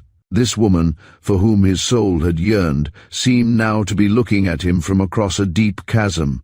Between them stretched the bramble bush, a tangle of underbrush, stark sycamore trees that rattled hideously in. The winter wind uprooted madrone bushes, stretching distorted claws heavenward in a mute appeal for vengeance. And insistently now the question beat against his brain. Had he ever succeeded in crossing that ravine? Would he ever really succeed in crossing it? With the clutch of desperation he clung to the verdict of Dr. Gregson Bennett, as he had once clung for support to those grim, high-backed chairs at Rest Hollow. He recalled having once read the story of an ex-convict coming home after his release from the penitentiary to meet that most crucial of all punishments, the eyes of the woman that he loved. To his supersensitive soul, the stigma attached to him was something that was worse than crime. a thing that branded deeper and more indelibly. That it had come to him in the discharge of duty weighed not a jot on his account sheet. He told himself that it had been a judgment. He had always been a worshipper of intellect. It had seemed to him the one enduring possession, and now it had proved itself even more ephemeral than physical health. As his eyes rested upon her, unconscious of their own sadness, he knew all at once that Margarita understood and was trying to make it easy for him. "The only way to make this easy for me," he heard himself saying suddenly, "is to drag it out into the light. As long as the past lies shrouded between us, we will never be able to forget it." It was 11 o'clock when Kenwick went down the steps of the Morgan home. He refused Clinton's invitation to ride back in the car, for he wanted to walk on and on forever in the glorious starlight. There were no stars. A grey fog had rolled in from the bay and spread itself like a huge blotter across the heavens, but he was unaware of it. Even the streetlights, shining dimly as through frosted glass, seemed to shed across his path a supernatural radiance.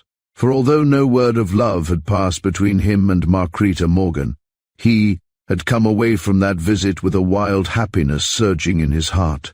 There had been no effort to re-establish life upon its old basis. Margarita, with what seemed to him an almost superhuman tact, had divined the ghastly futility of such an endeavor, and instead she had conveyed to him by some indescribable method of her own the assurance that she would welcome with unquestioning faith the opening of a new and happier era. As he had sat there in the comfort of that living room, where on a night not long ago he had caught a glint of a departed glory, desire and something finer had struggled for supremacy in his soul.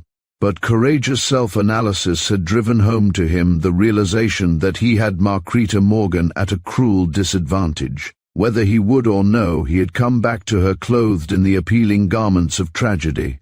He was a pensioner on her sympathy and in her eagerness to restore. To him, his lost heritage, she had unconsciously disarmed herself. The temptation to cherish and set a jealous guard upon such an advantage has overpowered men and women innumerable. Kenwick sensed the treacherous sweetness of it flooding his heart like the seductive fragrance of some rare perfume, and then in a sudden fury he tore himself free of it. "By God, I haven't got as deep in as that," he muttered, and was unconscious that he said the words aloud. "I haven't sunk so deep that I'd pull myself up that way." He buttoned his overcoat about him, conscious for the first time of the chill breeze. Not yet, he reminded himself sharply. Not yet did he have the right to conquer.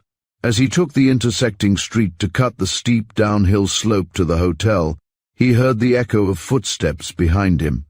He quickened his gait, impatient of any distracting element, and was instantly aware that the other footsteps had quickened theirs. For half a block he walked at a round pace. Then he stopped short and waited for the other pedestrian to overtake him.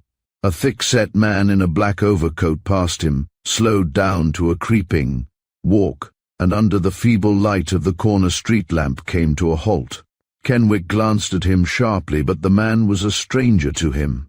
He passed on unaccosted, but as he was stepping from the curb, the stranger loomed up suddenly behind him. "Stop!" he commanded. Kenwick turned. A heavy hand was laid upon his arm. He stood waiting, under the gleam of the bleary light, detained more by curiosity than by the grip upon his arm. From the burly figure came a burly voice. "You are Roger Kenwick." It was not a question, but the other man gave it sharp-voiced response. "Yes. What is it to you?" "A good deal to me. I've been waiting for you. Some people wouldn't have waited, but I'm a gentleman, and I let you have your visit out with the lady. We'll take the rest of the walk together. Beastly night, isn't it?" Kenwick did not move, and his voice was more astonished than resentful. "I think you've made a mistake in your man. You say you have been waiting for me." The burly man began to walk slowly away, and Kenwick fell into step beside him. "Yea, I've been waiting for you, and even if I hadn't been, I might have got suspicious a minute or so ago. Let me give you a tip for your own good. Don't talk to yourself in public. It's a bad habit for anybody in your line of trade." Kenwick stopped short. "What do you mean?" "I mean, Mr. Kenwick, that you are under arrest." The slanting pavement seemed suddenly to be moving of its own accord, and Kenwick felt it carrying him along as though he were on an escalator. Then he heard himself ask dully, "What for?" The officer looked bored, but he stood there waiting in grim patience for his companion to regain the power of locomotion. "I asked you what for," Kenwick repeated sharply. "You've made a mistake, but you've got to answer that question. If I'm going to be hauled into jail, the law gives me the right to know why." "Oh, cut it out," the other admonished. "You're surprised, all right. They always are. But I'll say this for you, Mr. Kenwick, there's nothing amateurish about your work. Plans all laid to make a quiet getaway east, but no dodging around cheap lodging houses for yours. Business as usual, and friends kept happy and unsuspecting, everything strictly on the level. You know as well as I do why I'm on your track. You're wanted for murder, for the murder of Ralph Regan." Chapter 15.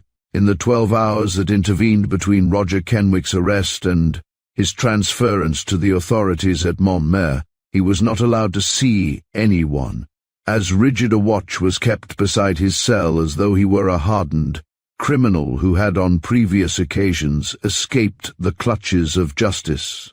Even reporters were denied admittance, but he was permitted, in courtesy to his former position as journalist, to read the papers.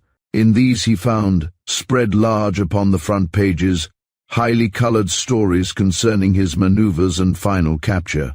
Only the Clarion story was conservative and hinted at a colossal mistake which would lead later to more sensational developments. When he left San Francisco, heavily handcuffed, a crowd followed to the depot. The trip down the coast was uneventful, and he sat staring out of the window, recalling his former ride through that same country when the pruners had waved their shears to him in a sort of voiceless godspeed. There were no pruners visible from the car window now, and the stark stretches of orchard looked bleak and desolate. The bare, tangled branches of the roadside poplars showed against the dull January sky like intricate designs of lacework. They seemed to Kenwick to have lost the comforting warmth of their leaves just when they needed them most. It was almost dusk when the train drew into Montmer, and here another crowd was waiting. The engine appeared to plough its way through them. Never had the quiet little city been so stirred. Never in all its decorous history had the white spotlight of sensationalism played upon it. It knew that its name was featured in every newspaper of the country, and Kenwick found the Montmer papers even more lavish in descriptive detail than those of the city had been.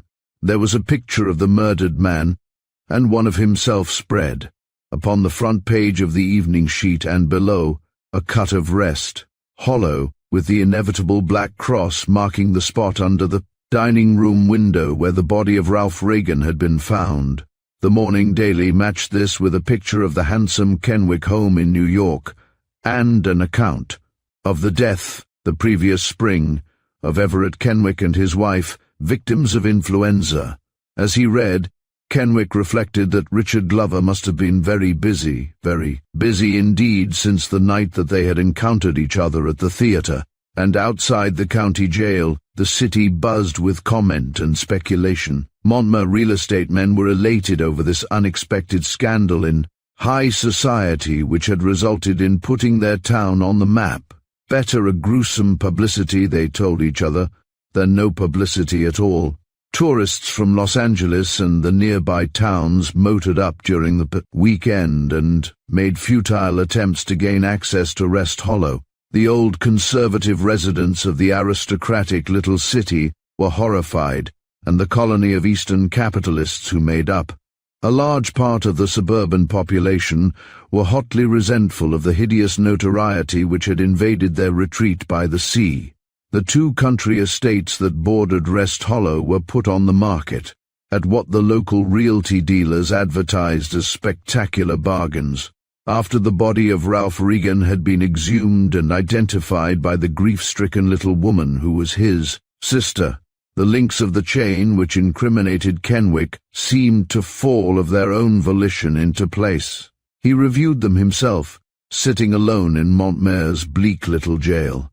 There would be first the testimony of the coroner, who would describe the gunshot wound, and then the evidence that he, Kenwick, had been armed on that fatal night. The woman, or whoever it was that occupied the right wing of the house, would narrate in detail all that he had said about being a good shot, and would doubtless follow this with the testimony that he was obviously looking for trouble. The revolver, which he had left on the table in the den, would add its mute confirmation of these assertions, and his own mode of departure from that house under such circumstances was sufficient in itself to send him to the electric chair without any further testimony. Glover would be, of course, the star witness for the state, and against his glib and convincing story would be pitted the word of a man known to have been of an unsound state of mind and never proved to have recovered from it.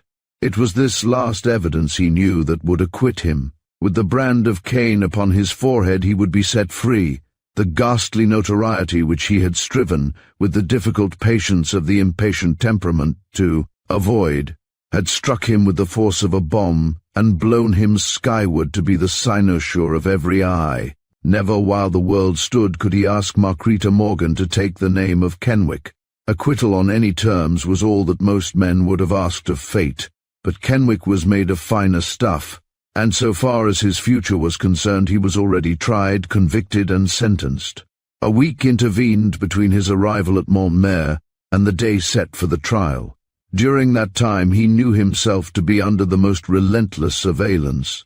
By day and by night his every act was watched. With his food they brought him neither knife nor fork. On the second day of this startling omission he smiled grimly at the attendant.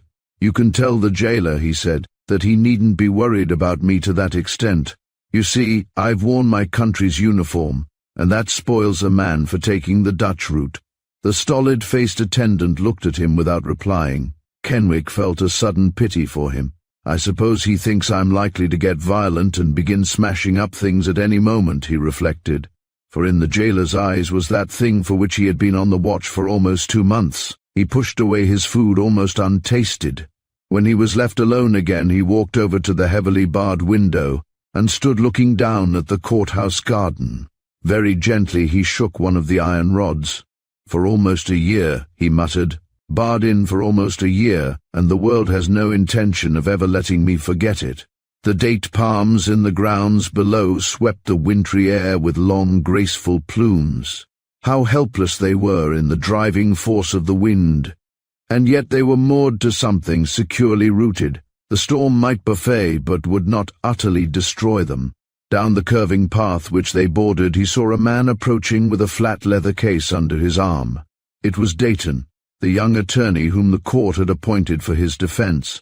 Kenwick, who had taken his intellectual measure at their first meeting the day before, had little faith in his legal ability, but he liked him, liked his buoyant, unspoiled personality, and Dayton was undisguisedly elated over this sudden opportunity to try his mettle in so conspicuous a case. It was the chance he had been hoping for during 3 years of commonplace practice. As the prisoner heard his step in the upper corridor, he turned from the window. Dayton closed the portal behind him and sat down on the edge of the narrow cot. Downstairs he had just held brief parley with the jailer. "Hasn't Kenwick got any family?" he had inquired. The official shook his head. "As I understand it, he didn't have anybody but a brother, and he died last spring," the papers said. "No friends either?" "Friends? Well, he wouldn't be likely to have any, would he? A fella that's been crazy? It's cursed luck."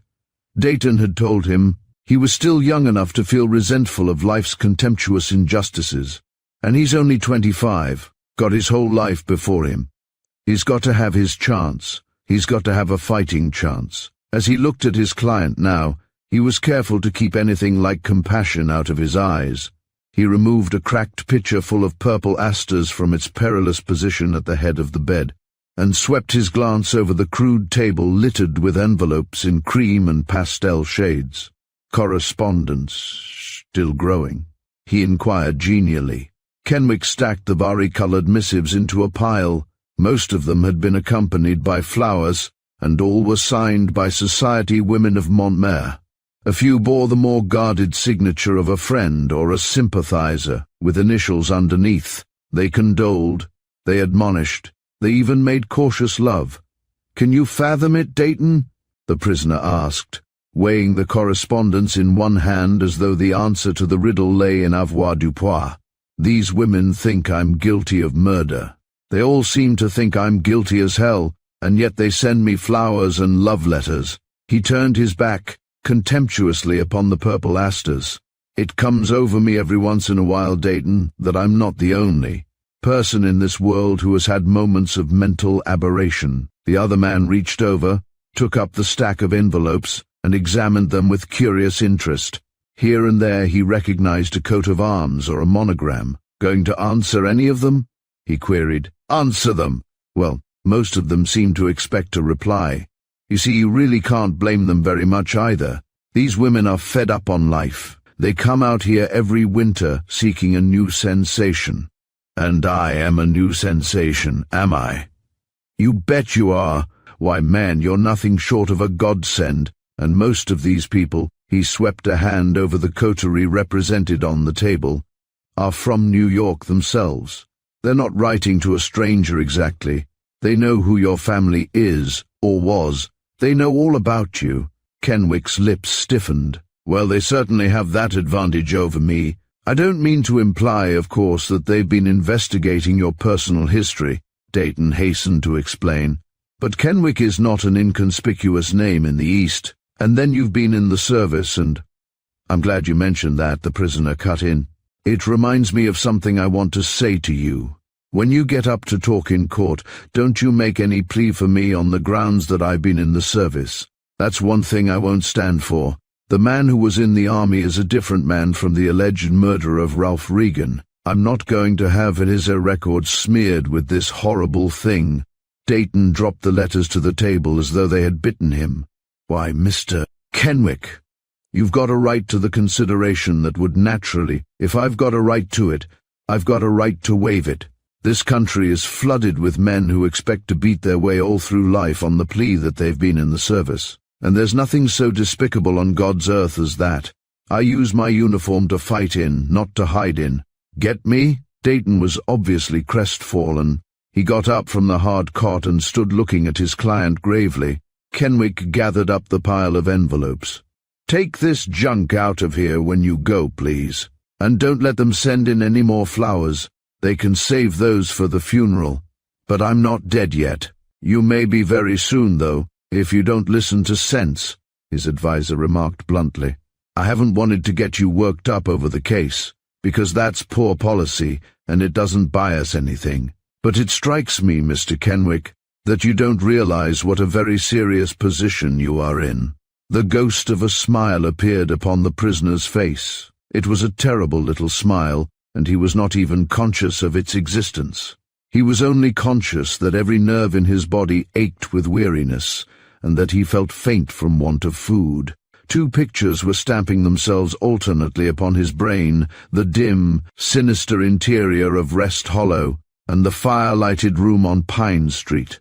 One of these incessantly erased and superseded the other, and he knew that there could be no division of their supremacy. Only one of them might survive. Day and night the memory of them racked his jaded brain. For the humiliation of his present position, not the ultimate outcome of the trial, burned him with a consuming flame. As he stood now at the barred window, he was doing that thing to which, ever since his arrest, all his energies had been directed. Hour by hour, minute by minute, he was welding together the joints of an armor. With a slow but ceaseless persistence he was girding himself with a graven-faced indifference. That must be his shield against the barrage of the gaping, curious world. And this man, standing so close beside him, and in reality so far away that their spirits were scarcely discernible, to each other in the distance, was telling him that he seemed unaware of the peril of his position. That wave of deafening depression which engulfs the human soul in the moments when it realizes its utter loneliness, surged over him like a tidal wave. He stood looking at Dayton and wondering what manner of man he was. "I don't want to play up anything now that will sound like dramatics," the lawyer went on in a soothing voice, But we've got to face this thing as it is. You know Glover, don't you? No. But Glover knows me. He has that immense advantage, and he is using it to the full. He has been fighting a man who's got both hands tied behind him. Dayton appeared to take new courage from this summary. Well, I see you've got a line on his methods anyway, and that's something. That gives us our starting point. And besides having both hands free, he's also got his eyes open. You've been blindfolded a part of the time. He never has. There was a sound of a key grating in the lock. The dialogue ended abruptly, and Kenwick turned from the window. On the threshold was a shabby, faded-looking little woman guarded by the relentless sentry. Kenwick advanced to meet her, apologizing for the discomfort of the backless chair which he offered. No, I don't want to sit down, thanks," she told him hurriedly. "I'm not going to stay but a minute." She twisted her ungloved hands nervously together under a scrawny wool scarf. "It's just this, Mr. Kenwick. I asked them to let me come just to tell you this." The prisoner stood waiting. The realization came to him that she was afraid of him, and he tried to help her to begin. "You are Mrs. Fanwell, aren't you?" "Yes." "But you don't know me, do you?" "No, I just guessed at who you were." His eyes rested compassionately upon her thin, eager face, her poverty-stricken mourning. She was obviously relieved at his quiet composure. "I just wanted to tell you this, that it's not revenge that I'm after. I've had a hard life any way you look at it, but I'm in science now and I'm trying to tear hate out of my heart. I haven't got any hard feelings against you, for I don't believe, I never will believe that you really meant to do it." "Won't you sit down?"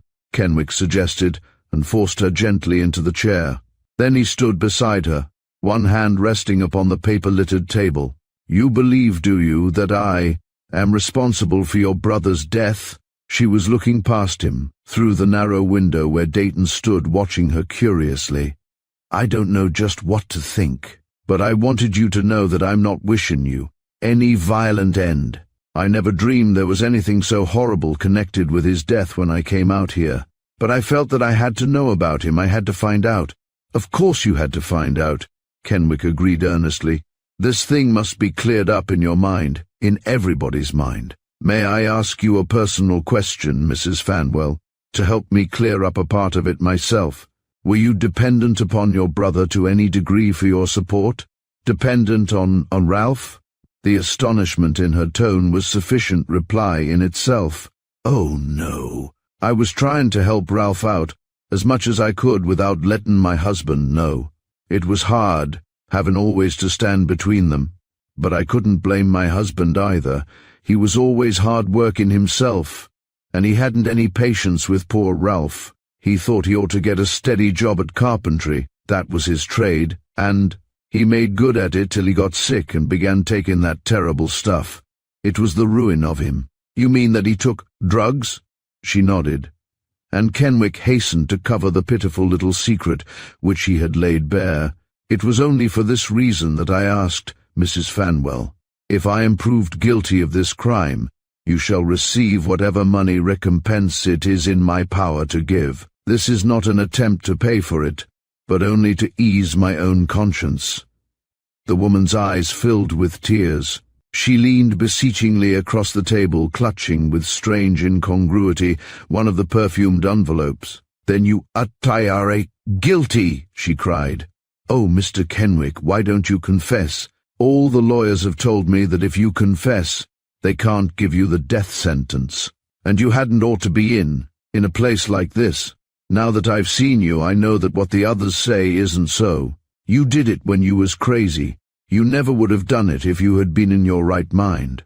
She rose and moved slowly toward the door, her gaze still fixed upon him with a mixture of pleading and horror. He followed, and opened the door himself. "I'm glad you came, Mrs. Fanwell. It was very kind indeed of you to come." She stopped with her hand upon the knob. "I don't care what he says," she told him tremulously. "I don't care what anybody says. They can't none of them make me believe that you would have done it if you'd known what you was about." When she had gone, Kenwick drew a long sigh. The thing had come near to shattering his laboriously constructed mask. He spoke sharply to the man at the window. What in the world did she mean by that, Dayton? They're certainly not trying to make her believe that I killed her brother when I was in my right mind. Dayton took a few slow steps toward him. I was trying to lead up to that when she came in, but it's just as well to have had you get it from her. Now maybe you'll take more stock in it. That is exactly what they're trying to make her think, what they'll try to make the court think. Glover is going to try to prove, and he'll come within an ace of doing it too, that when you were in your right mind you deliberately plotted to kill that man. He has the witnesses and the motive, and the thing that he's going to attempt to saddle upon you, Mr. Kenwick, is murder in the first degree. Chapter 16. On the day set for the trial of the Regan murder case, the courtroom at Montmere was crowded. Long before 10 o'clock, men and women were flocking into the building, eager for the most desirable seats. Residents from some of the country districts brought their lunches and prepared to spend the day. The courthouse was an antique structure, heated only by wood stoves, but the fur-coated and the threadbare rubbed elbows and were oblivious of drafts. For it is in the audience chamber of a criminal court that those who seek will find the true democracy. One touch of sensation makes the whole world kin. A few hours before the trial, Clinton Morgan arrived in town and was permitted to see the prisoner. The vigilance of the Montmere officials did not preclude visitors, rather welcomed them as a possible means of gaining valuable information from the suspected murderer when he was off his guard. Dayton, who was in conference with his client when Clinton entered, was immensely relieved by the appearance of this new actor in the drama. "This thing seems to me to be a little too one-sided, Professor," he remarked when introductions were over. "The courtroom over there is jammed with people who expect to see us done to death. It's good to have an ally loom up in the offing." He left them alone for a few moments while they waited for the sheriff, and Clinton measured his friend with an anxious eye. "I don't know what you could have thought of me for not coming sooner," he said, "but I couldn't possibly get away. You look all in, man. Haven't they been giving you anything to eat?" As much as I wanted. As he returned the grip of his hand, Kenwick was wondering if Clinton Morgan suspected that this encounter, in a prison cell, between himself and the brother of Marquita, filled his cup of humiliation to the brim. Her name was not mentioned by either of them. Clinton's whole attention was centered upon the developments in the case. "You're not going to take the stand yourself, are you, Kenwick?" he questioned, standing with one foot upon the backless chair. "I was, but Dayton has advised against it." "Absolutely. You'd be at an immense disadvantage." "I suppose so. I can furnish proof from Dr. Gregson Bennett in the city that I'm perfectly normal now. But after all, that doesn't really count for much with anybody but myself. It was such an immense comfort to me when he made the examination. I came away from his office feeling that it was going to clear up everything. But no matter what science says, I'll always be at a disadvantage." Clinton laid a hand upon his shoulder. Ever since his first sight of him, he had been trying to conceal the fact that Kenwick's altered appearance was a shock to him, and like the attempts of most straightforward men, the effort had been a failure. "Why, buck up, man," he admonished now. "They can't convict you, you know, not under the circumstances." "You haven't been thinking that?" "I've been thinking a good many things since I came back to Montmere," Kenwick answered slowly. "You see, Morgan, I know more now than I did when I was trying to ferret this thing out up in the city. For one thing, I know a little more about my adversary. As I've figured out this story now, it goes something like this. After that adventure out at Rest Hollow, Glover found himself in a hole, but there were 3 ways out of it for him. If he wanted to retain the grip that I think he has upon my estate, he had to choose between these. The first one was to make it appear that I was dead. This seems at first thought to be a hazardous venture, but it was not so. Difficult in my case, as it would have been under normal circumstances. And when he first decided to take it, I think he supposed that I was dead. He had every reason to think so. The man to whom he had entrusted me had mysteriously disappeared, and he had some strange woman come down and identify as himself a stranger who had been killed in an automobile tragedy. A very easy thing.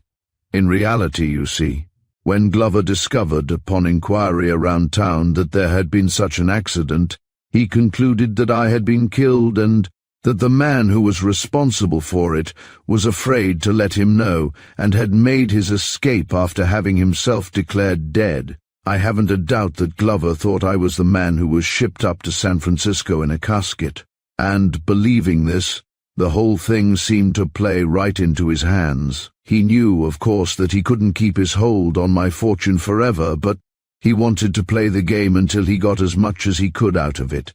But suddenly he discovered by some means that his whole hypothesis was wrong. He discovered that I was alive, and what was infinitely more appalling, that I was apparently restored to competency.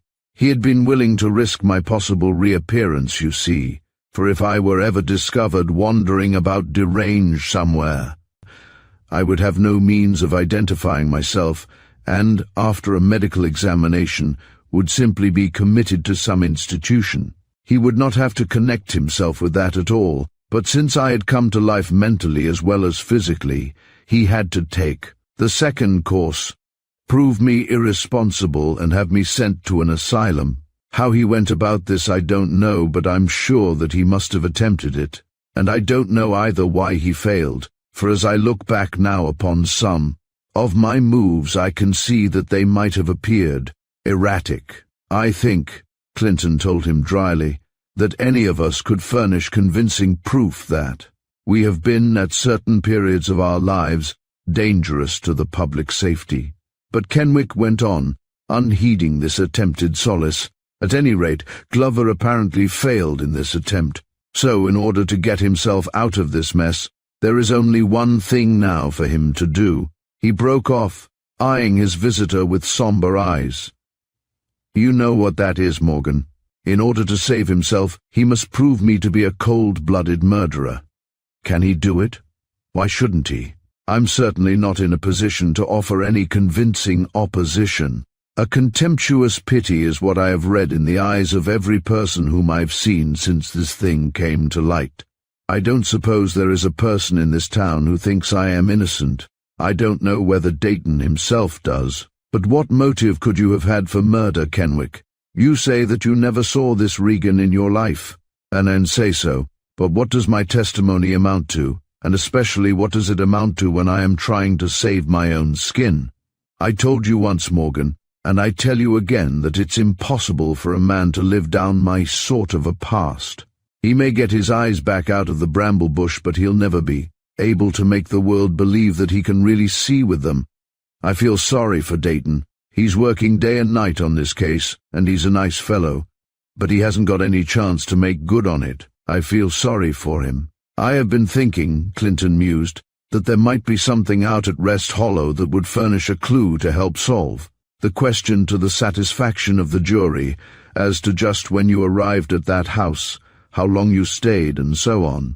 The place is full of clues, of course, Kenwick admitted, but by this time they have all been carefully arranged. Dayton went out there and he told me that the public are not being admitted to the grounds at all. The place is under guard night and day.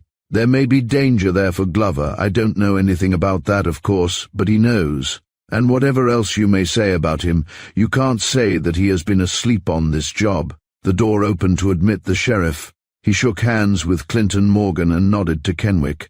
In absolute silence, the trio walked through the semi-tropical grounds to the courthouse. As they entered the packed audience chamber, the buzz of conversation stopped, and in deathly silence, Roger Kenwick took his place.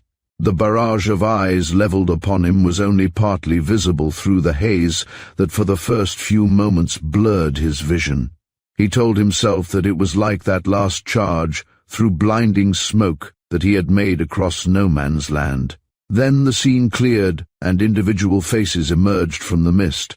There were the weather-beaten faces of ranch workers, the smug, complacent faces of those whom life has petted, the resolute faces of those who have come to see grim justice administered. Among them, here and there, was a scattering of veiled faces, women eager to see, but ashamed of being seen. Kenwick wondered contemptuously if some of the writers of the perfumed notes were among these. During his dispassionate survey of the spectators, he was acutely conscious of the presence of a man sitting at the far end of the table around which the lawyers were assembled. He had felt this personality when he first entered, but had reserved his attention until the blur of his surroundings should clear. Now he turned slowly in his chair and looked straight into the tiger eyes of Richard Glover. There was neither anger nor appeal in his own face, only a curious, questioning expression. An anthropologist who has stumbled upon some strange human relic unknown to his research might wear such an expression. Any physiognomist could have read in Kenwick's gaze the question, "What is this all about?" And here again his adversary had him at a disadvantage, for his was not the mobile temperament which gives visible response to its emotional experiences. Life played upon Kenwick as upon a highly strung instrument, and drew from him whatever notes she needed in the universal symphony. But Richard Glover permitted no hand but his own to manipulate the keys of his lifeboard. It was 10 o'clock now, but the trial seemed long in beginning. The judge had barely noticed Kenwick's entrance, and continued an inaudible conversation with someone at his high desk. The district attorney, a florid little man who seemed to find difficulty in keeping on his eyeglasses, fussed with a mass of papers at the end of the long table and spoke occasionally to the bald-headed man on his right, who was evidently his colleague. Dayton leaned back in his chair and tapped the table impatiently with his pencil. Kenwick was surprised to see that the nervousness which his attorney had shown when he had visited him in jail seemed now to have completely disappeared. There was an eminent surgeon among Kenwick's New York acquaintances who suffered from a nervous malady that was akin to palsy, and yet who, in the vital crisis of an operation, had a hand as steady as an embedded rock. He found himself wondering curiously now whether Dayton would develop under pressure an abnormal sagacity. Some miracle would have to intervene if he was to be saved from the ravenous clutches of fate. Other persons were entering the courtroom now, and taking places that had evidently been reserved for them. Dayton leaned over and presented them at long distance to his client. "That fellow that just came in is Gifford, the undertaker. He got the jolt of his life when this thing blew up. Don't think he'll be much of a witness. He gets rattled. That chap with him is Dr. Markham. Ever see him before?" Kenwick nodded. "He bandaged my leg that night in the drugstore. He'll remember it too, for he was a little suspicious at the time that the sprain was older than I admitted, and I think he knew the man whose name I chanced to give as mine. Yes, that was a bad break, your chancing upon the name of Rogers. A fellow by that name was visiting out at the Paddington place, and although the doctor had never seen him, he had an engagement to play golf with him that afternoon out at the country club. Fortunately, the man himself left town the next day, so it wasn't as bad as it might have been. But it was an unfortunate thing, such a beast of a thing, that you should have given an assumed name at all. I suppose so, but that one seemed safe enough.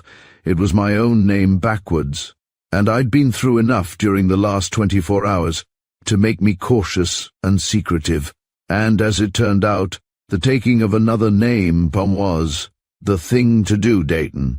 If I had hurled Roger Kenwick into that group, I imagine that someone would have made connections and turned me over to the Lunacy Commission. My guardian angel was on the job when I decided to keep my identity a secret that night." Dayton surveyed him with obvious satisfaction. It was a good sign that Kenwick had thrown off some of his former apathy, and yet there still remained a cold indifference about him, a sort of contemptuous disregard of the crowded room that for a man of Kenwick's caliber and social position seemed to him inexplicable. He had an uncomfortable conviction that this inscrutable self-possession would not take well with the jury, that it somehow gave credence to the theory of the prosecution that the prisoner was a hardened criminal. The local reporters were already busy with their pencils, and Dayton could visualize a paragraph in the evening sheet beginning, "Roger Kenwick himself showed a complete indifference to the proceedings which the conference with the judge had ended, and he was rapping for order. The charge against the prisoner was read, and the tedious task of impaneling the jury began." Dayton paid little attention to the formal process of getting the legal machinery into action, except to object in a decisive voice to 3 or 4 of the prospective jurymen. Aside from these interruptions, he continued to identify the various witnesses to his client in an impersonal, entertaining manner, like the official guide on a personally conducted excursion. A short, ruddy man in long overcoat entered and cast impatient eyes about the room for a seat. One was immediately brought in for him from an adjoining room. "Anderson, ex-coroner," Dayton explained. "He's got a fine position now as health officer somewhere in Missouri. He hated like hell to come back and get mixed up in this fracas. You see, he never was a howling success out here. Made the mistake of knocking the climate when he first came out, and no Southern California town can stand for that. And then he had too many irons in the fire all the time, and neglected his official position sometimes. I have a haunting suspicion myself that he didn't spend any too much of his valuable time over the examination of your supposed remains. We don't need to fear him. He'll be a reluctant witness." He swung about in his chair to announce himself satisfied with the 12 men who had been selected to try the case, and then engaged for a moment in conversation with the district attorney. Kenwick turned his gaze to the window where he could see the date palms from a new angle, their curving leaves motionless now in the still wintry air. The swinging doors of the courtroom fanned incessantly back and forth, but he no longer felt any interest in the hostile faces of the witnesses. His mind was wandering back along the sun-lighted path of his boyhood, to the days when he had mother, father, and brother, and had never suspected that he would ever lose any of them. It was a good thing, though, he told himself bitterly, a good thing that they were gone, that the last of the Kenwicks should go down in disgrace without spreading the cankerous taint to anyone else of that proud name. The imminent exposé appeared to him all at once in the guise of a mighty tree, which was holding its place in the earth only by a single supporting root. Now that root was to be chopped away. The house of Kenwick was to fall, but in its fall it would harm no one else, for the tree had long stood alone, solitary and leafless amid the white wastes of life. He became aware at last that the buzzing noise of the courtroom had increased. There seemed to be some new excitement in the air. He brought his eyes back from the courtyard and glanced inquiringly at Dayton, but he had leaned forward in response to a curt signal from the district attorney. Everyone except the jurymen was talking in low tones with someone else. In their double row of seats, the 12 newly sworn judges sat solemnly silent, freighted with a sense of their responsibility. Whence the news came, Kenwick never knew, for during the moments just preceding, he had been deep in reverie and had lost connection with his surroundings. But whatever it was, it seemed all at once to be upon everyone's tongue. Those who did not know were eagerly seeking information from their neighbors. Kenwick's eyes swept the room, puzzled. Dayton would doubtless tell him when he finished his conference. But before he had time to gain the knowledge from this source, it was hurled at the courtroom from behind the lawyer's table. The district attorney evidently deemed this the only way to quiet the increasing tumult. He got to his feet and, flapping the fugitive eyeglasses between his fingers, faced the judge and made one brief statement, unembellished by explanation or judicial comment. "Your Honor, news has just been received from a reliable source that the house at Rest Hollow has burned to the ground." Chapter 17. The case of the people of the state of California against Roger Kenwick opened with the testimony of Richard Glover, chief witness for the prosecution. Glover took the stand quietly and told his story in lucid, clear-cut sentences, pausing occasionally to recall some obscure detail or make certain of a date. The court reporter found it easy to take down his unhurried statements. From time to time the freckled eyes of the narrator rested upon the man in the prisoner's box with an impersonal, dispassionate glance, and always he met those of Kenwick fixed upon his face with a sort of awed fascination. Just so might the victim of a snake charmer watch him while he disclosed the secret of his power. Richard Glover told how on the afternoon of February 10, 1918, he had been summoned to the home of Everett Kenwick in New York and entrusted with a commission. He was not known to the elder Kenwick personally, he said, but had been a boyhood friend of Isabel Kenwick, his wife. Prompted by her recommendation, Mr. Kenwick had chosen him for the delicate family confidence which they imparted. It appeared that the younger brother and only living relative of Everett had enlisted in the service, and after several months of severe fighting at the front, had been wounded. He had been sent to a convalescent home in England where his physical health had been almost completely restored, but the surgeons had discovered that the blow on his head had caused a pressure upon the brain, which they deemed incurable by means of surgery, and which they said would ultimately result in some form of mental aberration. So they had sent him back to New York, diagnosed as a permanent invalid, and had recommended that a close watch be kept upon him until such time as it might be necessary to commit him to an institution. During the first few weeks after his return, it became apparent to the brother and sister-in-law that this diagnosis of the unfortunate young man's condition was correct. He was given isolated quarters upon the third floor of the house and unostentatiously watched. Letters which he wrote were intercepted, and his friends notified that he had become irresponsible.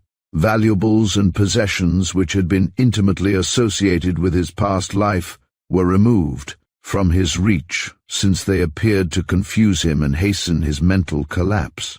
At the time when he, Glover, was summoned to the Kenwick home, prominent brain specialists had been consulted and had agreed that an operation would be extremely dangerous to the patient and might not succeed in restoring him to normality, and Mr. Kenwick, after what must have been weeks of painful pondering, had decided not to risk it, but to follow the advice of the physicians and provide for his brother unremitting guardianship. Mrs. Kenwick had strongly favored a private sanitarium, but to this her husband would not consent. He was stricken with grief and was determined that Roger Kenwick's share of the family estate should be spent upon his comfort, and he refused to relinquish all hope of his brother's ultimate recovery. In spite of the consensus of professional opinion to the contrary, he still clung to the hope that the patient, aided by rest and youth, would recuperate, and he was a shrewd enough businessman to realize that private sanitariums for the mentally disabled thrive in proportion to the number of incurables which they maintain. Complete recovery for his brother was the last thing that he might expect if he surrendered him to the mercies of such an asylum, and so he had commissioned the witness to rent for him the California home of Charles Rayburn, an old family friend who had built it for his bride about 12 years before, but had closed it and returned east, following her tragic suicide there a few months after their marriage. Rayburn had offered it to the Kenwicks with the stipulation that the apartments, which had been his wife's boudoir and sitting room, should not be used, and Everett Kenwick accepted the suggestion, feeling that if he were in his brother's position, he would wish to be as far away as possible from the surroundings in which he had grown up, and particularly from the curious eyes of former acquaintances. Glover had undertaken the errand, and departed immediately for Montmere to open the house and employ a suitable caretaker. "Just a moment, Mr. Glover." It was Dayton who interrupted him. "On the occasion of your call at the Kenwick home, did you see the patient?" "I did not. They had particularly chosen a time for the interview when he was undergoing treatment at a physician's office." "Why did they object to your seeing him?" "I don't think they did object, but they felt that it would be unwise just at that time. The young man was obsessed with the idea that the house was full of strange people, that there was a constant stream of guests coming and going. There was no reason why I should see him, so they planned to avoid a meeting. As a matter of fact, did you ever see him while he was under your surveillance?" "No." "On what occasion did you first see him?" "On a street in San Francisco about 2 months ago." "On that occasion did he see you?" "I think not." "Proceed." The witness went on to relate how he had departed that same evening from New York, had opened up the house at Montmere, and secured the services of a man whom he chanced to meet on the train and who was able to produce evidence that he had once been head physician at a Los Angeles sanitarium. Here Dayton cut in again. "What was the name of this man?" Edward Marston, proceed. Arrangements having been made with him, the witness communicated with Everett Kenwick according to agreement, and the patient was sent west in care of an attendant, one Thomas Bailey, now deceased. Glover himself had been in Los Angeles at the time of their arrival, but had received word from Marston that the patient was properly installed at the Rayburn residence, and the attendant returned to New York. Dayton's voice interposed once more. "Is the Charles Rayburn home known by any other name, Mr. Glover?" "Yes, by the name of Rest Hollow. Proceed." "My own concern in the affair was simply that of business manager," the witness continued. "So I remained in Los Angeles, for I could manage the financial end of it just as well from that short distance." The district attorney suddenly broke the thread of the story here. "Then you deliberately avoided an encounter with the patient?" "I did." "Why?" "The maladies which are classed as mental are particularly repugnant to me. I was under no obligation to see him, and I had a business of my own to which this was merely a side issue." "But it is true, is it not," Dayton cut in, "that you received a generous salary from Mr. Everett Kenwick for this long-distance supervision?" "I received from him an allowance to be spent upon the upkeep of the grounds, the comfort of the patient, the wages of an attendant, and so on. I sent him a monthly statement of the bills when I had received and checked them." "You say you had another business. What was it?" "Publicity writer for the Golden State Land Company of Los Angeles. They own large mineral spring holdings in our neighboring county on the south, do they not?" "Yes." "And how long had you been interested with them at the time of this interview at the Kenwick home?" "About 6 months, I think." "Did Mr. Kenwick know of this other business interest?" "Certainly. That is one thing that led to his choosing me as his agent. He knew that I was permanently located in Southern California, and that I had established myself with a reputable company. It was a guarantee of permanence and character." "One moment longer, Mr. Glover, before you go on. Was the elder Mr. Kenwick aware of the fact that while you were in his employ you never visited Rest Hollow but once?" "I did visit Rest Hollow. I went there every month to see that the place was properly kept up and the attendant on duty, but I always went at night. I held my interviews with Dr. Marston alone." "Go on." The narrative skipped now to the following November, when the witness told of having received a communication from Dr. Marston informing him that, owing to a mechanical accident, Roger Kenwick had recovered his sanity, that he, the physician, had carefully tested him and was fully convinced of this.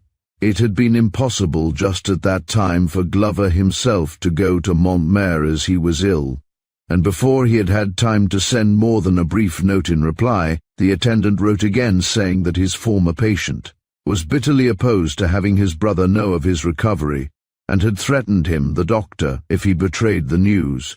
Kenwick, he said, wished to use his present position to get more money out of his brother for some investment that he was then planning, for he knew that in case his recovery were known, it would be a long time before the court would grant him the control of his property, and his father's will had provided that he was not to inherit his half of the estate until he should have reached the age of 25.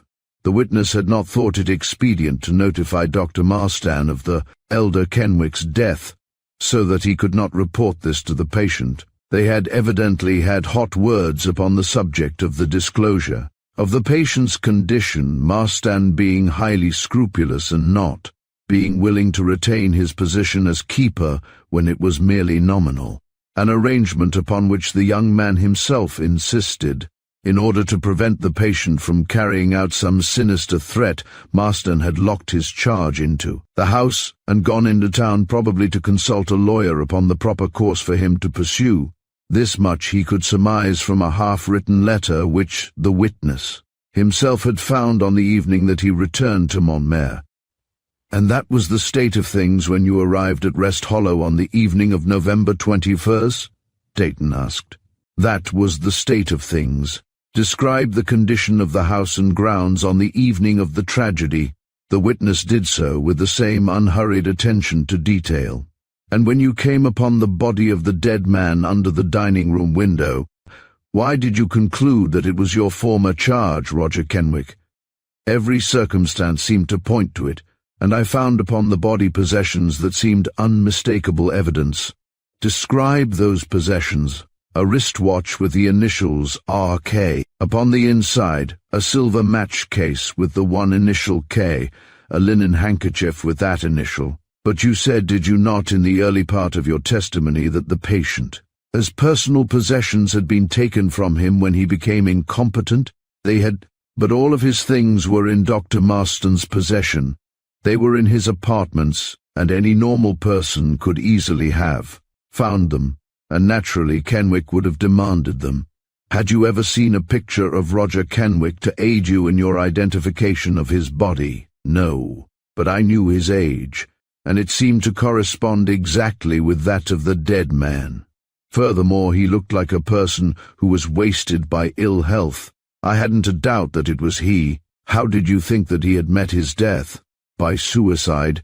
I believed then that the doctor had been mistaken, and that he had not made a complete recovery. When did you begin to suspect, Mr. Glover, that instead of being dead, the prisoner was a deliberate murderer? Not until I discovered that he had made his escape from Rest Hollow.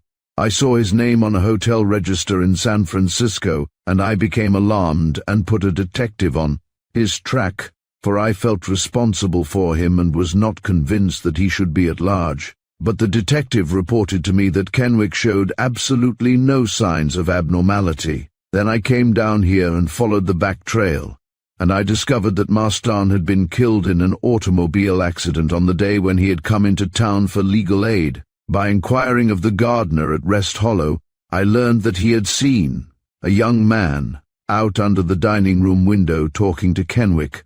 Early in the afternoon, the prisoner was entreating this stranger to let him out and let that witness give his own testimony. That will do, Mr. Glover. Then, as he was about to leave the stand, no, just a minute. You say it was about midnight when you discovered the body. Did you notify the coroner? That was my first impulse, but I found that the telephone was out of order, so I decided to wait until it was light before going in for him. But in the morning, just as I finished dressing, he came. He told me that he had been notified by someone else. By whom? I don't know. He said that he was out of town when the message came in, and found it awaiting him when he returned. I got the impression that he didn't know himself who had reported the tragedy. This last testimony corresponded in every detail with that given by Anderson, who described minutely his findings upon the body, the discovery, a short distance away, of the loaded revolver with a shot fired out of it, and the haggard condition of the face, indicating long invalidism.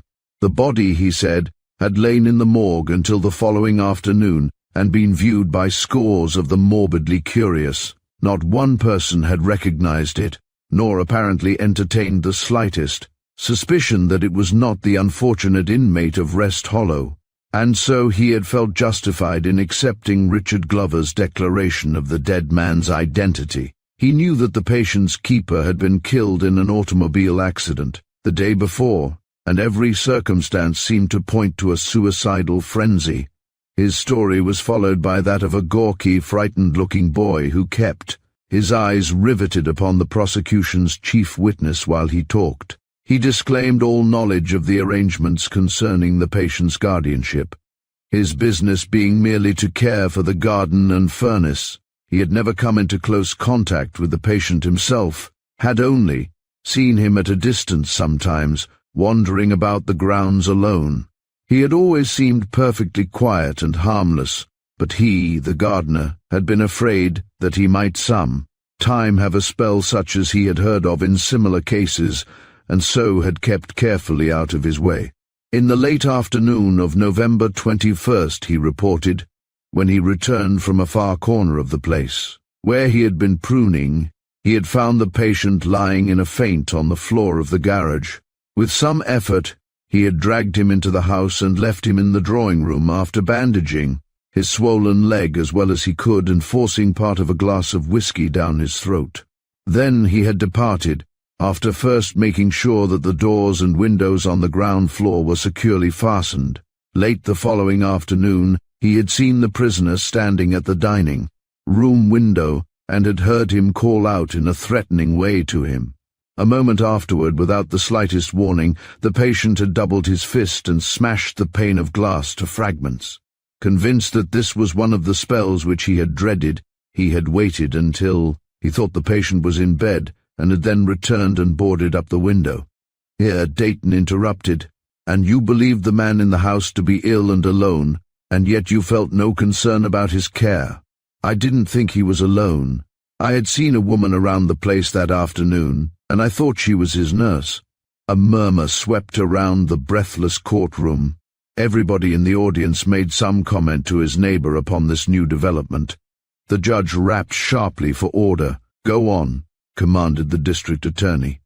The witness proceeded to relate that he had gone to bed that night feeling nervous over the patient's conduct and had resolved to give up his employment at Rest Hollow. About 11 o'clock he had been roused from a fitful sleep by a knock at his door. Upon opening it he had found Gifford, the undertaker, standing on the threshold.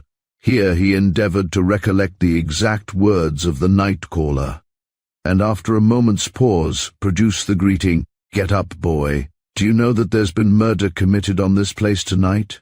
With Gifford he had hurried around to the dining room side of the house and had discovered the dead body lying there, under an oleander bush near the very window which the patient had so unaccountably broken that same afternoon. Terrified, he had not paused to give the body even a fleeting glance, but had stumbled back to his room and made a hasty bundle of his clothes, determined not to pass another hour on that place. He remembered Gifford calling after him that he was not going to touch the body until the coroner had seen it. 10 minutes later he had fled, leaving his door unlocked behind him. He was dismissed from the stand, and after a moment of whispered parley came the demand, "Call Arnold Rogers." A young man wearing heavy-rimmed glasses took the stand and told of his encounter with the prisoner on the evening of November 21st. He described the scene at the gate in careful detail, halting frequently to correct himself. The district attorney interrupted him in mid-sentence. "Did it strike you at any time during the dialogue, Mr. Rogers, that the man inside the grounds might be irrational?" "Yes, but that idea did not occur to me until the end of the interview. Being a complete stranger in the community, I knew nothing about him, of course. But his voice and method of appeal struck me as being a little abnormal, and when I was starting away, and he stretched a letter through the gate and asked me to mail it for him, I was convinced that he was not rational.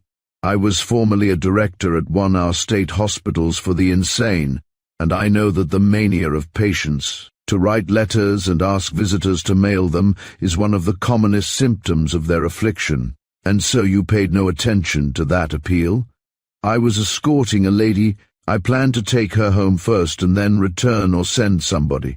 My car was disabled, and I felt responsible for my companion." "Who was the lady?" "My sister, Mrs. Paddington.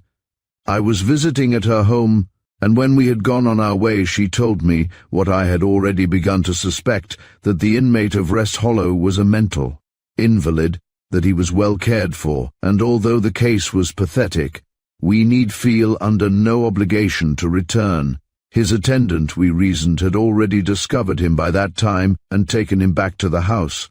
We had both dismissed him from our minds, when about half an hour later, a woman rushed up to our door, breathless from a long trip by foot, and told us that the inmate of Rest Hollow had killed himself, that she had found him lying dead under the dining-room window. I don't remember just who phoned the news in to the proper authorities, but I think it was she. My sister offered to send her into town in one of her cars and did so. We never knew her name nor saw her again." "And you credited the woman's story as it stood?" "We saw no reason to doubt it. It fitted exactly with our encounter at the gate.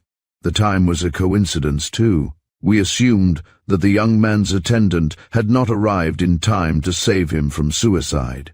And there was another reason, too, why we did not care to give the matter more intensive investigation." He stopped and glanced appealingly at his questioner, but there was no relenting in the lawyer's eyes. "My sister had a guest visiting her to whom the name of Roger Kenwick brought unhappy associations. She was unfortunately present at the arrival of the woman from Rest Hollow, and after the shock of the announcement was over, we carefully avoided all further discussion of the tragedy. The following morning, in courtesy to our guest, I went over to the Rayburn house with some flowers from the Utopia Gardens and verified the report that the patient was dead. The next day my sister's friend left for her home in San Francisco, and we considered the affair a closed incident. The testimony of the other witnesses for the prosecution was given in due order, and the case, summed up against Roger Kenwick, charged him with having laid a deliberate plot to murder Marston, his former keeper, he being the only man, he thought, who could interfere with his financial plans and prevent him from playing upon his brother's chivalric affection. It was pointed out that only a month before his recovery the Kenwick estate had trebled its value, owing to the fact that leather goods, which were the source of the Kenwick income, had trebled in value since the beginning of the war. From newspaper accounts and discussions with Marston himself, the recovered patient had shrewdly sized up the situation and laid his plans. It was previously stated that the elder Kenwick had, before his brother's misfortune, kept a jealous grip upon the family purse, and that during his college days at the State University, Roger Kenwick had been obliged to eke out his allowance by doing newspaper work on one of the San Francisco dailies. Only in his softened mood was Everett Kenwick to be counted upon for continued generosity. On the day of the tragedy, the ward had watched Marston closely and had seen him depart for town. Earlier in the afternoon he had himself shown signs of violence in order to sustain the impression that he was still irresponsible.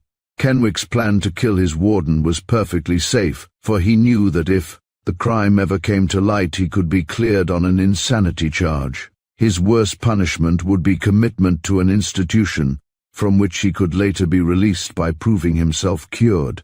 On the way out from town the doctor's car had pitched over a cliff, killing him instantly. Kenwick, ignorant of the tragedy and lying in wait for his victim, saw a man steal in late at night through the side entrance. No callers ever came to the place, so having no doubt that it was the returning warden, he had crept up behind him in the darkness and shot him in the head with the revolver which his attendant always kept loaded for an emergency, and which the patient, by spying upon his warden one night, had discovered.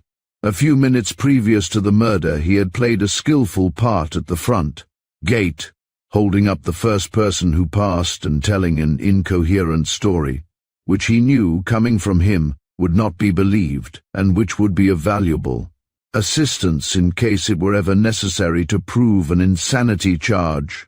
When he discovered that he had killed the wrong man, he adopted a plan which proved him not only rational, but unusually astute. From a previous conversation with the dead man, whom he now recognized as a fellow who had once come in to assist with some work on the car, he knew him to be a stranger in the community. He knew himself to be equally unknown, except by name, and it was an easy matter to exchange identities. So Kenwick had transferred to the dead man certain of his own personal possessions which he discovered after his mental recovery. He had selected these carefully and with diabolical cunning, placed them in the other man's pockets, and then made his escape from the place either by foot or in the wagon of the undertaker, which must by this time have arrived. When he reached Montmartre, the testimony continued, he had given a fictitious name, gained the sympathy and credence of the doctor and undertaker, and finally, by a clever ruse, escaped from town as custodian of the body of the very man whom he had planned to kill. Knowing that Marston was dead, he felt himself completely secure and foot-free to carry out his designs. The only person upon whom he did not reckon, because he didn't know of his existence, was Richard Glover. The one missing link in the story was supplied by evidence which, although circumstantial, seemed undeniably convincing to the jury. The woman who had notified the coroner must also have been an inmate of Rest Hollow, the mistress of Marston, who had lived in ease and luxury, unknown to the physician's employer or anyone else. She knew that her reputation lay in Kenwick's hands. She was tired of Marston and was eager but afraid to escape. The criminal had supplied her with the means at small cost. The time of the disclosure of the crime had been skillfully worked out between them, and it had been executed with a masterly skill. Depot authorities had reported later that a woman traveling alone had bought a ticket on the late train for San Francisco that evening. The station agent remembered the incident perfectly. By good luck, Kenwick had caught the same train. They had traveled to the city together. Glover, who had been recalled to the stand and was giving this testimony, stated that upon dismissing the detective from his employ he had followed the case himself and was certain that Kenwick and his accomplice had lived together intermittently in San Francisco and that he had been supplying her with funds. It was at this point that Roger Kenwick, who had been sitting like a man frozen to his chair, suddenly electrified the courtroom by springing to his feet. He had forgotten his surroundings, was contemptuous of the formalities, oblivious to everything save the insolent assurance in Richard Glover's eyes and the steady gaze with which Marquita Morgan's brother was regarding him. His sensitive nostrils quivered like those of a highly strung racehorse. His hands, those hands so impatient of delay, were clenched till the knuckles showed through the drawn skin like knobs of ivory. He struggled to speak, but no words came. Then he became aware of the fact that the sheriff was forcing him back into his seat. Dayton leaned over and whispered sharply to him, "Sit down, man. You'll kill your case. What do you want them to think of you?" The words recalled him to his surroundings. From sheer physical weakness he sank back into his chair. Another moment intervened while the auditors relaxed from the moment of tension. Then out of the deathly silence came Dayton's voice again, calm and with no trace of excitement. "You say that when you first discovered the prisoner in San Francisco. You employed a detective to help you on his case, Mr. Glover. Look around the courtroom. Is that man present?" "He is." There was a shade of reluctance in the reply. "What is his name?" "Granville Jarvis." The next moment Glover had stepped down from the stand and resumed his place at the far end of the long table. Dayton leaned across to his client. "Jarvis?" he inquired, his pencil poised above his pad. "Granville Jarvis, is that the name?" The light had gone out of Kenwick's eyes and the fire out of his voice. He had crumpled down in his chair like a man suddenly overcome with a spinal disease. He looked at Dayton with dead eyes. "The name," he said bitterly, "is Judas Iscariot." Chapter 18. It was 2 o'clock before court, which had been dismissed for lunch. After Richard Glover's testimony convened again, during the noon hour a tray containing the only tempting food which the prisoner had seen since his incarceration was brought up to his cell. It had become apparent to the jailer that he had friends, and perhaps he was moved thereby to a tardy compassion. But Kenwick, despite Dayton's admonition to brace up and eat a good meal, waved it indifferently aside. "I'm done for," he said simply. "I don't see how any 12 men could hear the evidence that was presented this morning and find me innocent. And by the time Jarvis gets through telling anything he likes and proving it well, it appears that every person who has been connected in any way with me since this trouble fell upon me has taken advantage of my misfortune to enrich himself. I don't care much now what they do with me. When you lose your faith in humanity, it's time to die. I'm no religious fanatic, Dayton, but for these last 2 months I've thanked God, on my knees every night of my life, for having brought me back into the light.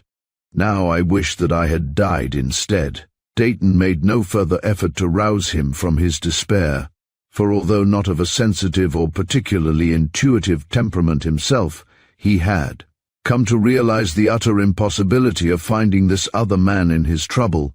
"You don't seem to have much faith in me," was all he said as he made some notes on the back of an envelope. But he finally induced his client to eat some of the food upon his tray, and after the first few mouthfuls Kenwick was surprised to find that he was ravenously hungry. "That's something like," the lawyer approved, as they made their way back through the courthouse grounds. "Now you're good for another 3 hours. It hadn't seemed possible to Kenwick that his nerves could stand the strain of hours, and hours more of this, and there was no assurance that the ordeal would end today or tomorrow. But Dayton's easy assurance gave him a new grip upon himself. They found the audience waiting and eager. None of them seemed to have moved since they had been dismissed for recess 2 hours before. Only the jury were absent, but 5 minutes after Kenwick's arrival, they filed in and took their places. The district attorney appeared to have lost interest in the case. He sat staring out of the window with a sort of wistful impatience, as though he were visualizing a potential game of golf. Dayton glanced at some notes on the table at his elbow and issued his first command. "Call Madeline Marston." In response to this summons, one of the veiled women in the rear of the room rose and came forward. She was quietly dressed in a gown of clinging black silk and a black turban with a touch of amethyst. Every eye in the courtroom was fixed upon her, but she took the oath with the unembarrassed self-possession of one long accustomed to the public gaze. Kenwick turned toward her, detected a faint odor of heliotrope. "Where do you live, Mrs. Marston?" Dayton inquired. She gave a street and number in San Francisco. "What is your occupation?" "I am an actress. Do you know the prisoner?" Without glancing at him, she replied, with her unruffled composure, "I do." "How long have you known him?" "About 2 months. Describe the occasion on which he was first brought to your notice." She settled back slightly in her chair, like a traveler making herself comfortable for what promised to be a long journey. "It was on the afternoon of November 19th that my husband, a physician, came into our apartment in San Francisco and announced to me that he had just secured a remunerative position with a wealthy man down at Montmere. He said that the work would begin immediately, and we must be ready to leave the following day.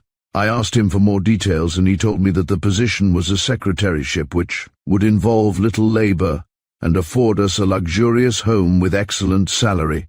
He had never been a success in his profession, owing chiefly to the fact that he was dissipated, and I had seriously considered leaving him and going back to the stage. But I had decided to give him another chance, and since he appeared to find my questions concerning this new work annoying, I agreed to go and allow him to explain more fully when we should arrive. We went down in our own car and arrived at Rest Hollow in mid-afternoon. My husband showed me over the house and grounds, and I thought I had never seen such a beautiful place. There was no one about when we came, and after he had given me every opportunity to be favorably impressed with the new home, we went to an upstairs sitting room in the left wing, and he told me, while he smoked one of the expensive-looking cigars that he found there, further details concerning his employer. I learned that he was an invalid, a young man by the name of Roger Kenwick, who was recuperating from 2 strenuous service overseas. We discussed the matter for only a few minutes before my husband announced that it was time for him to go to the depot and meet his charge, who was being brought up from Los Angeles by the previous companion, who had taken him there to be outfitted with winter clothes. This development in the case rather startled me, and as we walked along the upper hall and over into the right wing, which he said had been recently cleaned but was not to be used, I demanded more specific details concerning the arrangement.